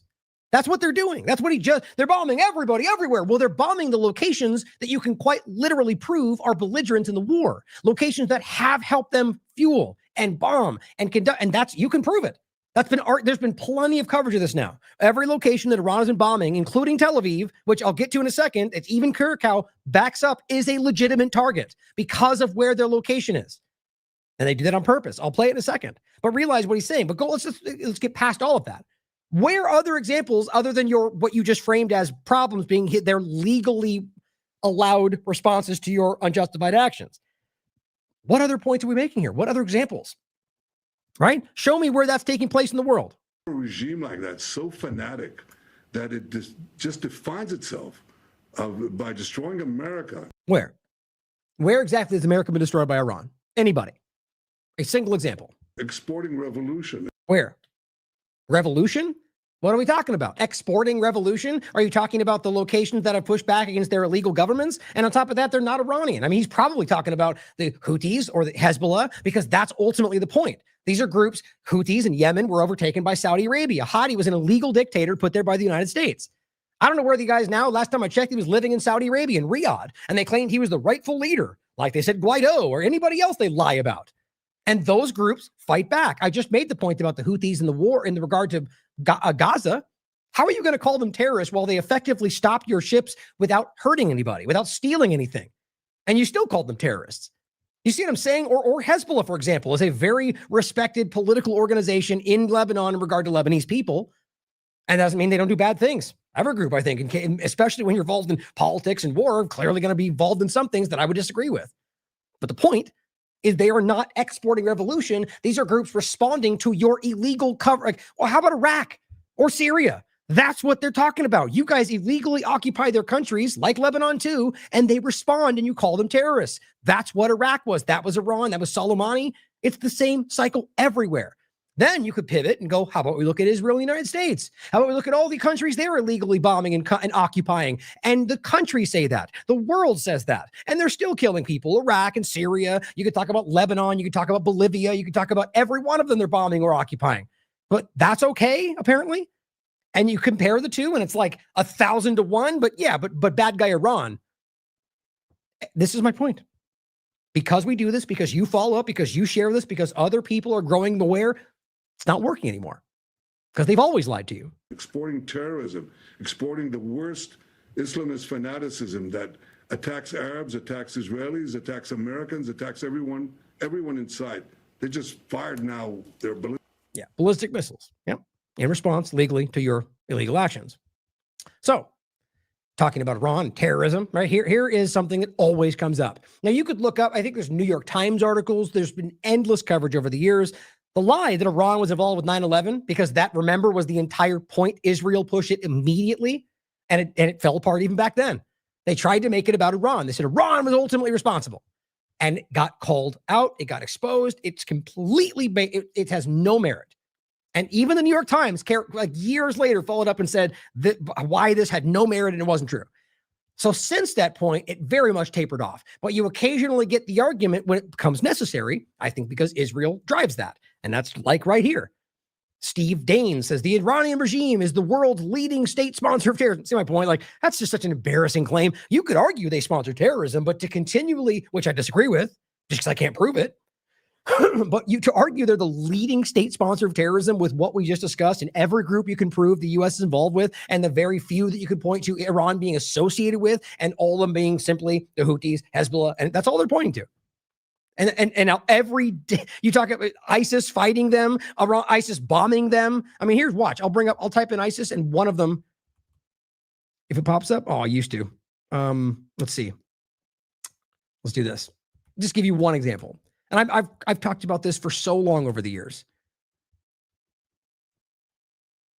about how every single time it seems that Israel ends up in one of these positions, it's funny how suddenly ISIS bombs Iran, even though they're supposed to be the leading state sponsor of terrorism. It's always when, here's a good interview, by the way, in Weaponizing Immigration and the Unfolding of the Zionist Globalist Plan. That was with Vanessa Beeley.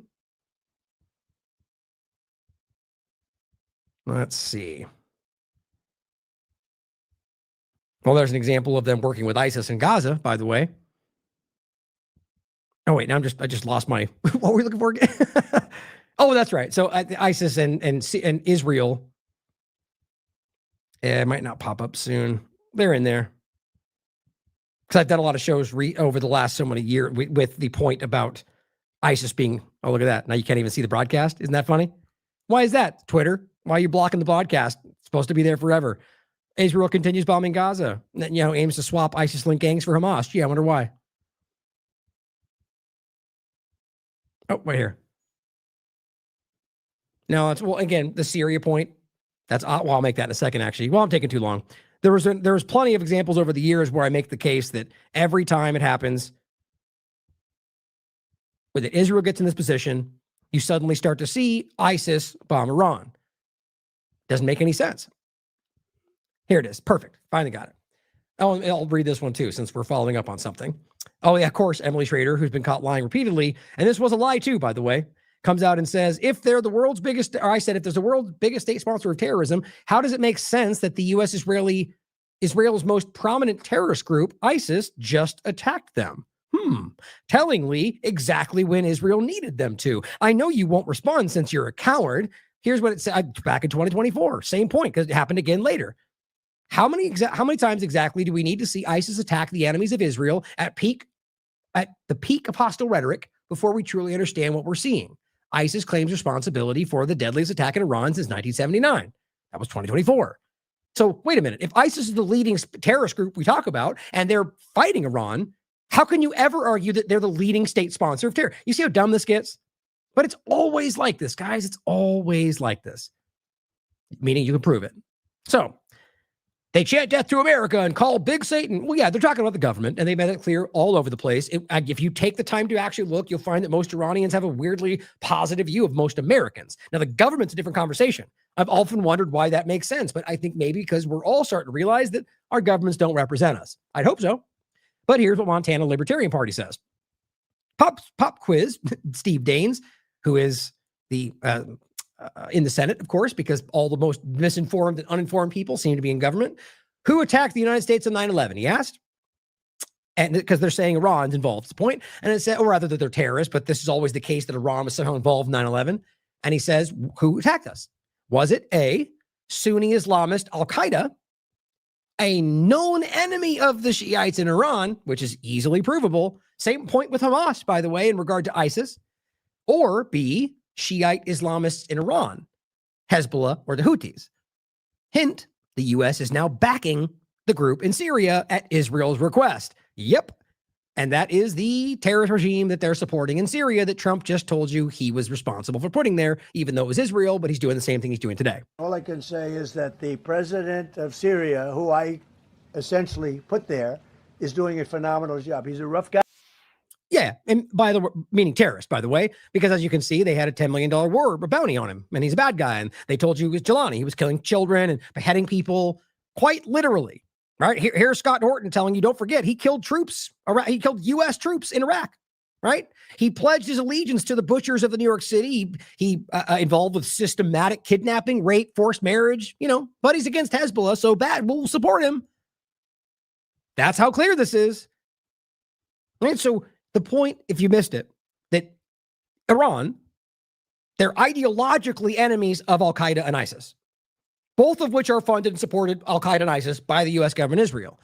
The Shiite Islamists in Iran, Hezbollah and Houthis, are adversaries of both the Sunnis as well as, in larger sense, but not in every world personal sense, Shiites in there's rather the Al-Qaeda and the Sunni Wahhabist Saudi Arabian religious mindset ideologically. So we have to understand when they call them the largest state sponsor of terrorism and Al-Qaeda and ISIS are literally their enemies, you have to see how desperate that is. That's because that's what Israel has always wanted, always claimed. It's not true. Now, White House comes out today because they're desperate and says the revolution that began in 1776 has not ended, just trying to tap into just one of the core motivational points to their team. Republicans, team smart players, we're revolutioning against the team, even though they're the power. Somehow they're still revolting against the power, right? It's just lazy. And at the end of the day, it's because we're liberty and freedom and, America first, none of which is happening. And it says the revolution that began then, it still continues because the flame of liberty and independence still burns in the hearts of every American patriot. Where I would actually agree. But most of the people who are actually of that mind are either being tricked by you thinking that's what's happening or aware that you're actually the problem. And it says, and our future will be bigger, brighter, better, bolder.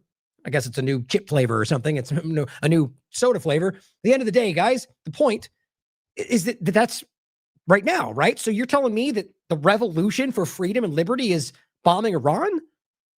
I mean, there's only one way to take that. If this is what's happening, then that's a part of it, right? So this is the revolution for freedom. Like, who are we revolting against? You're in power. You're the government. Who are we revolting against for the patriots and freedom? And, this is just all flash, no substance.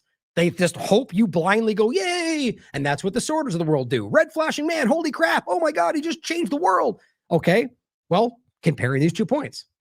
So which is it, right? Did Israel essentially blackmail you with nuclear weapons, right? To force the so-called peace president to do a war, one that he still defends and promotes, by the way? Or is this Trump continuing the American Revolution, right? But in Iran, because, America first.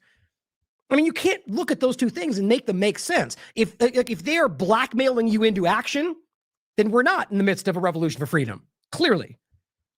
But you can work that out for yourself.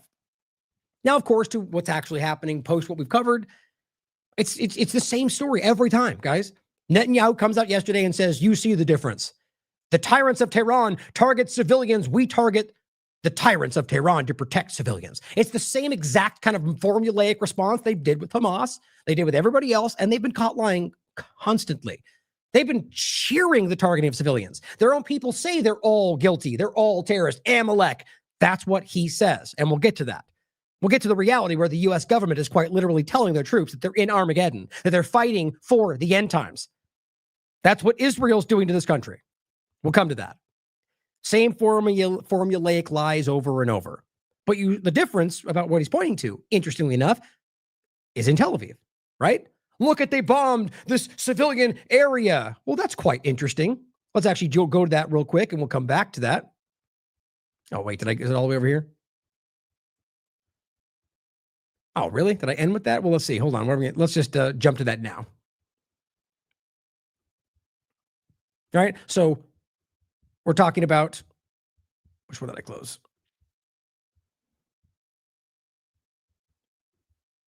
They target the bad guys. The bad guys they're fighting only target civilians, right? And again, he's making the argument that because they bombed Tel Aviv, right? Well, Glenn Greenwald just had a really great question and surprised the way John Kierkegaard, or however you pronounce his last name, how he answered. It's pretty important to hear this. In fact, I'll even bring this up. I believe this will come up. Let's see. Yes, perfect. And this is Haaretz. Does the presence of the IDF's headquarters in Tel Aviv endanger the city's population? The answer is yes. This is a large city version of human shields, and that's even what they'll argue. So check this back and forth out, and I think it'll make it clear for yourself.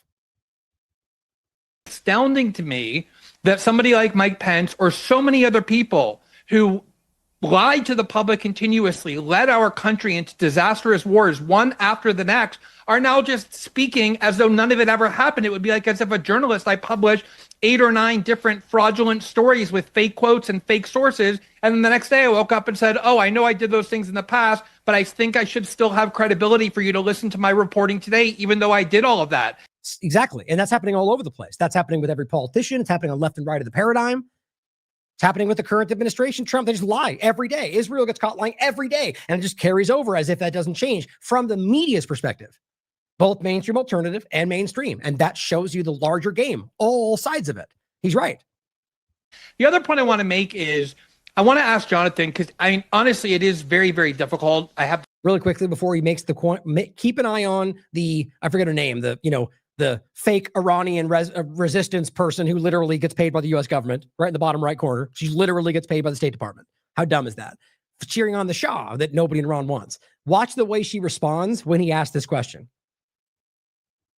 Jonathan, because honestly, it is very, very difficult. I have to confess, not just for me, but for the world, as the polls show, to listen to an Israeli official in an Israeli accent give lectures on the need to have compassion for civilians after everything we just watched Israel do, vaporizing tens of thousands of people in Gaza, all throughout the Middle East, attacking countries. But since he is here, I do want to ask him, Jonathan, there's a lot of reports in mainstream Western press about how the IDF has built its primary military and intelligence structures, not just within key residential areas in Tel Aviv, but also underneath. Is it true that the IDF has built key military and intelligence targets within residential areas of Tel Aviv and beneath residential targets in Tel Aviv, the way that the Western media has continuously reported? Is that actually true?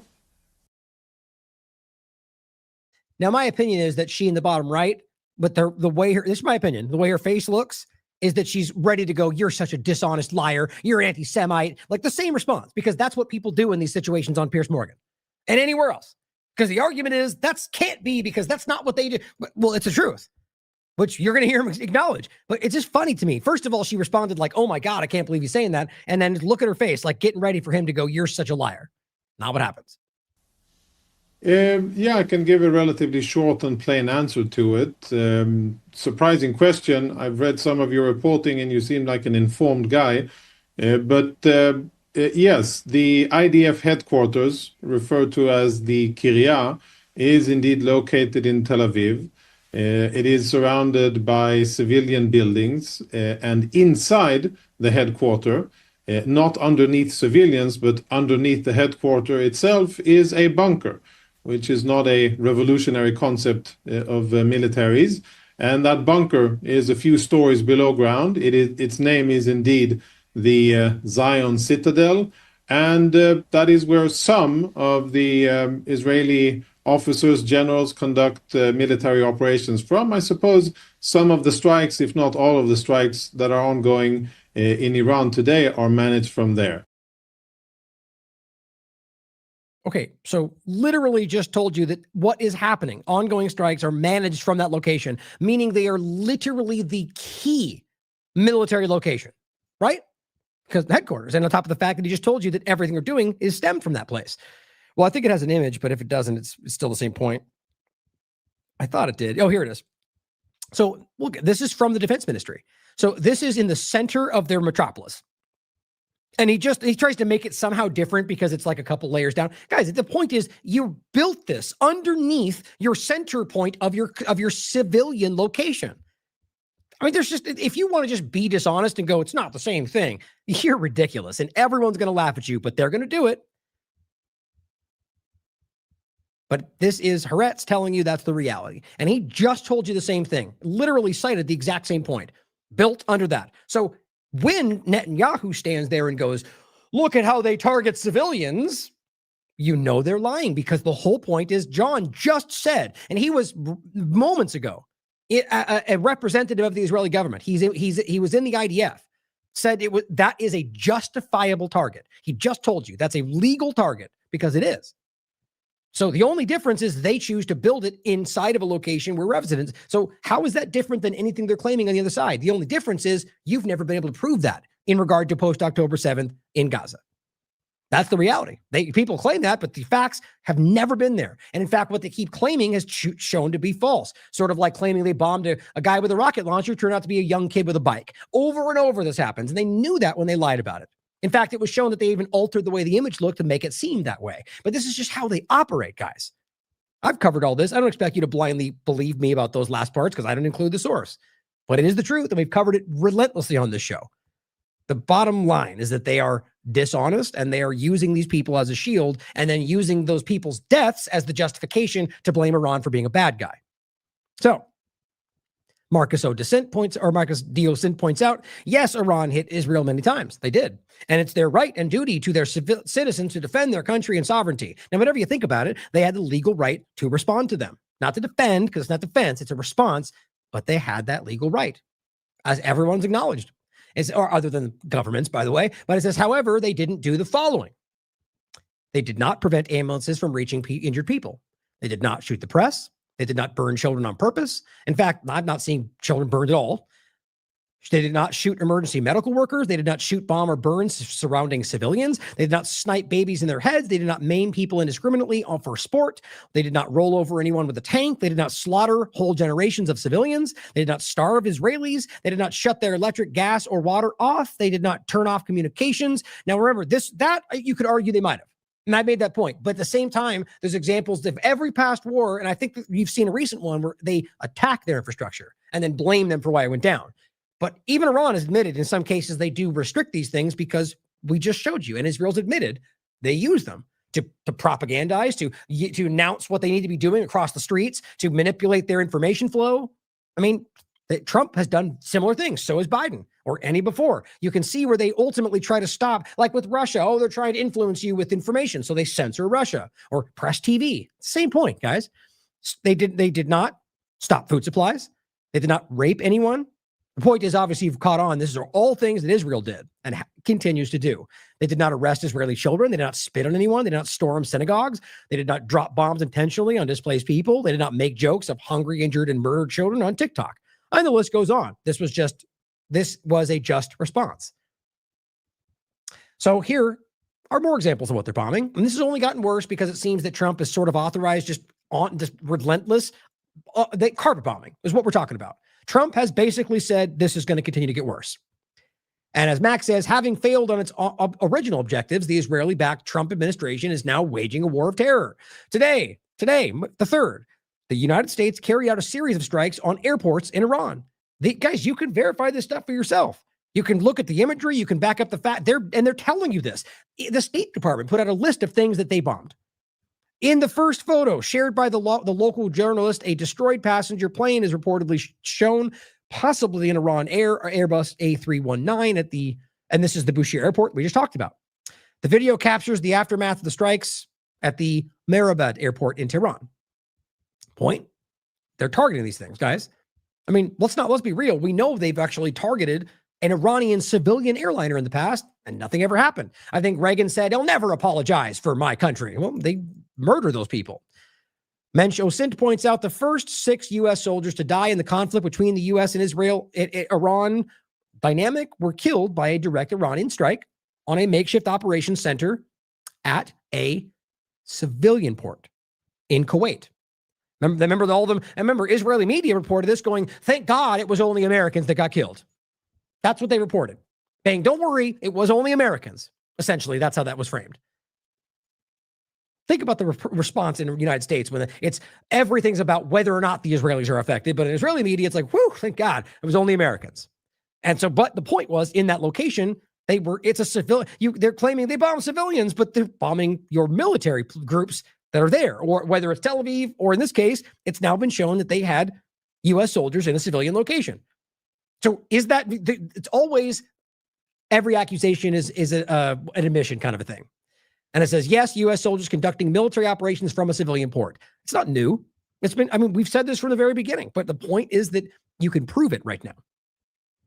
And Israel strikes Iranian leadership again, while they're meeting to choose the successor for the government. And all this really shows you, it's not about whether if they're in the midst of warfare, the point at the end of the day is what Trump argued and still says, limited strikes for negotiations, or that ultimately this was about trying to stop this from getting worse.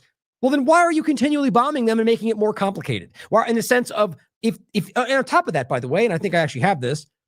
Oh, that's the wrong. It's not. That's the video. That's right. But the point is that ultimately I know I reported earlier to you.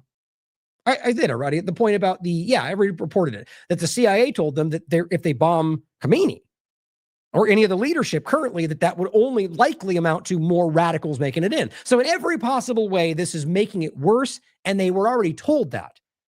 And my point is, that's what Israel wants. They want nuclear fallout. They want these people to get crazy so they can just keep going, see, we told you, even though it was never happening until they started this. And overall, they're bombing them while they're trying to find new leadership because they want this to continue. This will never stop if they do this. Trump was the one saying some of these people might have been the ones to take power, but then Israel bombed them. See how clear this is? Here's a clip from Rubio. Oh, wait, hold on. Damn it, did I miss that already too? I just don't know how I did this today. I missed a bunch of these apparently.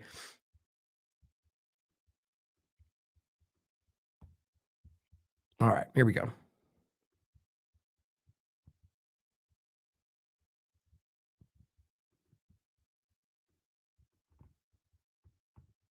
Point I would make is, and I said this yesterday and I repeat, what's about to, you're about to see, we're going to unleash Chang on these people in the next few hours and days. You're going to really begin to perceive a change in the scope and in the intensity of these attacks. Great. So it very rapidly, with less than 24 hours, went from we're trying to walk this back from chaos, we're trying to stop them from making World War III, to it's going to only get worse, get ready. Why? Because we won't, Iran responded. That's their legal right. Well, then they responded again in regard to Israel, U.S., because they're childish apparently and just can't be. The point is that they want this to be a war. I think we all see that. They're not even trying to argue that anymore, really. But that's been acknowledged by the fact that there is no effort to make this slow down. They've been clear. We want to stop them forever, which is always what we've been telling you, because Israel said, I've been Netanyahu, I've been telling you for 40 years. Right? has East Chang on these people in the next few hours and days, you're going to really begin to perceive a change in the scope and in the intensity of these attacks. Maybe beyond Iran, like that's the scope and the intensity. Why would that be the case? As frankly, the two most powerful air forces in the world take apart this terroristic regime Debatable. and defang it and take away its ability to threaten its neighbors. Great. So now it's not, see, it's gone from nukes to just weapons to, just they exist. It's a danger, right? They're dangerous. Take their fangs off. We got to stop them from being a danger and threatening people. Where is that happening? What are they going to point to? He's already done it. Look at where they've just been bombing. Because they're responding. It's legal. There is no evidence to make any of what they're saying make sense if you're just honest with yourself. Or hide behind a zone of immunity that allows them to develop their nuclear ambitions. Oh, yeah, I love that. So now what you're admitting is, well, they're hiding what they're meeting their allowances. But because that's happening, they're secretly behind it. Do we prove that? That's not what's happening. It's the same as, what comes to mind is that same clip we played you. I think Elizabeth Newman basically saying that we see them something building, talking about MAGA Republicans really, but we just don't know how to stop it. And what they say in that meeting is that, look, they're not breaking the rules. They're within their constitutional rights, but they know they know we're watching them. So they operate just beneath. So basically what you're saying is they operate legally. They do and act and say things within their constitutional rights. And that's them tricking you, secretly doing the thing within their right. No, that means nothing's happening. That means what they're doing is legally allowed and you don't like it. So the argument is change the rights because we don't like what they're doing. Same exact thing here for Iran, right? It's they exist and therefore we can't allow them to be there because ultimately that's a problem. It's not that they're, what they're doing, which is not breaking the law, which is they're not saying that, but that's the reality, is ultimately the problem. Just being static there. It's just disgusting, guys, what they're driving in the world. Radical, cleric-led regime cannot be ever allowed to have nuclear weapons. We saw what they were willing to do to their own people. They were willing to slaughter their own people in the streets. That's literally not what happened. They lied about the number. First of all, it came from Israeli intelligence. The reality of the number that were killed is debatable. And even they've admitted to it, thousands, that they'll tell you, and plenty of verifiable resources on the ground. The unions that originally supported the protest have all come out and told you those are masked agents from foreign countries. It's all public. You can look it up for yourself.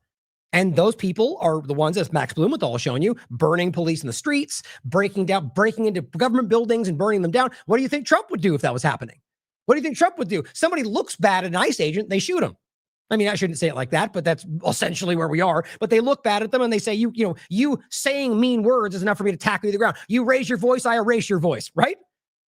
But we're going to say that they're not allowed to respond to people that are burning police in the streets that we know are working for you guys. I mean, that's not to say that they're not protesters out there who are doing things they're allowed to do and Iran's shooting them for any number of reasons. I've never argued the opposite, but I want proof, evidence at the very least of anything you're claiming, and they don't have it.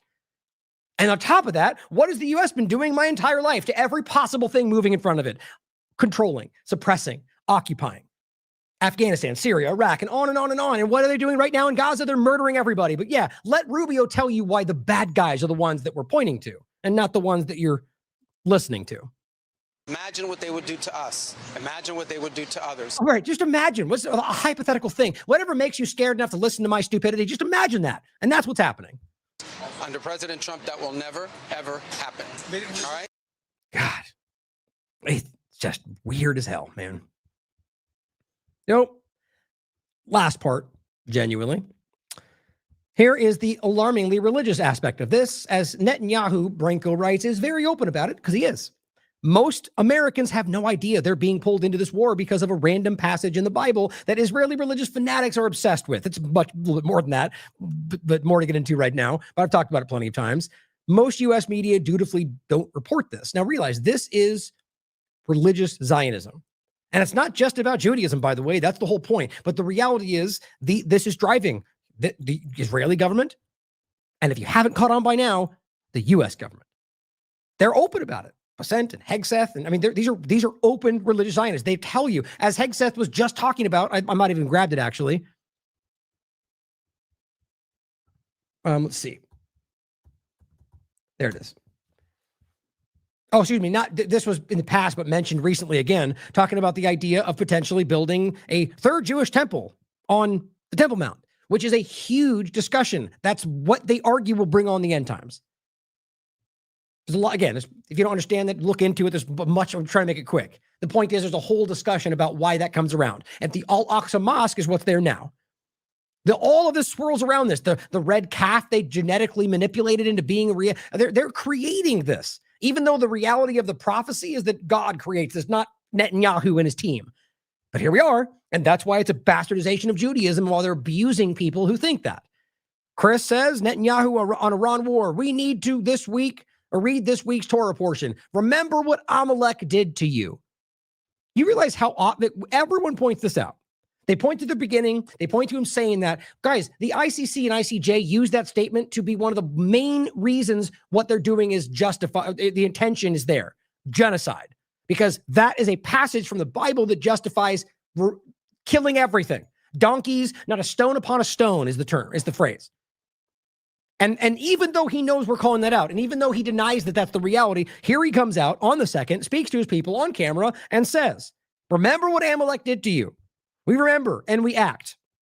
He says, now go and smite Amalek and utterly destroy all that they have and spare them not, but slay both man and woman, infant and suckling ox and sheep and camel and ass. That is what it says. And they've cited that. And look at what we're seeing. It's a decimated landscape of barely one stone on their stone. So here he is telling you that this is what we're involved in. We're in the middle of a religious war, right? Okay, well, maybe you think that's just his side. Well, guess what? U.S. troops are reporting to their commanders that they're framing this war as God's plan. As first reported by independent journalist Jonathan Larson, who this is his report here. A U.S. combat unit commander told non-commissioned officers that the war on Iran is part of God's divine plan. How terrifying is that? And I'm not talking about that we shouldn't believe that God has a plan. It's that these monsters are using the idea of some religious prophecy to drive what should be what they claim is American democracy and will of the American people. Not what's happening, but that's insane. And it says allegedly claiming President Donald Trump was anointed by Jesus. I keep telling you this, guys. That's because Israel and many people in that think there's plenty of Zionist elements that frame Trump as a prophet, whether they believe it or not, and are just using him as you can decide. But there are American Zionist, Christian Zionists that argue he is a prophet. And now he's being told, the military is being told he's been appointed by Jesus to ignite Armageddon. The complaint, which is real, filed with the Military Religious Freedom Foundation, which remember, guys, we're supposed to have a separation. There's not supposed to be like religion in schools, or that's not how this is supposed to work. I mean, even though forever in God we trust and so on, but we pretend. And so here we have there's the Military Religious Freedom Foundation. And one of them, it says, is one of the more than 110 logged complaints within 48 hours. 110 military personnel complained about how insane this is from 40 units across 30 different installations. Complaints, including Christians, a Muslim, and a Jew, have requested anonymity to avoid retaliation because they know where we are right now. The Pentagon has yet to respond. That's just where we are. Now, another dissident media covers the same point, and this is actually one of the complaints received by the Military Religious Freedom Foundation alongside 40 different, same point, 30 installations, which claims the military leaders are briefing the troops that Donald Trump is commanded by God to strike Iran and expedite. You see the difference? Expedite Armageddon. Think about this, guys. Not avoid Armageddon, but expedite. Bring about the end times. This is not some conspiracy theory. This is quite literally reported by the Military Religious Freedom Foundation from 110 different reports. You can read it all here. Check it all for yourself. Advocacy groups report commanders given similar messages at more than 30 installations at every branch of the military. How are we not seeing that we have been overtaken? China has condemned what's going on. Who knows if they'll step in to stop it? They don't seem to do much about Gaza. The Kurds apparently are now being called up by Donald Trump. It seems they're exceptionally desperate. Every time the Kurds have been played in every field of war, it seems, and they seem to just always jump at the opportunity to maybe have their own country, and the U.S. government plays them every single time. Come fight for us in Iran. We promise to give you your state. He's like, no, we just abandoned you in favor of Al-Qaeda in Syria, but this time is different. Trust me, bro, as Bread and Circuses points out. Lastly, just a cherry on top of the insulting pie we're dealing with here, the U.S. has imposed sanctions on the Rwandan army. Oh, and by the way, just since we're talking about Rwanda, don't forget that Israel was quite literally involved with their genocide, beginning, during, and after. It's documented publicly in very many number of international documents, but we'll lie about it today. Yes, they were, in Bosnia too. It's not because we wanted simple, provable reality. Anyway, the U.S. has imposed sanctions on the Rwandan army and 4 of its senior commanders, simply accusing them of fueling the conflict in their neighboring Republic of Congo. I mean, get a load of that. The U.S. government is sanctioning Rwandan people, whether justified or not, because they're fueling a conflict in their neighboring country.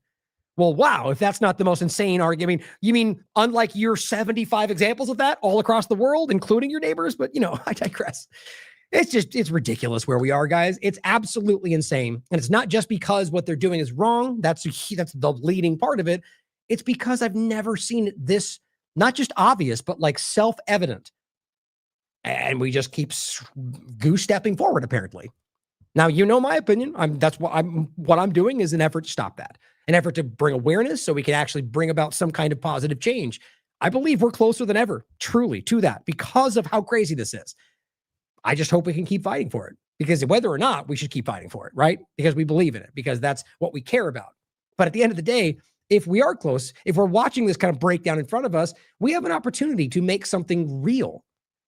Like, maybe whether you believe it was at one point or not, like we have these, we could genuinely strike out in a direction that goes away from government if we actually saw where we are, but I doubt that's going to happen. But I just want people to realize that we have an opportunity within all this chaos and to fight for that change. Thank you for tuning in. I love you all. As always, question everything. Come to your own conclusions. Stay vigilant. People in America do make money off of war, and they make a lot of money off of war. So they want the music to keep going. They don't want the music to stop. Right. And as soon as, Biden was serious about getting out of Afghanistan and did get us out of Afghanistan, we were still spending $50 billion a year in Afghanistan after 20 years. As soon as he got us out of there, guess what? We start spending an average of $50 billion a year in Ukraine. And now that that's winding down, guess what? This thing in Iran is heating up. And regardless of whether our troops engage directly, those are all American munitions. And those stocks are, the people who run those companies are excited that now, as soon as we deplete our stockpiles, we're going to have to fill them back up. Like, it's not like they're holding a bunch of inventory, but the U.S. government does. Ostensibly, those are weapons that are supposed to defend us that are now being used. And so they know we'll buy them back. And I have this theory that there's about $50 billion a year of things that need to get blown up and replaced in order for that segment of the economy to stay healthy. Wow.